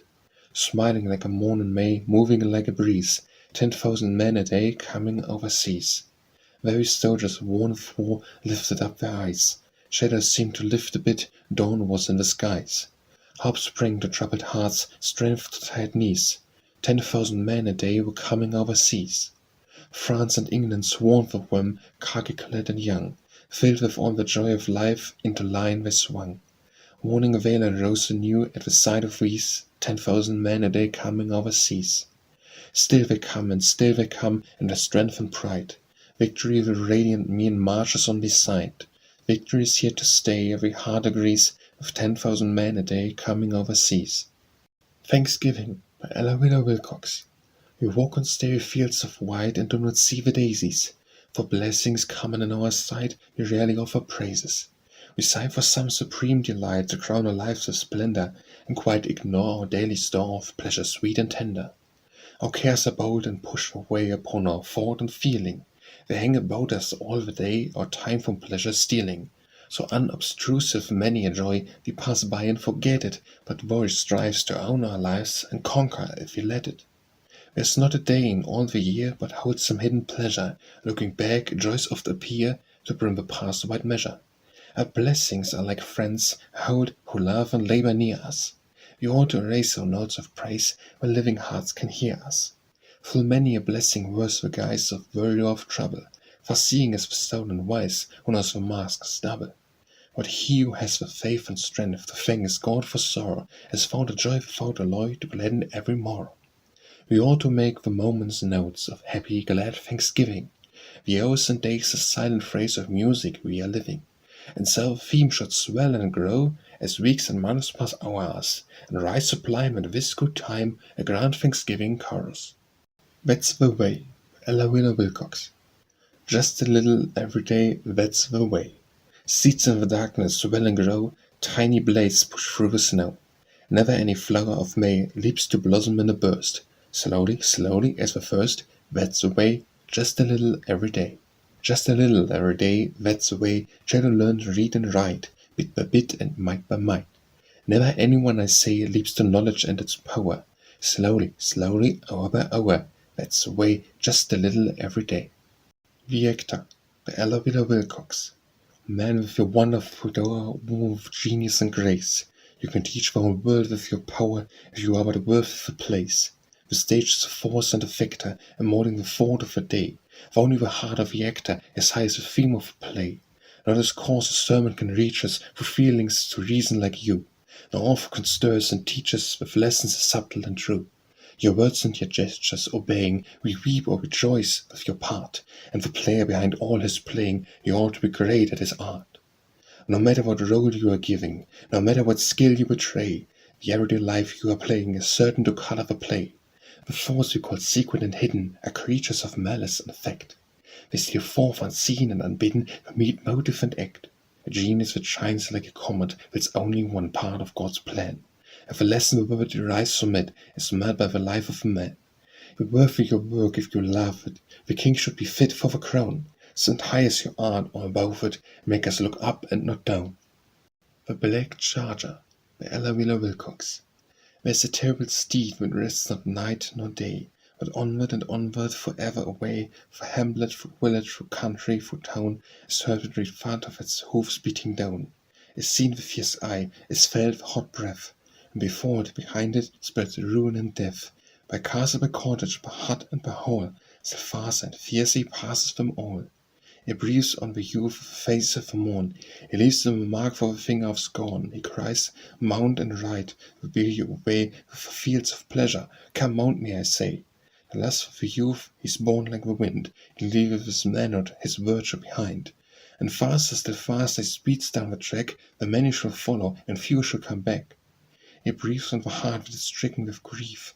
Come, mount me, and fly to the plains of relief. I will bear you away to the fair fields Elysian, where your sorrow shall seem but a long-vanished vision, a future before you, forgetting the past. You shall revel in pleasure, rejoicing at last. Whoso shall mount shall ride to his doom, shall be sunk in the marshes of terror and gloom. He breathes on the king, and he breathes on the slave, on the young and the old, from the crypt to the grave. O masterly minds, and they wither away, as a flower drops and dies in the torrid sun's ray, on beautiful souls that are pure as the light, and their shriveled, polluted with mildew and blight. The master, the servant, the high and the low, he bears them all down to the regions of woe. How Temperance clan, rest ye not night nor day. Watch for the steed, starve him down, block his way. Throw him into the dust, seize his long, flowing mane. Bind his terrible limbs till he quivers in pain. Stab him through the heart, beat him down till he lies stark and stiff on the earth, beat him down till he dies. Till never by castle, by cottage, by hole, shall again pass the black-hearted steed Alcohol. The Change by Ella Wheeler Wilcox. She leaned out into the soft June weather. With her long loose tresses the night breeze played. Her eyes were as blue as the bells on the heather. Her water so fair as a fair young maid. She folded her hands like the leaves of a lily. My life, she said, is a night in June, fair and quiet and calm and stilly. Bring me a change, or changeful moon. Who would drift on the lake forever? Young hearts vary. It is not strange, and sight of a beautiful bounding river. New moon, true moon, bring me a change. The rose that arrived her maiden blushes dropped from her breast at a stranger's feet. Only a glance, but the hood blood rushes to mantle of her face, shine sweet. To and fro the moon is warning, a walk and the stars shine on both, and one is the earnest and one is feigning. What is as sweet as a sweet young love? A young life crushed and a young heart broken, a bleak wind blows through the lovely bower, and all that remains of love was broken as a trampled leaf of faded flower. Dark as night, the moon is failing, and what is so pale as a pale old moon? Cold as the wind through the tree-tops wailing, woe that the change should come so soon. The Christian's New Year Prayer by Ella Wheeler Wilcox. Thou Christ of mine, thy gracious ear low bending, for these glad New Year's days, to catch the countless prayers to heaven ascending, for e'en had hearts to raise some secret wish for fame, or gold, or power, or freedom from all care. Dear patient Christ, who liveth hour on hour, hear now a Christian's prayer. Let this young year, silent, walks beside me, be as a means of grace to lead me up, no matter what betide me, near the Master's face.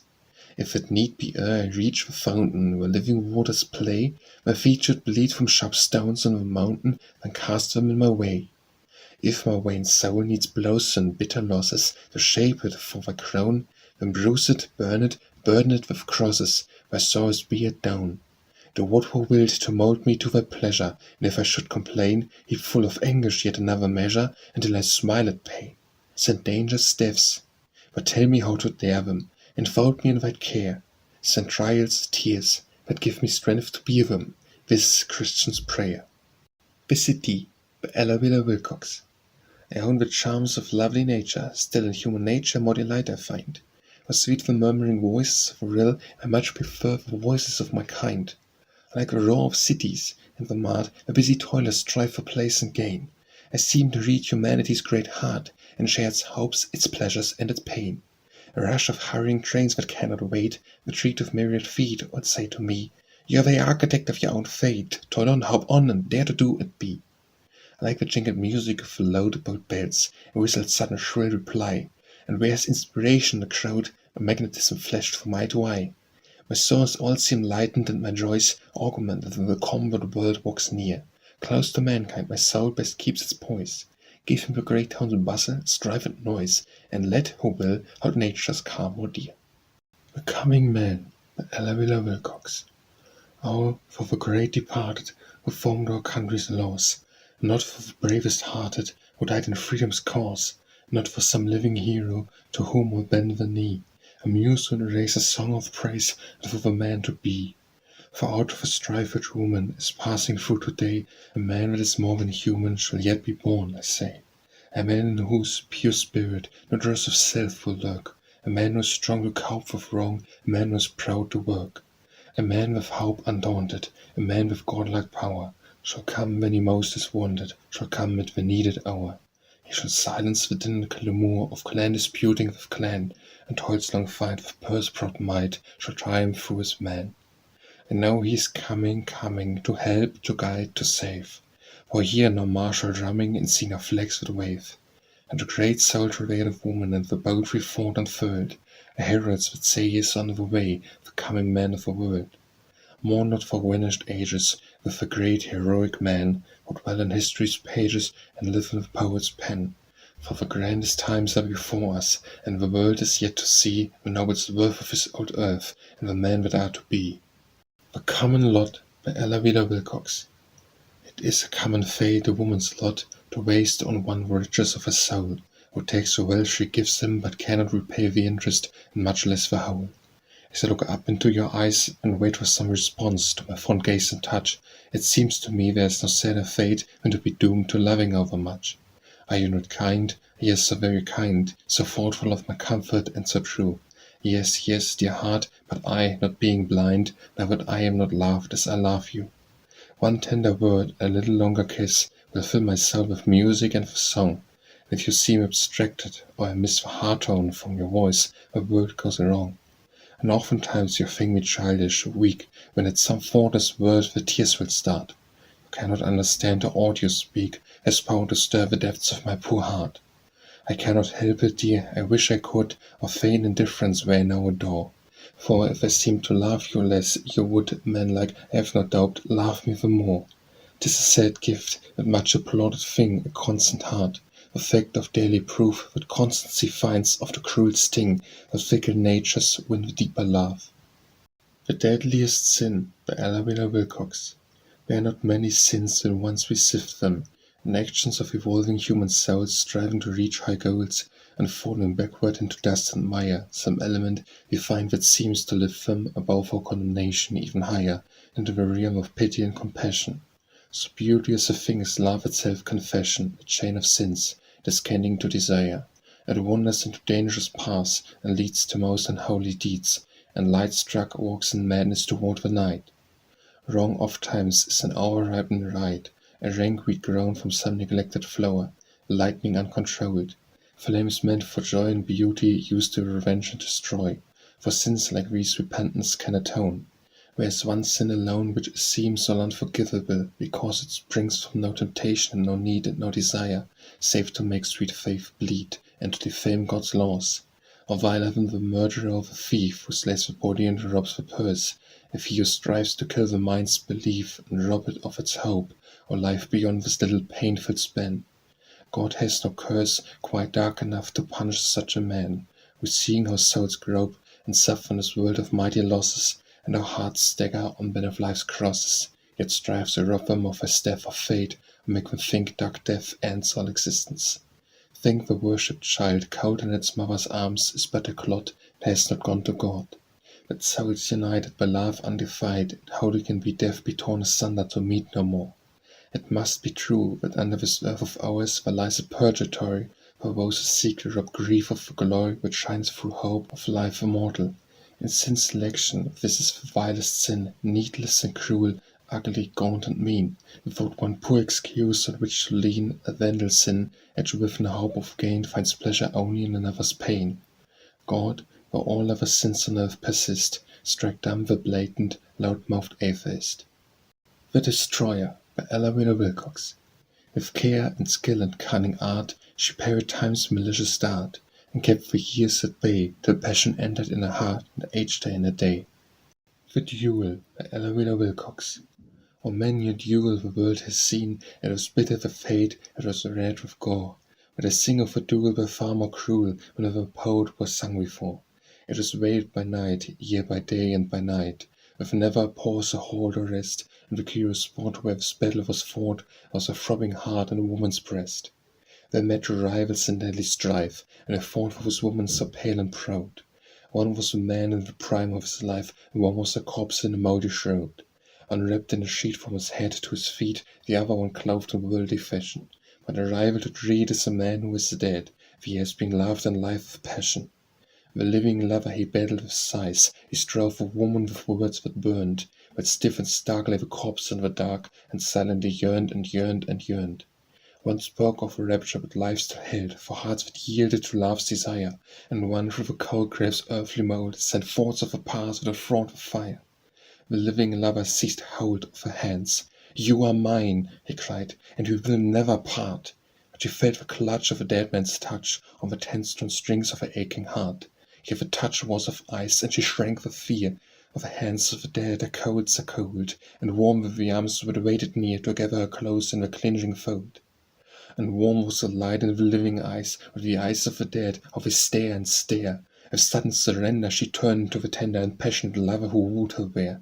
Farewell to sorrow, hail sweet tomorrow. The battle was over, the duel was done. We swooned in the blisses of love fond kisses, the dead man stared on in the dark alone. The Empty Bowl by Ella Wilcox. I held the golden vessel of my soul and prayed that God would fill it from on high. Day after day the importuning cry grew stronger, grew a heaven-accusing dole, because no scared waters laved my bowl. So full the fountain, Lord, wouldst thou deny the little needs for a soul's supply? Ask but the small portion of the whole. And from the vast invisible somewhere a voice, as when love authorized by him, spake, the tumult of my heart was stilled. Oh, once the waters must the bowl prepare, pour out the self that chokes it to the brim, but emptied vessels from the source are filled. The Engine by Ella Wilcox. Into the gloom of the deep, dark night, with panting breath and startled scream, swift as a bird in sudden flight, darts the screech of steel and steam. Awful dangers are lurking nigh, rocks and chasms are near the track, but straight by the light of its great white eye it speeds through the shadows dense and dark. Terrible thoughts and fierce desires trouble its mad heart many an hour. The burn and smoulder the hidden fires, coupled ever with might and power. It hates, the wild horse hates the rain, the narrow track by vale and hill, and shrieks with cry of startled pain, and longs to follow its own wild will. The Englishman by Ella Wilcox. Born in the flesh and bred in the bone, some of us harbor still a new world pride, and we fawn to hide the spirit of Bunker Hill. We claim our place as a separate race or a self-created clan, till there comes a day when you like to say, we are kin of the Englishman. For under the front that seems so cold, and the voice that is wont to storm, we're certain to find a big, broad mind and a heart that is soft and warm. And he carries his woes in a lordly way, as only the great souls can, and it makes us glad when in truth we say, we are kin of the Englishman. He slams his door in the face of the world, if he thinks the world is too bold. He will even curse, but he opens his purse to the poor and the sick and the old. He's slow in giving to woman the woad, and slow to pick up a fan, but he gives a room in an hour of doom and dies like an Englishman. The Falling of Thrones by Ella Wilcox. Above the din of commerce, above the clamour and rattle of labor disputing with riches, of anarchist streets and groans, above the hurry and hustle and roar of that bloodless battle, the men are fighting for riches, and yet the falling of thrones. I see no savage host, hear no martial drumming, but down in the desert where feet lie the useless crowns of kings. And the mighty spirit of progress is steadily coming, and the flag of one republic abroad to the world he flings. The universal republic, where birth not birth is royal, where the lowliest born may climb on a self-made ladder to fame. The highest and proudest born, if he be not true and loyal, shall find no masking title to cover and gild his shame. Not with the bellow of guns and not with sabres whetting, but with growing minds of men is waged the swordless fray, while over the dim horizon the sun of royalty setting lights with a dying splendor the humble's toiler's way. The Farewell by Ella Wilcox.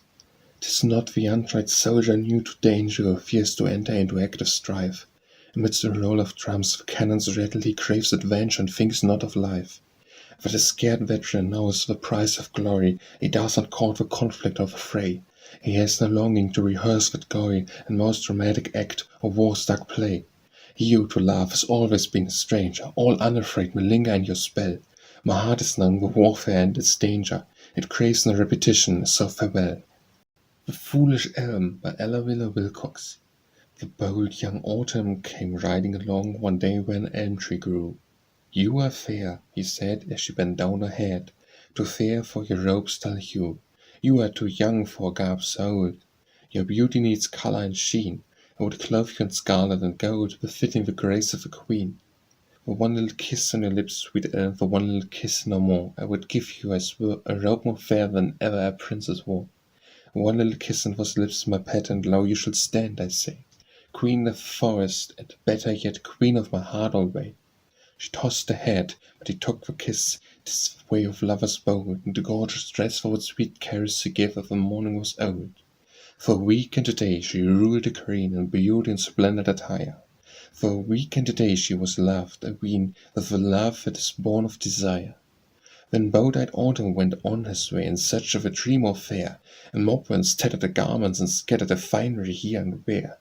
Poor and faded and ragged and cold, she rocked in a wild distress, and longed for that green gown she had sold for a fickle lover's caress.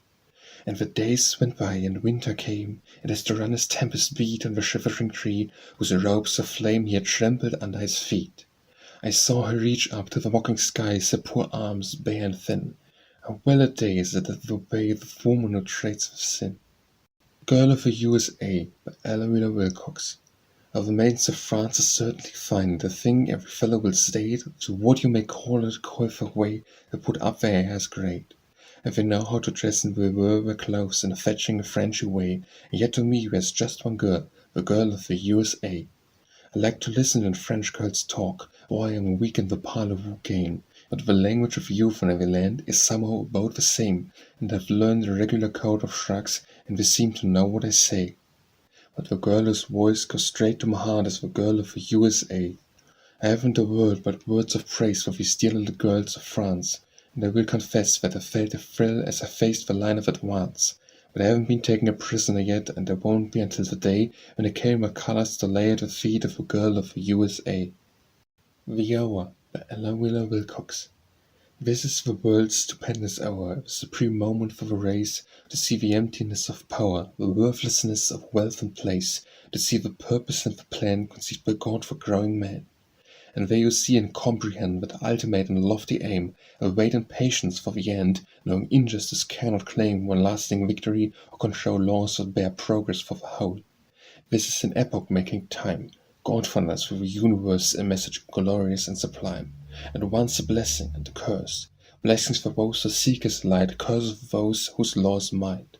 Ephemeral as the sunset glow is human grandeur, mortal life was given that souls might seek in our mortal truths, and through the strife that shakes the earth from land to land, the wise should hear and understand. Out of the awful holocaust, out of the whirlwind and the flood, out of old creeds to battle and tossed, shall rise a new earth washed in blood, a new race filled with spirit power, this is the world's stupendous hour. The Jealous Gods by Ella Wheeler Wilcox. Our life is wonderful, she said, no more world is bright. Can paradise show fairer skies or more effulgent light? Speak lower and lower, mortal heart, the jealous gods may hear. She turned for answer, but his gaze cut past her like a lance, and shone like flame on one who came with radiant glance for glance. Spoke to louder mortal heart, the jealous gods were near. I walked through green and sunlit ways, and yet the earth seemed black, for where the free, where two should be, so runs the world a luck. The listening gods, the jealous gods, won't know Eden is here. The King of Candyland by Ella Wheeler Wilcox. Have you heard of the King of Candyland?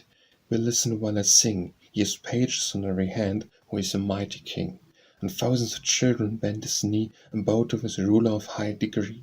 He has a smile out like the sun, his face is round and bland, his bright eyes twinkle and glow with fun, as the children kiss the hand, and everything toothsome, melting sweet, is scatters freely before the feet. But woe for the children who follow him, with loving praises and laughter, who is a monster ugly and grim, as they go running after, and when we get well into the chase, he lifts his mask and shows his face.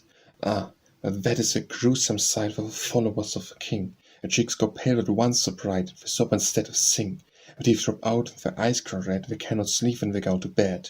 And after they see the monster's face, they have no peaceful hour, and they have aches in every place, and would the sweet seems sore. And oh, for what sorrowful foolish band to follow the king of Candyland. The Land of Nowhere by Ella Wilcox. Do you know where the summer blooms all the year round, where never is rain on a picnic day, where the fawn is a rose and its beauty blows, little boys never are caught from play? Now hey, it is far away in the wonderful land of nowhere. Do you like to live where nobody's goats, where you never are told it's time for bed? You learn for trying and laugh for crying, where snarls and the pull when they comb your head? Now hey, it is far away in the wonderful land of nowhere. Do you long to dwell where you never need to wait, where no one is punished or made to cry, where supper of cakes is not followed by aches, and little folks thrive on a diet of pie? Now here you must go away the wonderful land of nowhere. You must drift down the river of idle dreams close to the border of no man's land. For a year and a day you must sail away, and when you will come to an unknown strand, and oh hey, if you get where, stay in the wonderful land of nowhere. The Land of the Gone Away Souls by Ella Wilcox. That is a beautiful land, I wis, the land of the gone away souls. Yes, a lovely region by far and wis is the world most fair. The goodliest goal of all good goals, else why do our friends stay where? And walk in a world where the sweet friends, and ever have ever held dear. Yes, love of duty and beauty blends to render the earth place bright. And faster, year on year, my comrades hurry from sight. They hurry away to the overwhere, and few of them say farewell. Yes, they go away with a secret air, as if on a secret quest. They come not back to earth to tell why that land seems the best. Messages come from the mystic sphere, but few know the code of that land. Yes, many the message, but few who hear the din of the world below, or hearing the message can understand the truths that we long to know. And it must be the goal of all good goals, and I think of it more and more. Yes, think of that land of gone away souls, and its growing hosts of friends, who will hail my bark when it touches shore, where the last brief journey ends. The Law by Ella Wilcox. The sun may be clouded, yet ever the sun will sweep on its course till the cycles are run. And when unto chaos the systems are hurled, again shall the builder reshape a new world. Your path may be clouded, and certain your goal, move on, for the orbit is fixed for your soul. And though it may lead into darkness of night, the talk of a builder shall give you new light. You were and you will be, nowhere while you are. Your spirit has travelled both long and afar. It came from the source to the source it returns. The spark that was lighted, eternal burns.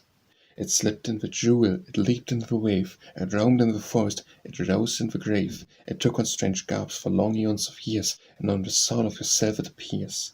Body to body your spirit speeds on. It seeks a new form when the old one is gone. And the form that it finds in the fabric you wrought, or the loom of the mind, the fibre of thought. As dew is drawn upward, in rain to descend, your thoughts with ray and in destiny blend. You can't escape them, or petty, or great, or evil, or noble, they fashion your fate. Somewhere on some planet, sometime and somehow, your life will reflect all the thoughts of your now. The law is unerring, no blood can atone. The structure you rear, you must live it alone. From cycle to cycle, through time and through space, your lives with your longings will ever keep pace. And all that you ask for and all you desire must come at your bidding as flames out of fire. Once list with voice and not all is done, your life is the life of the Infinite One. And the hurrying race you are conscious of pause, with love of a purpose and love of a cause. You are your own devil, you are your own God. You fashioned the paths that your footsteps have trod, and no one can save you from error or sin till you shall hark to the spirit within. The Little Bird by Ella Wilcox. The father sits in his lonely room, outside sings a little bird, and the shadows are laden with death and gloom, and the song is all unheard. The father's heart is the home of sorrow, his breast is the seat of grief. Who will hunt the paper for him on the morrow, who will bring him sweet relief, wearing his thoughts of innocent shed? Who will find his slippers and bring his hat? Still the little bird sings and flutters her wings. The refrain of his song is, God knows best, giveth his little children rest. Who can she know for sorrowful things? The mother sits by the desolate hearth, and weeps her vacant chair. Sorrow has taken the place of mirth, joy has resigned to despair. Bitter the cup the mother is drinking, so bitter the teardrops start. Sad are the thoughts the mother is thinking, or they will break her heart. Who will on errands and romp and play with robins the livelong day? Still the little bird sings and flutters her wings. God reigns in heaven, he will keep the dear little children that fall asleep. What can she know of these soulful things? Grandmother sits by the open door, the tears fall down like rain. Whosoever households are sad before, will it ever be glad again? Many unwelcome thoughts come flitting into the granddame's mind. Who will take up the stitch she drops in knitting? Who will her snuff-box find? Or bring her glasses and wheel a chair, and tie kerchief and comb her hair? Still the little bird sings and flutters her wings. God above doth all things well, I sing the same when my nestling fell. I wish I was a bird of his sorrowful things. The Lodge Room by Ella Wheeler Wilcox. Down bring into the lodge room anger and spite and pride. Drop at the gate of the temple the strife of the world outside. Forget all your cares and trials, forget every selfish sorrow, and remember the cause you meet for, and haste ye the glad tomorrow. Drop at the gate of the temple envy and spite and gloom. Don't bring personal quarrels and discord into the room. Forget the slights of the sister, forget the wrongs of the brother, and remember the new commandment, that ye all love one another. Bring your heart into the lodge room, but leave yourself outside, your personal feelings, ambition, vanity, pride.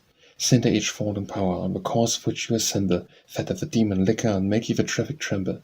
Aye, to fit and to chain him and cast him under our feet. This is the end we aim at, the object for which we meet. And don't bring into the lodge room envy or strife or pride, or aught that will mar our union, but leave them all outside. The Musicians by Ella Wheeler Wilcox. The strings of my heart were strung by pleasure, and the laughter of music fell on my ear. For he and mirth played a joyful measure, and played so loud that I could not hear the wailing and moaning of souls vary, the strains of sorrow that floated around from my heart's notes rang out loud and cheery, and I heard no other sound. Mirth and pleasure, the music brothers, played louder and louder in joyful glee, but sometimes the discord was heard by others, but only the rhythm was heard by me. Louder and louder, faster and faster, the hands of the brothers played strain on strain, and all of a sudden a mighty master swept them aside, pain. Pain, the musician, the soul refiner, strung the strings of my quivering heart, and the air that he played was a plaintive minor, so sad that the teardrops were forced to start. Each note was an echo of awful anguish, a shrill, as solemn, as sharp, as slow. My soul for reason seemed to languish, and faint with its weight of woe. With skilful hands that were never weary, the master of music played strain on strain, and between the bars of the misery it drew up the strings of my heart again. I was filled with a vague, strange wonder to see what they did not snap into. We had drawn so tight it would break asunder, thought, but instead they grew. The hands of the master, firmer and stronger, and I could hear on the stilling air, now my ears were defeated by mirth no longer, the sound of sorrow and grief and despair. My soul grew kinder and tender to others, my nature grew sweeter, and my mind grew broad, held a man to be brothers, linked by the chastening rod. My soul was lifted to God and heaven, and in my heartstrings fell again the hands of mirth and pleasure, even there was never a discord to mar the strain. For pain, the musician and sound refiner, it tuned the strings with a master hand, and whether the music be major or minor, it is always sweet and grand. The Needle and Thread by Ella Wheeler Wilcox.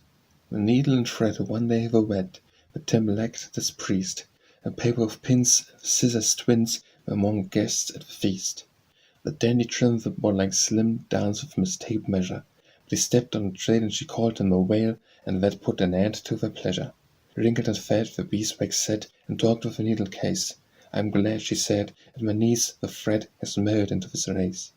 And mother, the spool was a dull old fool, and the needle and thread were shy. The result, you see, came all through me, I taught her to catch his eye. The young reborn just where had a fall, she had danced too long at one time, and it put a stop to the merry hop, and that brings an end to my rhyme. The groom and the bride took the wedding ride down a long white seam to the shore, and the guests all said there never was the weddest of their couple before. The Old Moon in the New Moon's Arms, Ella Wheeler Wilcox. A beautiful and splendid young new moon, in trailing robes of pink and palest blue, swept close to Venus and breathed low, a boon, a precious boon, I ask, dear friend, of you. A queen of light and beauty, you have known the pangs of love, its passions and alarms, and grant me this one favour, let me own, my lost old moon be once more in my arms. Swift through the vapours and the golden mist, the full moon's shadowy shape shone on the night. The new moon reached out, clasping arms and kissed a phantom lover, and the whole world sighed. The Past by Ella Wheeler Wilcox. I fling the past behind me like a rope, worn threadbare, the seams and out of date. I have outgrown it. Wherefore should I weep and dwell upon its beauty and its dyes of oriental splendor, or complain that I must needs discard it? I can weave upon the shuttles of future years a fabric far more durable, subdued, it may be, in the blending of its hues, with sombre shades compiling, yet the gleam of golden warp shall shot it through and through, and over all a fadeless lustre lies, and set with gems made out of crystal tears, new robe shall be richer than the old. The Pessimist, by Ella Wheeler Wilcox. The pessimist locust last to leave, for all the world is glad, still talks of grief. The poor little toe, by Ella Wheeler Wilcox. I'm all tired out, said the mouth of the poet, I'm all tired out with talk. Just wait, said the knee, till you're lame as you can be, when I have to walk.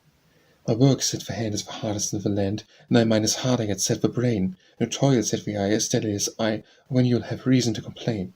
In a voice faint and low, the poor little toe spoke out in the dark with a wail. It is seldom I complain, you all will bear your pain with more patience if you hearken to my tale.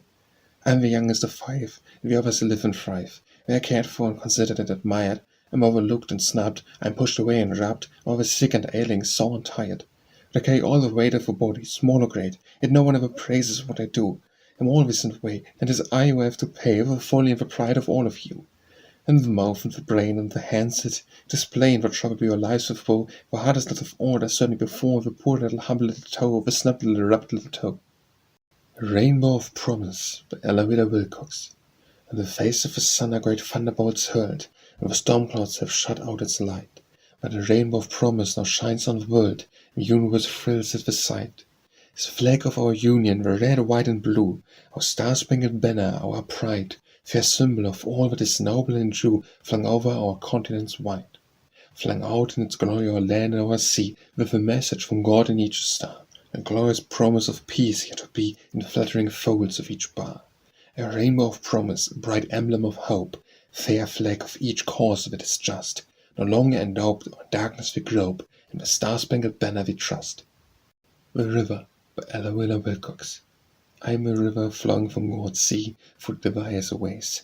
It made my course for me, I cannot change it. Mine alone the toil to keep the waters free from grim and soil, the winning river ends where it began.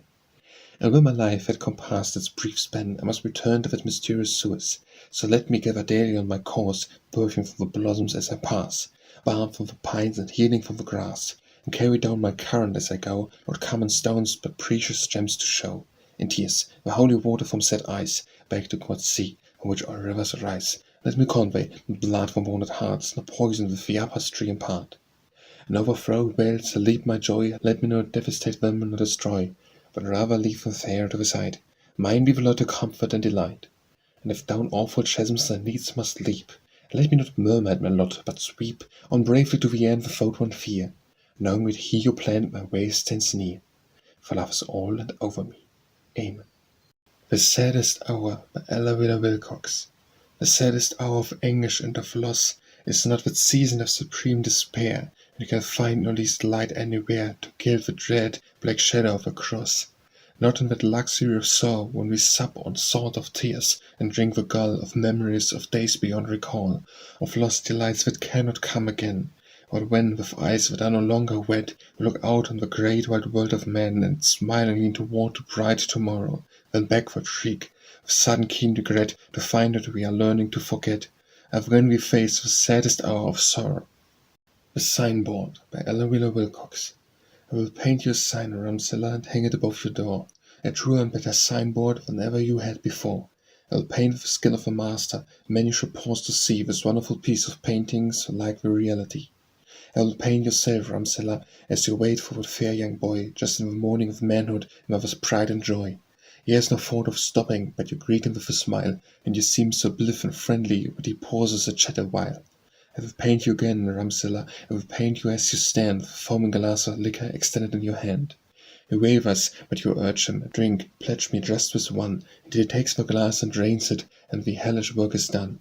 And next at the painted drunkard, only a year has flown, and into that loathsome creature the fair young boy has grown. The work was sure and rapid. I will paint him as he lies in a torpid, drunken slumber under the wintry skies.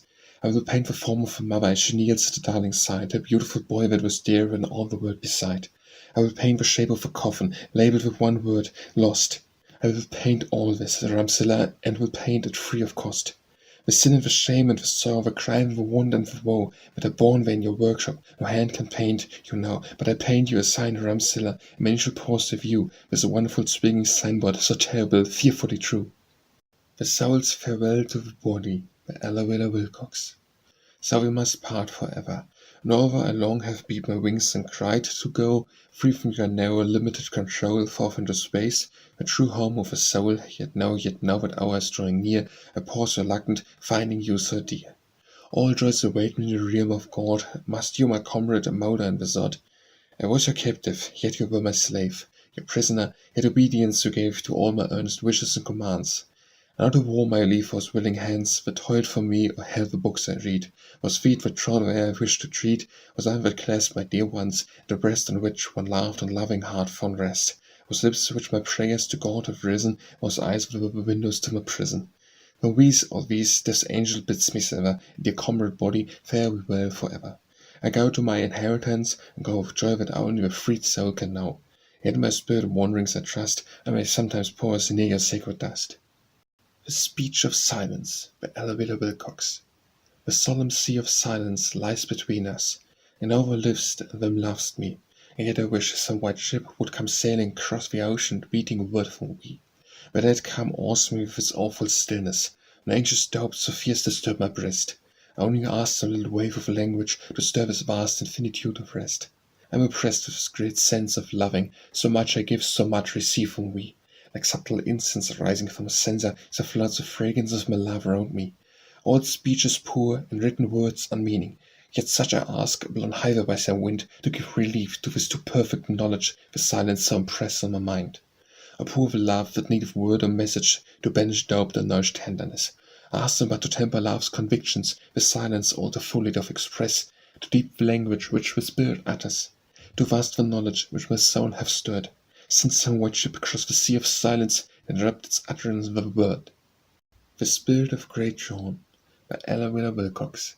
Beg of each a soldier who fights for France, I beg of each a woman and man who toils in praise for these long tense days, is the Spirit of Great John.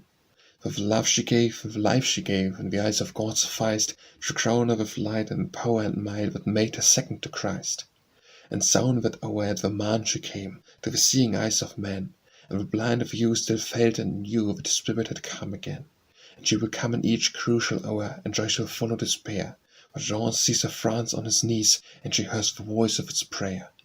There is no hate in the heart of France, but a mighty moral force that takes its stand for worship land, and cannot be swerved from its course, for this is the way of France today. A courage comes from faith, and she bends her knee, and she straightens her arm in a forward rush toward death. A jungle of beasts in the heart of Hun, a war to the world laid bare, and war has revealed that France concealed only the lion's lair. A lioness fighting to save her own, she fights as a lioness can, and strength to the end shall the unseen send in the spirit of Great John. The Story by Ella Wilcox. They met each other in the glade, she lifted up her eyes. Alack the day, alack the maid, she blushed in swift surprise. Alas, alas, how it comes from lifting up the eyes. The pail was full, the path was steep, he reached to her his hand. She felt the warm young pulses leap, but did not understand. Alas, alas, what comes from clasping hand with hand. She sat beside him in the wood, he wooded words and sighs. Our love in spring seems sweet and good, and maidens are not wise. Alas, alas, what comes from listening a lover's sighs. Summer sun shone fairly down, wind blew from the south. As his blue eyes gazed in eyes of brown, his kiss fell on her mouth. Alas, alas, what comes from kisses on the mouth. And now the autumn time is near, the lover roves away. With breaking heart and falling tear she sits the livelong day. Alas, alas, for breaking hearts, the lovers rove away.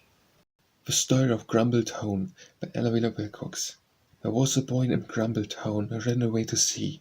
I'm sick of things on land, he said, as sick as I can be. And life upon the bounding waves is just the life for me. The seething ocean billows failed to stimulate his mirth, for he did not like the whistle of a dizzy rolling berth, and he thought the sea was almost as unpleasant as the earth. He wandered into foreign lands, he saw each wondrous sight, but nothing that he heard or saw seemed just exactly right, and so he journeyed on and on, still seeking for delight.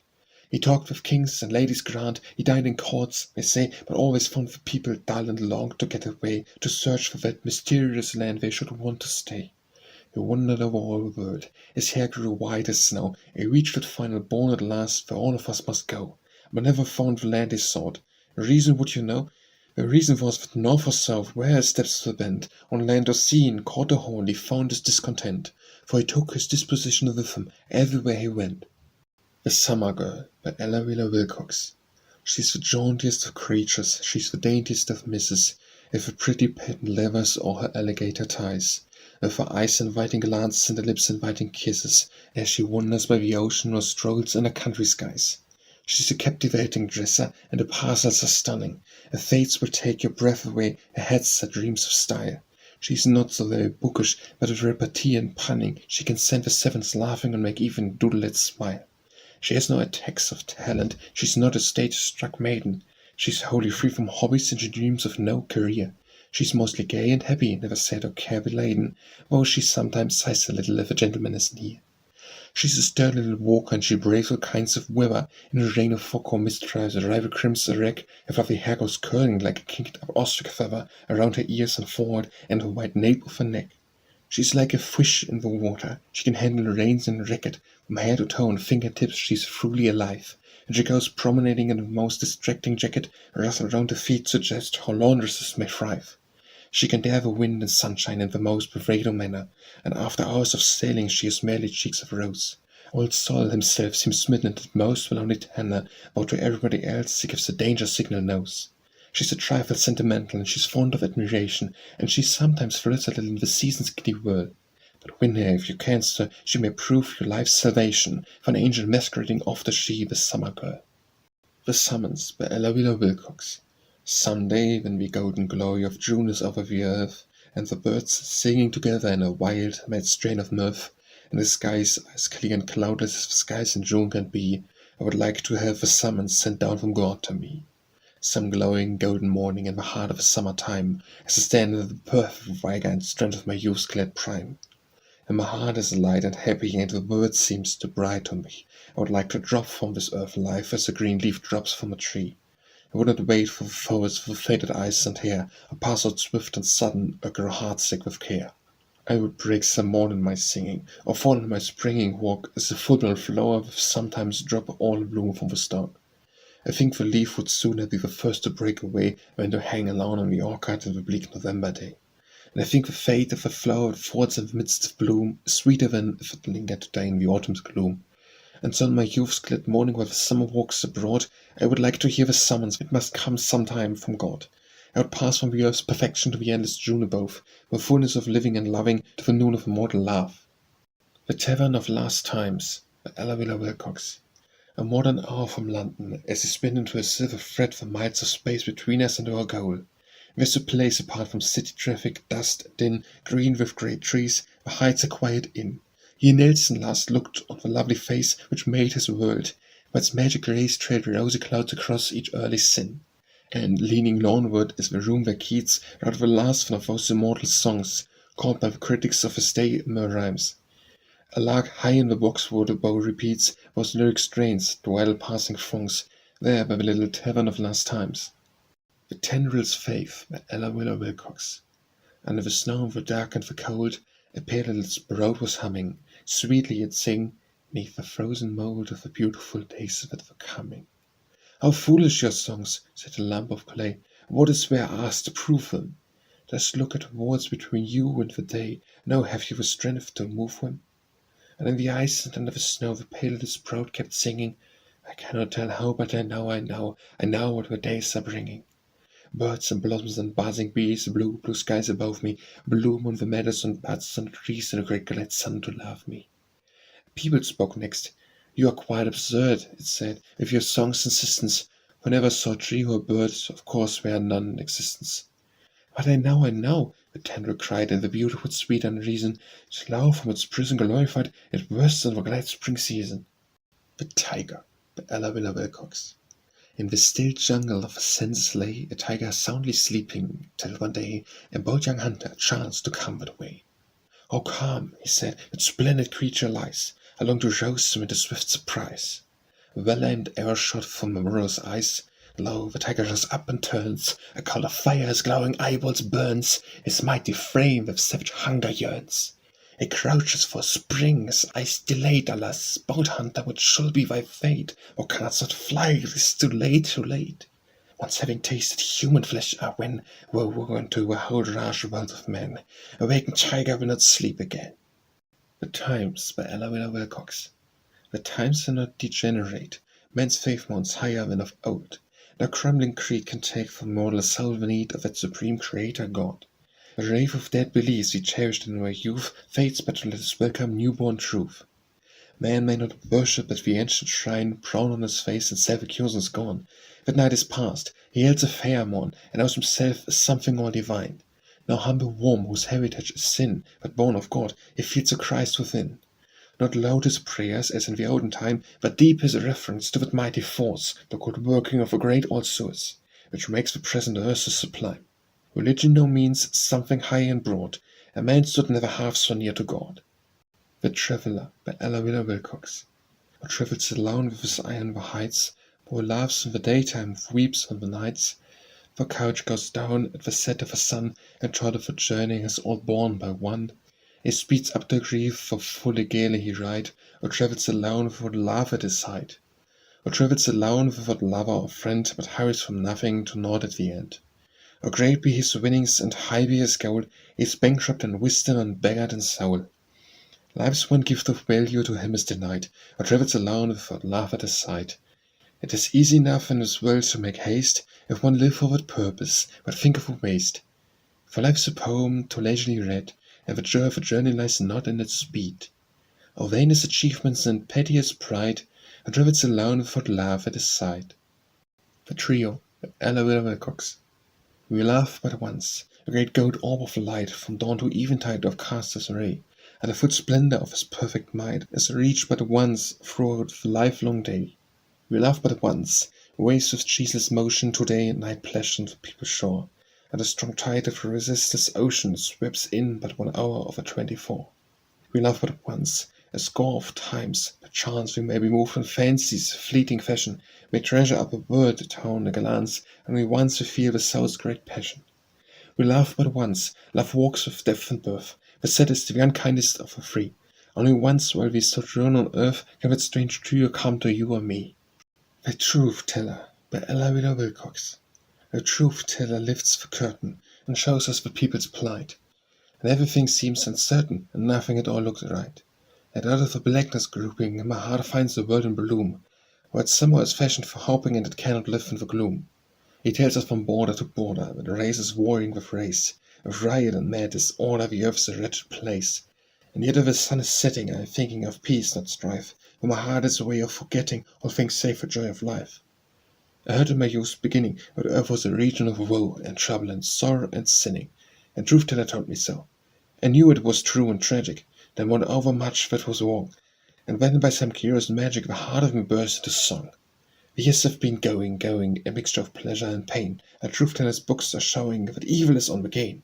They know what I ought to be grieving, and I should be too sad to sing, but somehow I keep on believing that life's a glorious thing. The Unattained, by Ella Wheeler Wilcox. A vision beauteous as the morn, the heavenly eyes and tresses streaming, slow glided o'er a field late shorn, where walked the poet idle dreaming. He saw her, and joy lit his face. "O vanish not a human speaking," he cried, "O form of magic grace, what the poem I am seeking? I've sought thee long, I claim thee now, my form embodied, living real." She shook the tresses from her brow. "Nay, nay," she said, "I, my dear, I am a phantom of desire, a spirit of all great endeavor, and the voice which says, 'Come higher,' it calls me up and up forever. 'Tis not alone the thought supreme that here upon my path have risen. I am the artist's highest dream, a ray of light he cannot prison. I am a sweet ecstatic note, that all glad music ladder clear that trembles in the singer's throat, and dies for the human hearer. I am the greater, better yield that leaps and cheers the farmer neighbor. For me he bravely tills the field, and whistles gaily at his neighbor.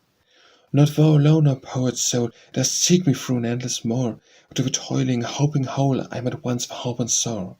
A spirit of the unattained, I am to those who seek to name me, a good desired but never gained, all to pursue, but none shall claim me. The Undiscovered Country, by Ella Wheeler Wilcox. Man has explored all countries and all lands, and made his own the secrets of each clime. Now the world has fully reached its prime, the overloaf lies compassed of steel bands, the seas are slaves to ships with touch-out strands, and even the haunty elements sublime and bowed yield him their secrets for all time, and speed like black eyes forth with his commands. Still though he searched from shore to distant shore, and of strange realms, no unlocated planes, are left for his attainment and control, yet is there one more kingdom to explore. Go know thyself, O man, there yet remains the undiscovered country of thy soul.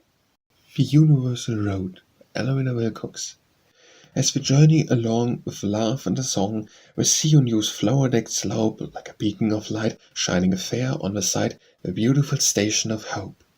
But the wheels of old time roll along as we climb, and our youth speeds away on the years, and of hearts that are numb with life's source we come to the mist-covered station of tears. Still onward we pass, with the milestones, alas, the tombs for our dead to the west, where glitters and gleams, dying sunbeams, the sweet silent station of rest. All rest is but changed, and the grave can estrange the soul from its parent above, and scorning the rod, it soars back to God, to the limitless city of love. The Valley of Fear, by Ella Wilcox. In the journey of life as we travel along to the mystical goal that is hidden from sight, you may stumble at times in the roadways of wrong, not seeing the signboard that points to the right. Or caverns of sorrow your feet may be led, where the noon of a day will like midnight appear. But no matter whither you wander or tread, keep out of the valley of fear. The roadways of wrong will wind out into light, if you sit in the silence and ask for a guide. In the caverns of sorrow your soul gains its sight of beautiful vistas, scanning and wide. In bypaths of worry and trouble and strife, full many a bloom grows, bedewed by a tear, but wretched and arid and void of life in the desolate valley of fear. The valley of fear is a maddening maze, with paths that wind on without exit or end. From nowhere to nowhere lead all of its ways, and shadows of shadows and more shadows blend. Each guidepost is lettered, "This way to despair." And the river of death in the darkness flows near, but there is a beautiful roadway of prayer, this side of the valley of fear. This beautiful roadway is narrow and steep, and it runs up the side of a mountain of faith. You may not perceive it at first as you weep, but it rises high over the river of death. The roadway is narrow and dark at the base, it widens ascending, and ever grows clear, that it shines at the top of the light of God's face, far, far from the valley of fear. Then close to the valley your footsteps shall fare. Turn to the roadway of prayer, a beautiful roadway of prayer. The Watcher, by Ella Wilcox. I think I hear the sound of horses' feet beating upon the gravel avenue. Go to the window that looks on the street. You would not let me die alone, I knew. Back to the couch the patient watcher passed, and safe, it is the wailing of a blast. She turned upon her core, and seeming slept, the long dark lashes shadowing her cheek. And on the very moments creep, and suddenly watcher heard her speak. Think I heard the sound of horses' hoofs, and answered, "'Tis rain upon the roofs." Unbroken silence, quiet, deep, profound. A restless sleeper turns. How dark, how late, what is this that I hear a trembling sound? I think there's a horseman at the gate. A watcher turns away, her eyes tear-blind. There's a shuddering beating in the wind. In dread hours passed, the patient clock ticked on, but the watcher moved not from the place. The radiant shadows of the early dawn caught sudden glory from the sleeper's face. "He comes, my love, I knew he would," she cried, and smiling sweetly in the slumbers died. The Way of It, by Ella Wilcox. This is the way of it, wide world over. One is beloved, and one is the lover. One gives and the other receives. One lavishes all in a wild emotion, one offers a smile for life's devotion. One hopes and the other believes. One lies awake in the night to weep, and the other drifts off in a sweet sound sleep. One soul is aflame with godlike passion, one plays with love in an idler's fashion, one speaks and the other hears. One sobs, "I love you," and with eyes to show it, and one laughs lightly and says, "I know it." Who smiles for the other's tears. One lives for the other and nothing beside, and the other remembers the world is wide. This is the way of it, said Earth over. The heart breaks in the heart of the lover, and the other learns to forget. What is the use in endless sorrow? If the sun goes down, it will rise tomorrow, and life is not over yet. I know this truth, if I know no other, the passionate love is pain's own mother. The Way to Wonderland, by Ella Wilcox. Who knows the way to Wonderland? Oh, I know. Trottety trot on mamma's knee, and over the billows of sleepy sea, down through the straits of Bilo. Oh, who but mamma could understand the ways that lead to Wonderland? Now we are off to Wonderland, you and I, to the harbour of happy dreams. Our misty and fair it seems, rock-a-bye, and no one but Mamma could understand where it leads to Wonderland. Now we will anchor at Wonderland, slow, slow, slow, slow, the magic place where angels keep, rings for babies who fall to sleep. Down we go, down we go. Oh, who but Mamma could understand how to anchor in Wonderland? The Wheel of a Breast by Ella Wheeler Wilcox. Through rivers of veins on the nameless quest, the tide of my life goes hurriedly sweeping till it reaches the curious wheel of the breast, the human heart which is never at rest.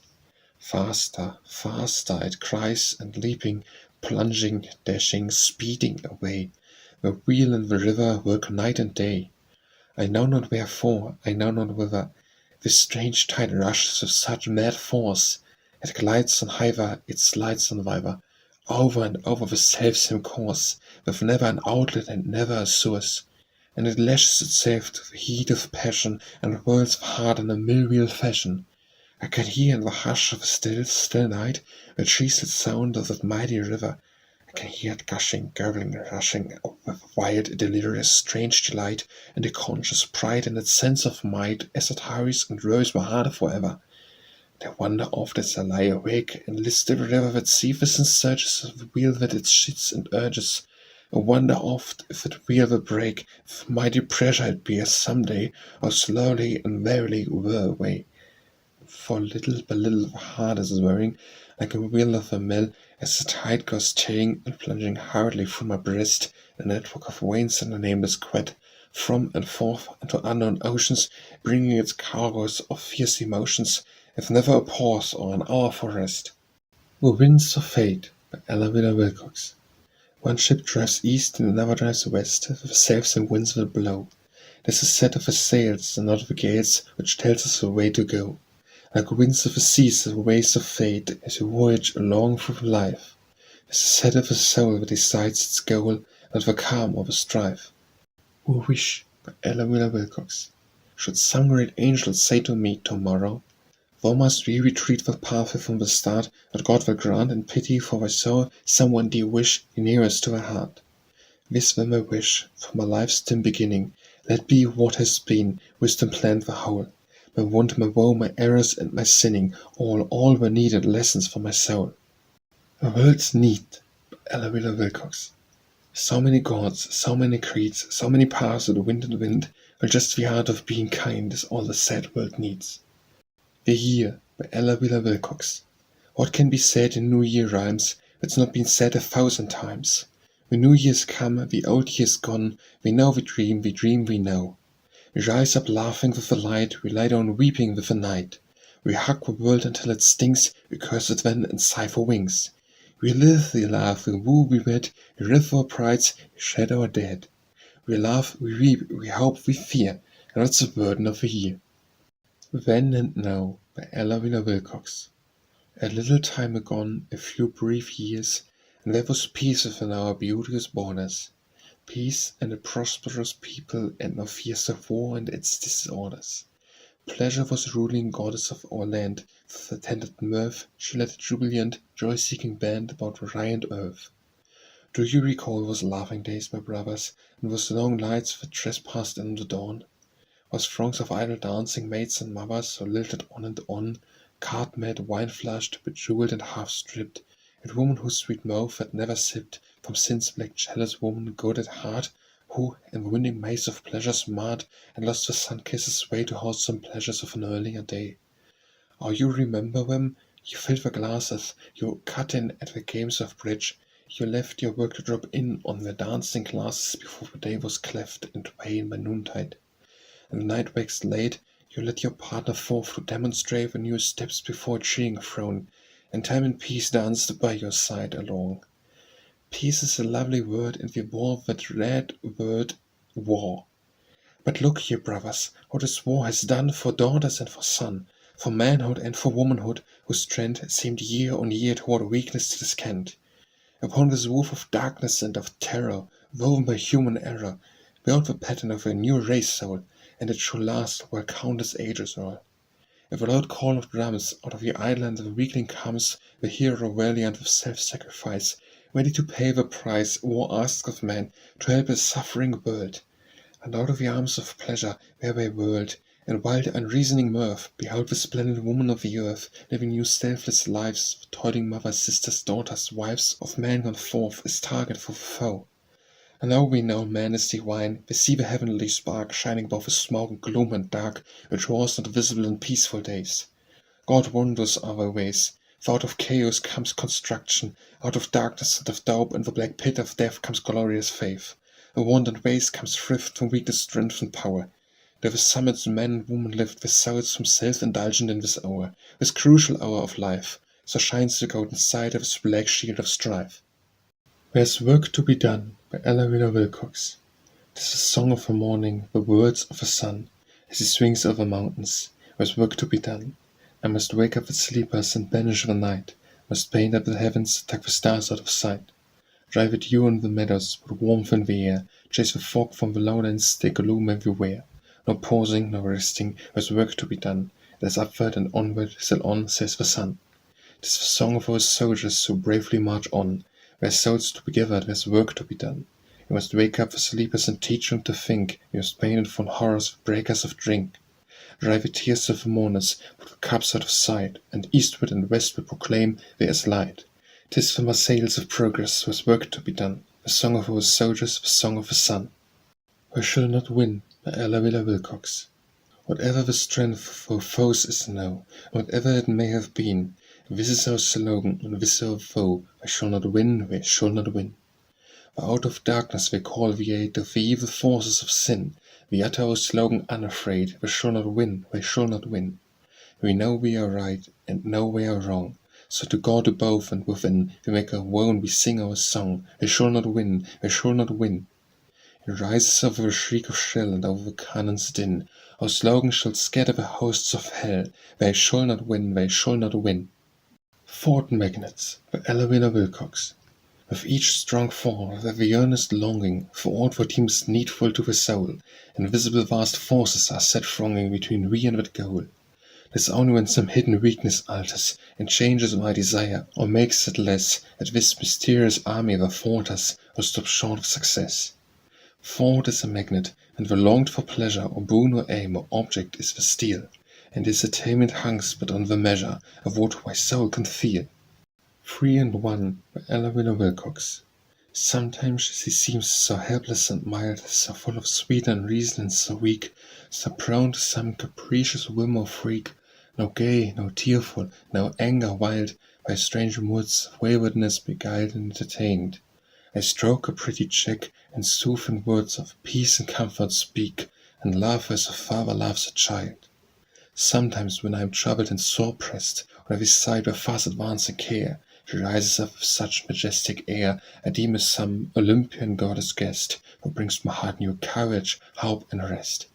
And her brave eyes dwells balm for my despair, and when I seem while fondly gazing there, a loving child upon my mother's breast. Again when her warm veins are full of life, and use the volcanic tidal wave of fire, since the swift mercury of her pulse is higher, her beauty stirs my heart to maddening strife, nor the tiger in my blood is rife. I love a lover's fierce desire, and find in her my dream complete, entire, child, mother, mistress, all in one word, wife. Threefold by Ella Wilcox. Somewhere I've read a thought from mind's reflection.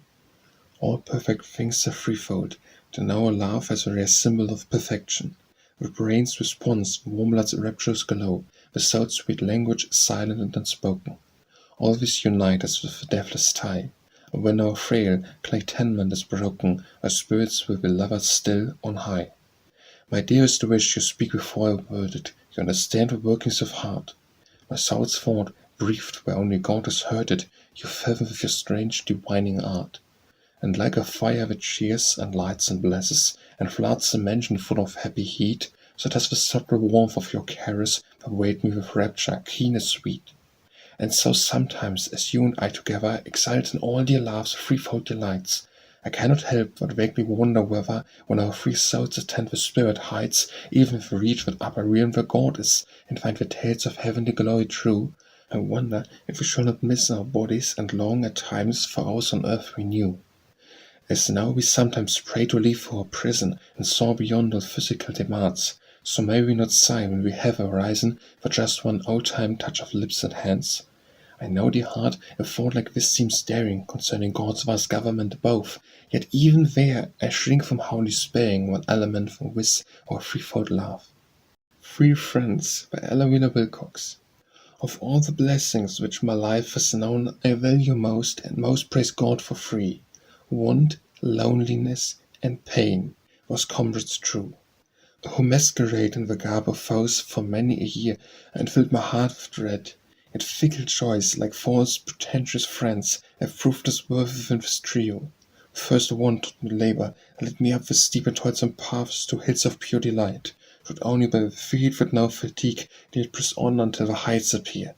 Then loneliness and hunger of the heart sent me up reaching to the realms of space. All the silence grew eloquent, and all the loving forces hailed me friend.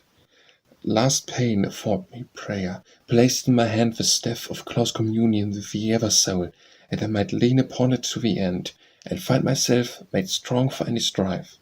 And when these three who had pursued my steps, like stern, relentless foes, year after year, unmasked and turned their faces full on me, and lo, they were divinely beautiful, for through them shone the lustrous eyes of love. Through the Valley by Ella Wheeler Wilcox. As I came through the valley of despair, as I came through the valley omniscient, mournful that the darkness of the night shone glimpses of a past that had been fair, and memories of eyes that used to smile, and wafts of perfume from the vanished isle, as I came through the valley. As I came through the valley I could see, as I came through the valley fair and far, as drowning men look up and see a star, a fading shore of my lost used to be, and like an arrow in my heart I heard the last sad notes of hope's expiring bird, as I came through the valley. As I came through the valley desolate, as I came through the valley like a beam of lurid lightning I beheld the gleam of love's great eyes that now were full of hate. Dear God, I could bear all but that, but I fell down soul-stricken, dead for it, as I came through the valley. Thy Ship by Ella Wheeler Wilcox. Heart's for ship in whose vast hold lay stored the priceless riches of all climes and lands. Say, wouldst thou let it float upon the seas unpiloted, or fickle winds the sport, and of wild waves and hidden rocks the prey? Thine is the ship, in its depths concealed lies all the wealth of this vast universe, here lies some part of God's omnipotence, the legacy divine of every soul.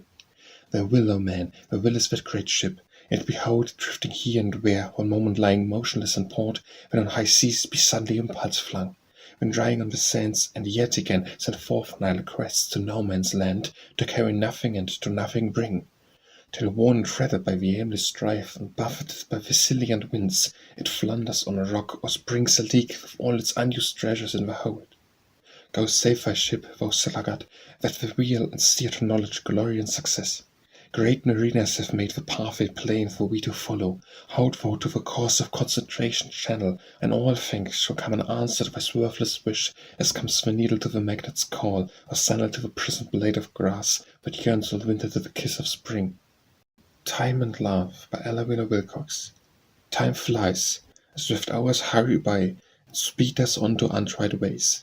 New seasons ripe and perish die, and yet love stays. The old outlove like sweet at first, at last like bitter wine. I know not if it blessed or cursed thy life and mine. Time flies, and vain our prayers, our tears, we cannot tempt him to delays. Down to the past he bears the years, and yet love stays. Through changing task and varying dream, we hear the same refrain, as one can hear plain the theme run through each strain. Time flies, he steals our pulsing youth, he robs us of our carefree days, he takes away our trust and truth, and yet love stays. Our time take love, when love is vain, and all its best joys die, and only its regrets remain, and love too fly. Time Enough by Ella Wheeler Wilcox. I know it is early morning, and hope is calling aloud, your heart is fire with youth's desire to hurry along with a crowd. But linger a bit by the roadside, and lend a hand by the way. 'Tis a curious fact that a generous act brings leisure and luck to a day. I know it is only the noontime, there's chance enough to be kind. The hours run fast when the noon has passed, and the shadows are close behind. So think while the light is shining, and act with the set of the sun. For the sorry is the woe, but the soul can know, is to think what it might have done. And now it is almost evening, but the twilight hour is long. If you listen and heed each cry of need, you can right full many a wrong. When we have finished the journey, we will all look back and say, on life's long mile there was nothing worthwhile, and the good we did by the way. Time's Defeat by Ella Wheeler Wilcox. Time has made conquest of so many things that once were mine. Swift-footed, eager youth that ran to meet the years, bold brilliant health that broke all laws of reason unafraid, and laughter talk of punishment. Close ties of blood and friendship, and the joy of life that reads its music in the major key and will not listen to a minor strain. These things and many more are spoils of time. Yet as the conqueror only storms the outposts of a town and finds the fort too strong to be assailed, so time retreats and announces impotence. He cannot take my three great jewels from the crown of life, love, sympathy, and faith. And year on year he sees them grow in lust-rand and worth, and glowers by me, plucking at his beard, and dragging as he goes a useless skiff. Once in the dark he plotted with his friend grim Death to steal my treasures. Death replied, "They are immortal, and beyond thy reach. I could but set them in another sphere to shine with greater lustre."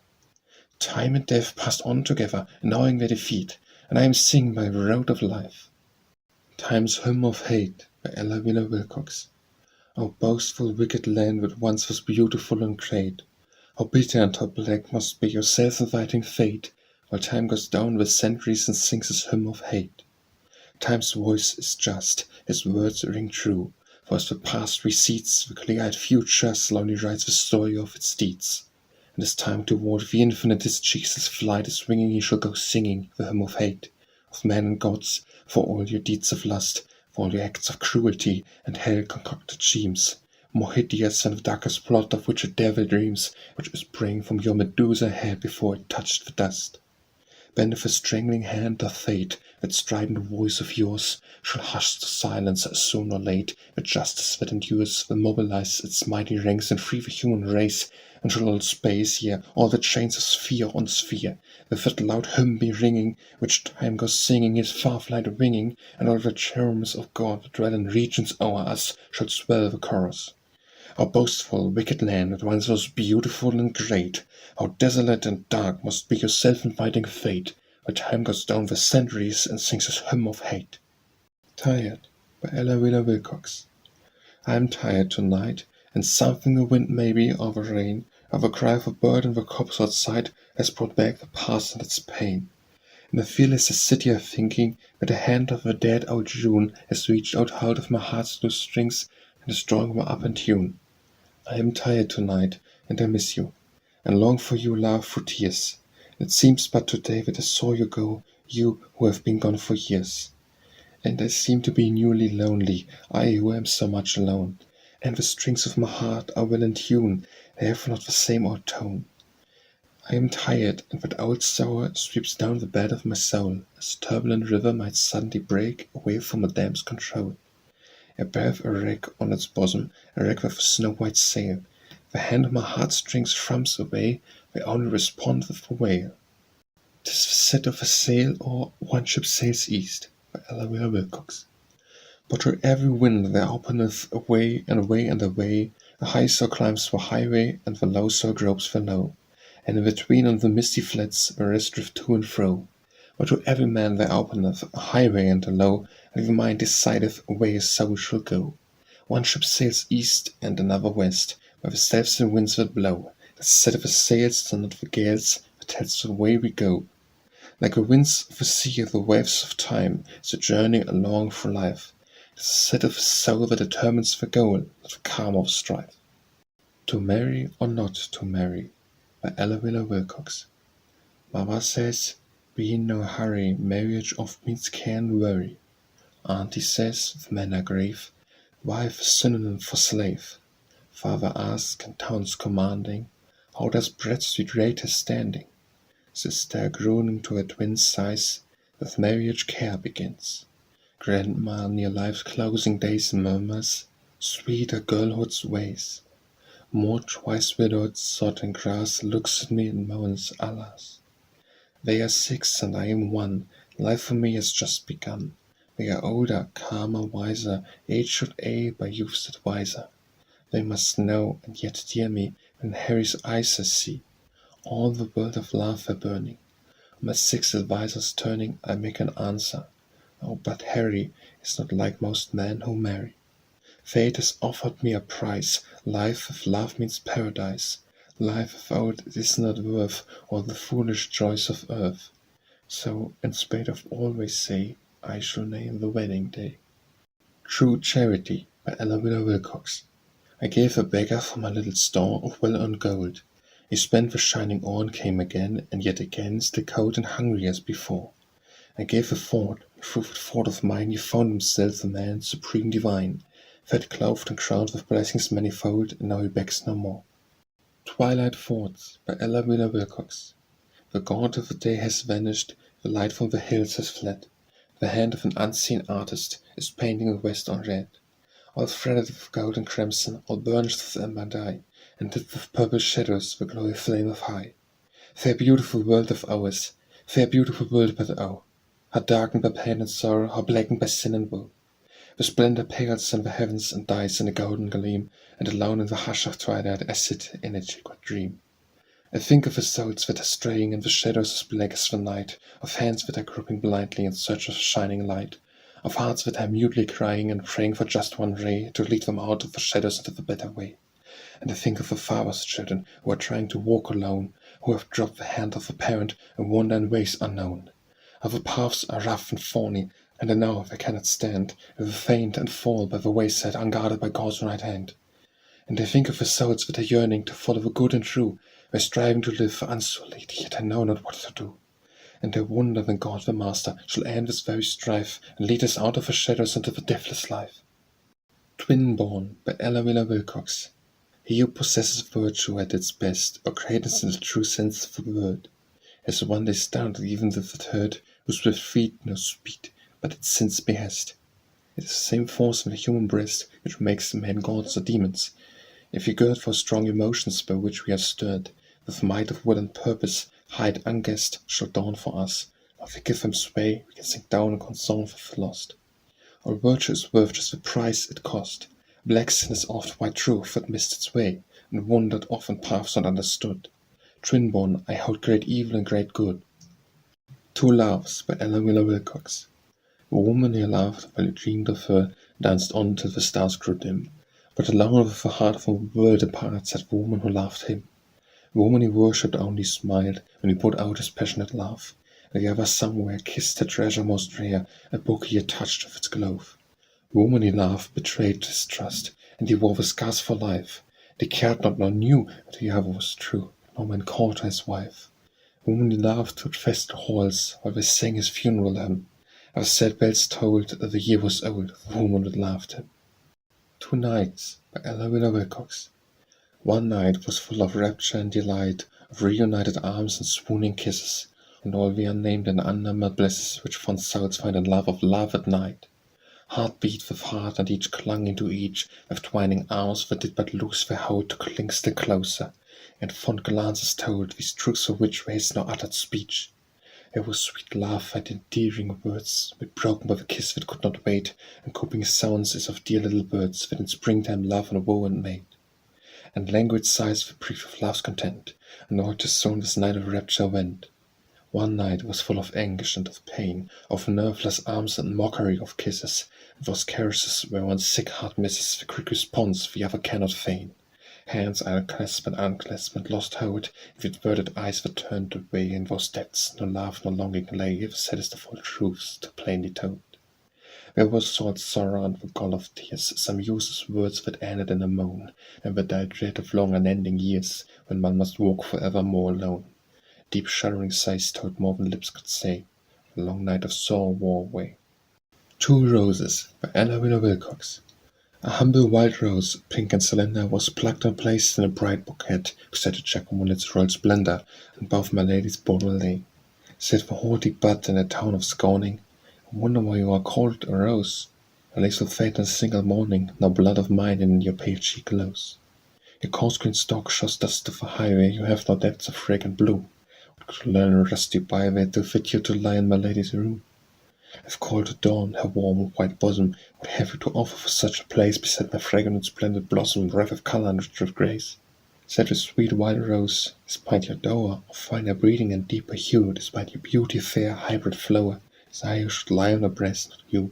For small account is your hothouse glory, beside the knowledge that came to me, even heard by the wayside love's old story, that the kiss of your modest be.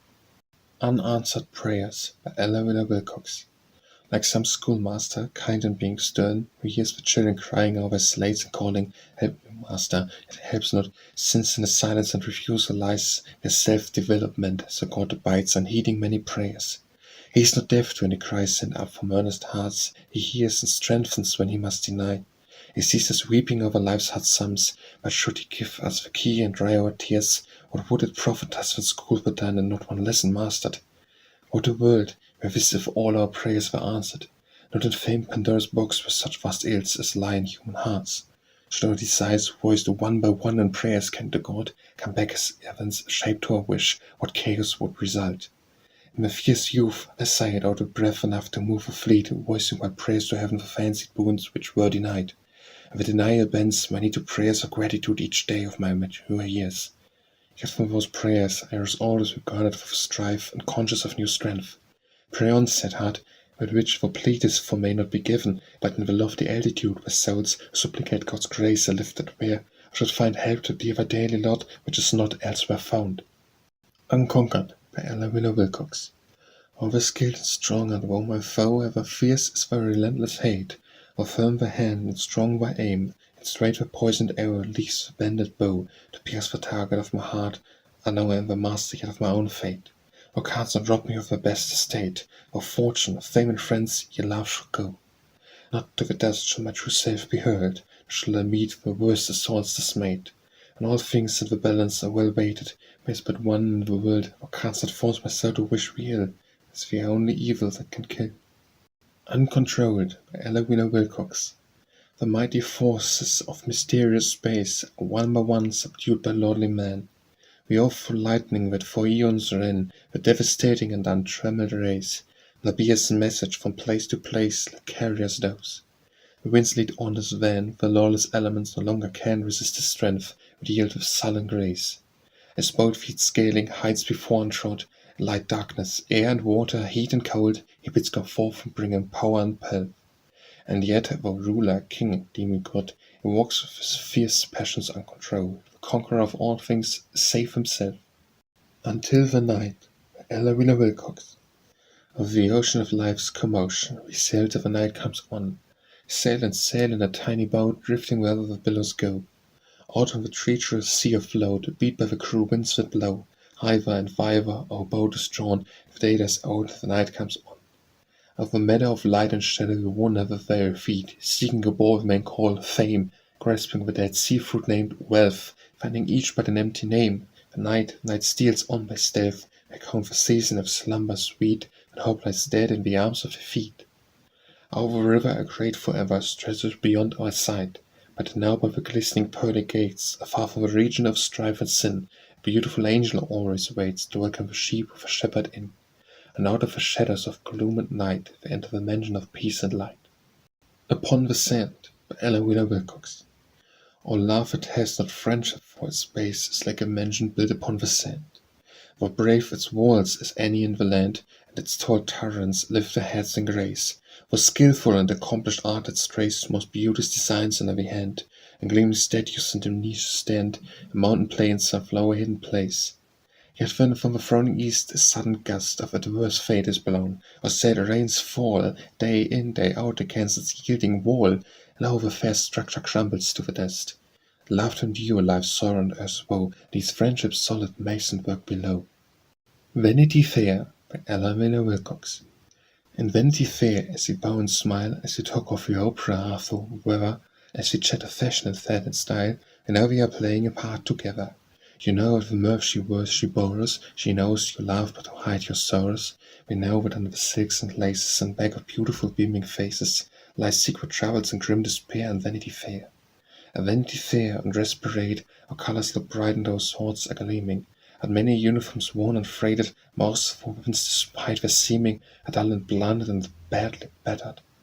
And close inspection will show how tattered and stained are the banners that float above us. Our comrades hate, always swear to love us, and robed like pleasure walks gaunt-eyed care and Vanity Fair. And Vanity Fair, as we strive for place, as we rush and jostle and crowd and hurry, we know the goal is not worth a race, we know prize not worth a worry, but all our gains means loss for another, but in fighting for self we would wound each other. The crown of success waits hard and presse, the brow of a victor the thorn not caresses. But honors are empty and worthless to wear in Vanity Fair. But at Vanity Fair, as we pass along, we meet strong hearts with a worth for knowing. One poor past jewels that deck the throng, we see the solitaire sometimes glowing. We find grand souls in the robes of passion, neath lighted in manners high strength and passion, and fair find honor and godlike resistance, thoughts of pleasure may have existence. And we find pure alphas and shrines of prayer in Vanity Fair. Voice of the Voiceless by Ella Wheeler Wilcox. I am the voice of the voiceless, for me the dumb shall speak, the world's deaf ear be made to hear the wrongs of the wordless weak. On shame on the mothers of mortals who do not stop to teach the soul that lies in their dumb eyes, the soul that has no speech. From street, from cage, from kennel, from stable and from zoo, the wall of my tortured kin proclaims the sin of the mighty against the frail. But I am my brother's keeper, they shall fight the fight, and speak the word for beast and bird, the world shall set things right. War by Ella Wheeler Wilcox. Where is the picturesqueness and the glory, the lure of romance, and war today? It's a hideous thing. Time would turn grey with horror, when he not already hoary at sight of his vile monster, foul and gory. But sweet women perish as they pray, newborn babes slaughtered, who dare say, halt, the right pens its fiendness in the story. There is no pathway but the path of blood, and not of the horrors of his holocaust. Hellas let loose its scathing crimson flood, and he who stops to argue now is lost. Not brooms of creeds, not pacifistic words can stem the tide, but swords uplifted swords. And if the pieces turn the clean white page, shall be sorrow on the earth for years. Abysmal grief that has no eyes for tears, and he that hobbits through the earth like age. Are better to play this part upon life's stage, to aid structures with the tyrant rears, to live a stalwart hurling torn with fierce, and shamed by feeding on a conqueror's rage. To fear 1,000 deaths with sweet and truth, rather than such ignoble life. God gave being and breath and high resolve to youth, that it might be wrong's master, not its slave. Our road to freedom is the road to guns. Go arm your sons, I say, go arm your sons. Arm with men that on each wind is whirled. Let no man hesitate or look askance, from the devastated homes of France and ruined Belgium with cries heard. Why, Christ himself would keep peace banners furled, were he among us till the lifted lance of hosts of righteousness advance to purify the temples of the world. There's no safety on the earth today for any sacred thing or clean affair, nor can there be until men rise and slay the hydra-heated monster in his lair. War, horrid war, no virtue's only friend, his hands of war and battle to the end. Warned by Ella Wheeler Wilcox. I stood at the garden gate, by the lifting of the lid, she might have read her fate in the little thing he did. He plucked a beautiful flower, tore it away from its place on the side of a blooming bower, and held it against his face. Drank in its beauty and bloom in the midst of his idle talk, then cast it down to the gloom and dust of a garden walk. I trod it under his foot as it lay in his pathway, and spurned it away with his boot because it had ceased to be fair. Other maiden might have read the doom of her young life when, but she looked in his eyes instead, and thought him the king of men.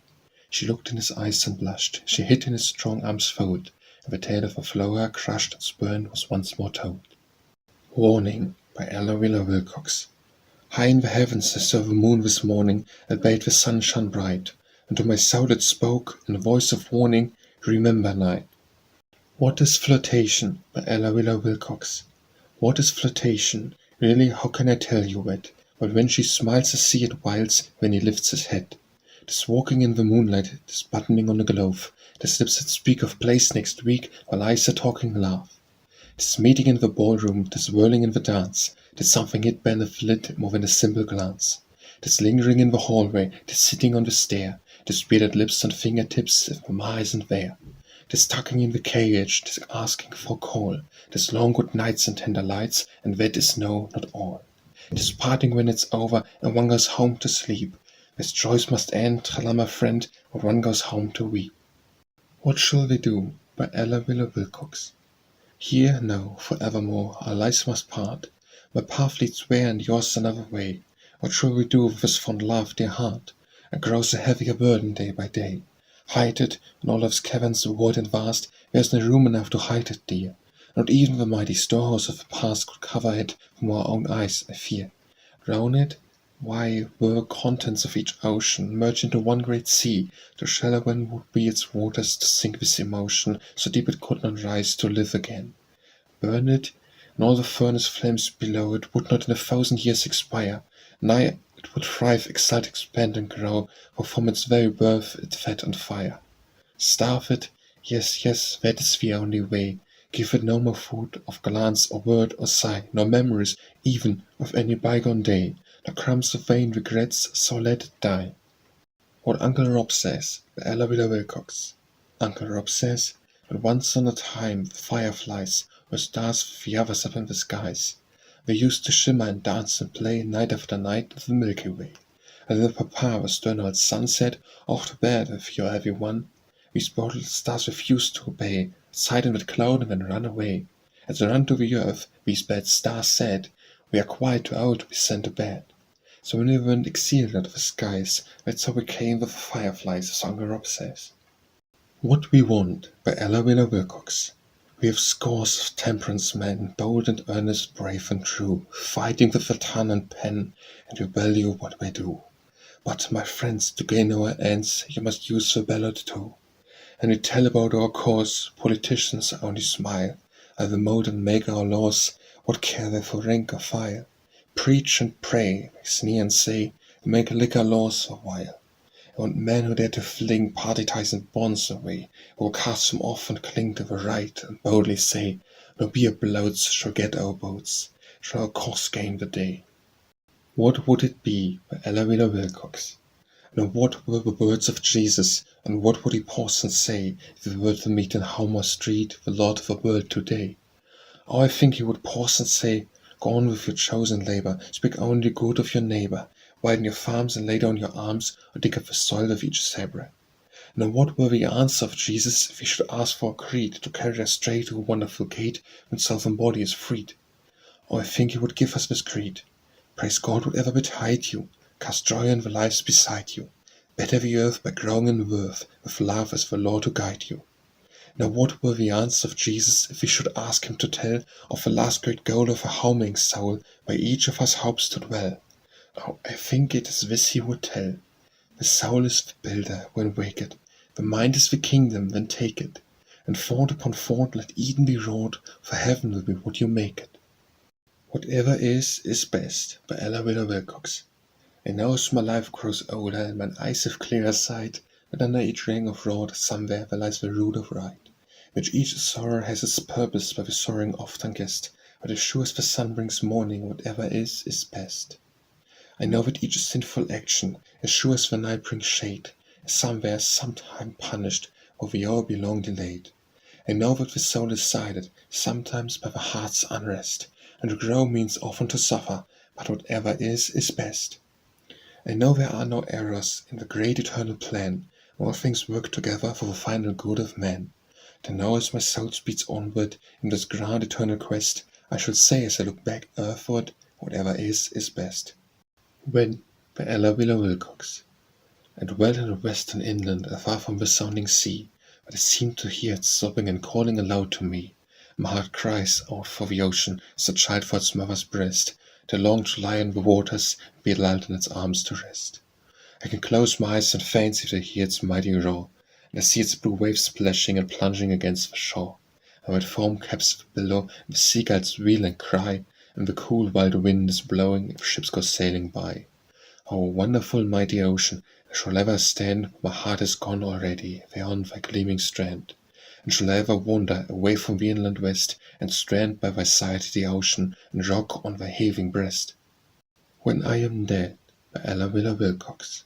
When I am dead, if some chastened one seeing the item or hearing it said, in a place over my part done until I sleep in my narrow bed, if I could know that some soul would say, speaking loud or silently, in the heat and the burden of the day, she gave a refreshing draught to me.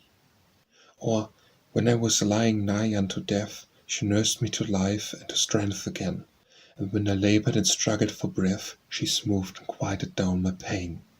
Or when I was groping in grief and doubt, lost, and turned from the light over day, her hand reached me and helped me out, led me up to the better way. Or when I was hated and shunned by all, lying under my sin and shame, she, once on passing me by, let fall words of pity and hope that come into my heart like a blessed calm of waves of a stormy sea, words of comfort like oil and balm. She spake, and the desert blossomed for me. Better by far than a marble tomb, than a monument towering over my head, which shall I care my quiet room for headboard or footboard when I am dead. Better than glory or honors of fame, while I am striving for those today, to know that some heart would cherish my name, and think of me kindly, with blessings always. When Love is Lost by Ella Wheeler Wilcox. When love is lost, the day sets towards the night, albeit the morning sun may still be bright, not one cloud subsides across the sky, and from the places where it used to lie, gone is the lustrous glory of the light. No splendor rests in any mountain height, no scene spreads fair and beauteous to the sight. All seems dull and grey to the eye when love is lost. Love lends to life its grandeur and its might. Love goes and leaves behind it gloom and blight. Love ghosts of time the pallid hours drag by, and grief's one happy thought is that we die. And what can recompense us for its flight when love is lost? When You Go Away by Ella Wheeler Wilcox. When you go away, my friend, when you say your last goodbye, when the summertime will end and the winter will be nigh. While the green grass decks the heather, the birds sing all the day, there will be no more summer weather after you have gone away. And I look into your eyes, I shall thrill with deepest pain, thinking that beneath the skies I may never look again. You will feel a moment's sorrow, I shall feel a lasting grief, you forgetting on the more, I to mourn with no relief. When we say the last sad word, and you are no longer near, and the winds and all the birds cannot keep the summer here, life will lose its full completeness, lose it not for you but me. All the beauty and the sweetness each can hold, I shall not see. Wherefore? By Ella Wheeler Wilcox. Wherefore in dreams or sorrows born anew, a year the wound opened, of the past revived. Last night in my deep sleep I dreamed of you. Again the old love woke on me and thrived on looks of fire and kisses and sweet words, like silver waters purling in a stream, or like the most melodies of birds. A dream, a dream. Again upon the glory of the scene, there settled the dread shadow of a cross, that, when hearts laugh too well, falls in between, and warns them of impending woe and loss. Again I saw you drifting from my life, as bark was rudely parted in a stream. Again my heart was torn with awful strife, a dream, a dream. Again the deep night settled on me, where again I groped, and heard strange waters roll, lost in the blackness of supreme despair that comes but once to any living soul. Alone, afraid, I called your name aloud. Mine eyes unveiled, beheld white stars agleam, and low awake I cried, thank God, a dream, a dream. Which are you? By Ella Wheeler Wilcox. There are two kinds of people on earth today. Just two kinds of people, no more, I say. Not the sinner and saint, for it's well understood, the good are half bad and the bad are half good. Not the rich and the poor, for to rate a man's wealth, he must first know the state of his conscience and health. Not the humble and proud, for life's little span, who puts on vain airs, is not counted a man. Not the happy and sad, for the swift flying years bring each man his laughter and each man his tears. Now the two kinds of people on earth are mean, are the people who live and the people who lean. Whenever you go, you will find the earth's masses always divided in just these two classes. And oddly enough you will find too, I ween, there's only one lifter to 20 who lean. In which class are you? Are you easing the load of overtaxed lifters who toil down the road? Or are you a leaner, who lets others share your portion of labor and worry and care? Who is a Christian? By Ella Wheeler Wilcox. Who is a Christian in this Christian land of many churches and of lofty spires? Not he who sits in soft upholstered pews, bored by the profits of unholy greed, and looks devotion while he thinks of gain. Not he who sends petitions from the lips that lie tomorrow in the street and mart. Not he who fattens on another's toil, and flings his unearned riches to the poor, writes heaven with a lessened wage, builds cathedrals with an increased rent. Christ, with thy great, sweet, simple creed of love, How must the very of earth's Christian clans, who preach salvation through my saving blood, while planning slaughter of a fellow man? Who is a Christian? It is one whose life is built on love, on kindness and on faith, who holds his brother as his other self, who toils for justice, equity and peace, and hides no aim or purpose in his heart, and will not court of universal good. Though he be pagan, heretic or true, that man is Christian and beloved of Christ. While the spring is late, by Ella Wheeler Wilcox. The springtime is deaf to our pleading, the meadows are brown as can be. The hilltops are bleak and unlovely, the thrush sits and sings on the tree.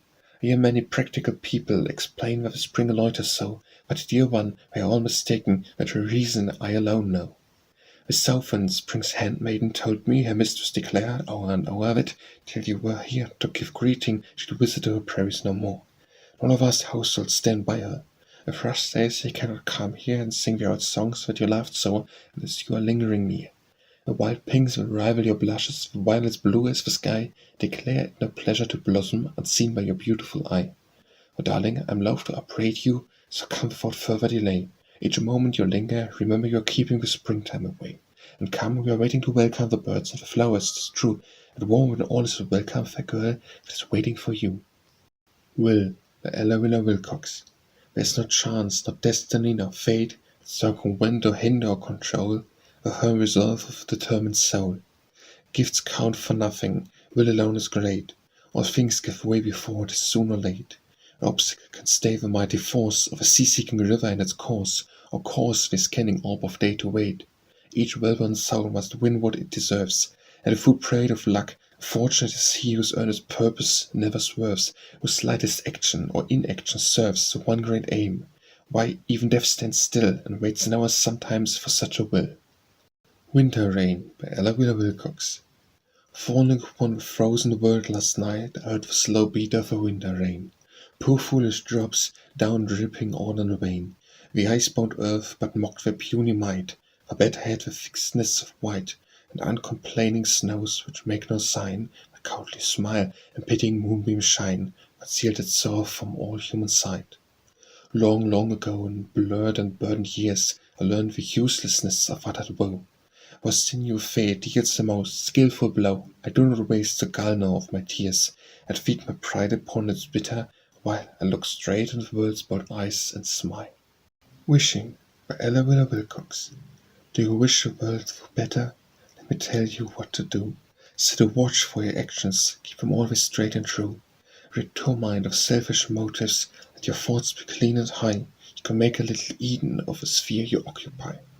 Do you wish the world were wiser? And suppose you made a start by accumulating wisdom in the scrapbook of your heart. Do not waste one page on folly, live to learn and learn to live. If you want to give man knowledge, you must get it ere you give. Do you wish the world were happy? And remember day by day, just to scatter seeds of kindness as you pass along the way. For the pleasures of the many may oft times trace to one, so hand that plants an acorn shelters armies from the sun. Words from the Wind, by Ella Wheeler Wilcox. I call to the wind of the winter, as he sped like a steed on his way. I will rest for a while on that journey, and answer these questions, I pray. Who is a foe to all the virtue? Who is the chieftain of crime? Who blackens the forehead of beauty, or cheateth the finger of time? Who maketh the heart to be aged in the beautiful morning of youth? Who is the herald of sorrow, and who is assassin of truth? Who is the helpmeet of Satan, the agent of regions below?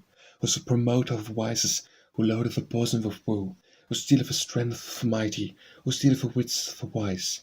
Who maketh the good and the noble think that the meanest despise? And the wind of the wild winter answered in a voice like a clarion call. 'Tis a beast legion heated demon, O man christened King Alcohol. This is the helpmeet that Satan sends out from the kingdom of hell. A many-faced demon who doth the work of the master right well, for waves web round the noble and slay the soul with his breath. And this is the foe to all virtue, and this is the agent of death. Worldly Wisdom, by Ella Wheeler Wilcox. If it were in my dead past's power to let my present bask in some lost pleasure for an hour, this is the boon I'd ask.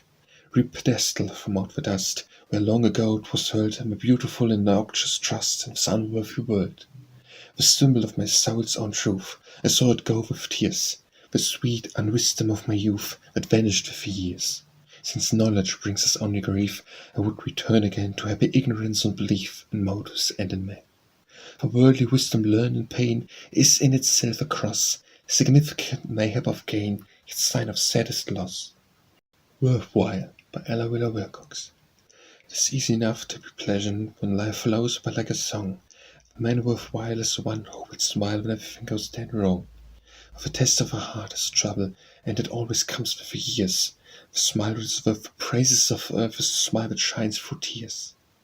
It is easy enough to be prudent when nothing tempts you to stray, when without or within the voice of sin is luring your soul away. But it's only natural virtue till it is tried by fire, and life that is worth the honor of earth is the one that resists desire. With cynic, the sad, the fallen, who had no strength for the strife, world's highways come but today, to make up the sum of life, and a virtue that conquers passion, and the soul that hides in a smile. It is these that are worthy your marsh on earth, for we find them but once in a while. You never can tell by Ella Wheeler Wilcox. You never can tell when you send a word like an arrow shot from a bow, by an archer blind, be it cruel or kind, just where it may chance to go. It may pierce the breast of your dearest friend, tipped with its poison or balm, to stranger hearts in life's great mart, it may carry its pain or its calm. You never can tell when you do an act just what the result will be, and for every deed you are sowing a seed of a harvest you may not see. Each kindly act is an acorn dropped in God's productive soil. You may not know that a tree shall grow a shelter for those who toil.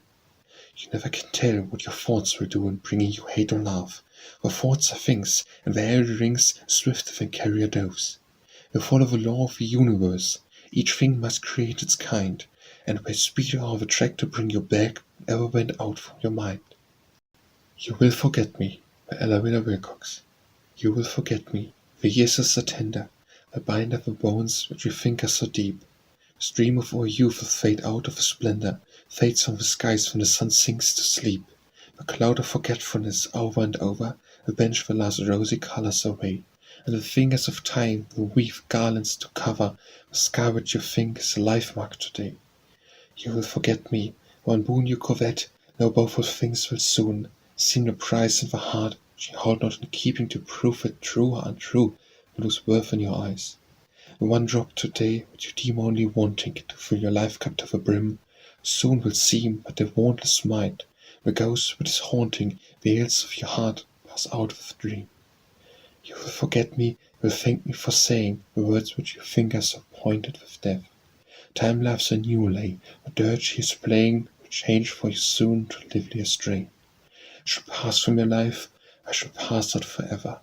These hours we've spent will be sunk in the past.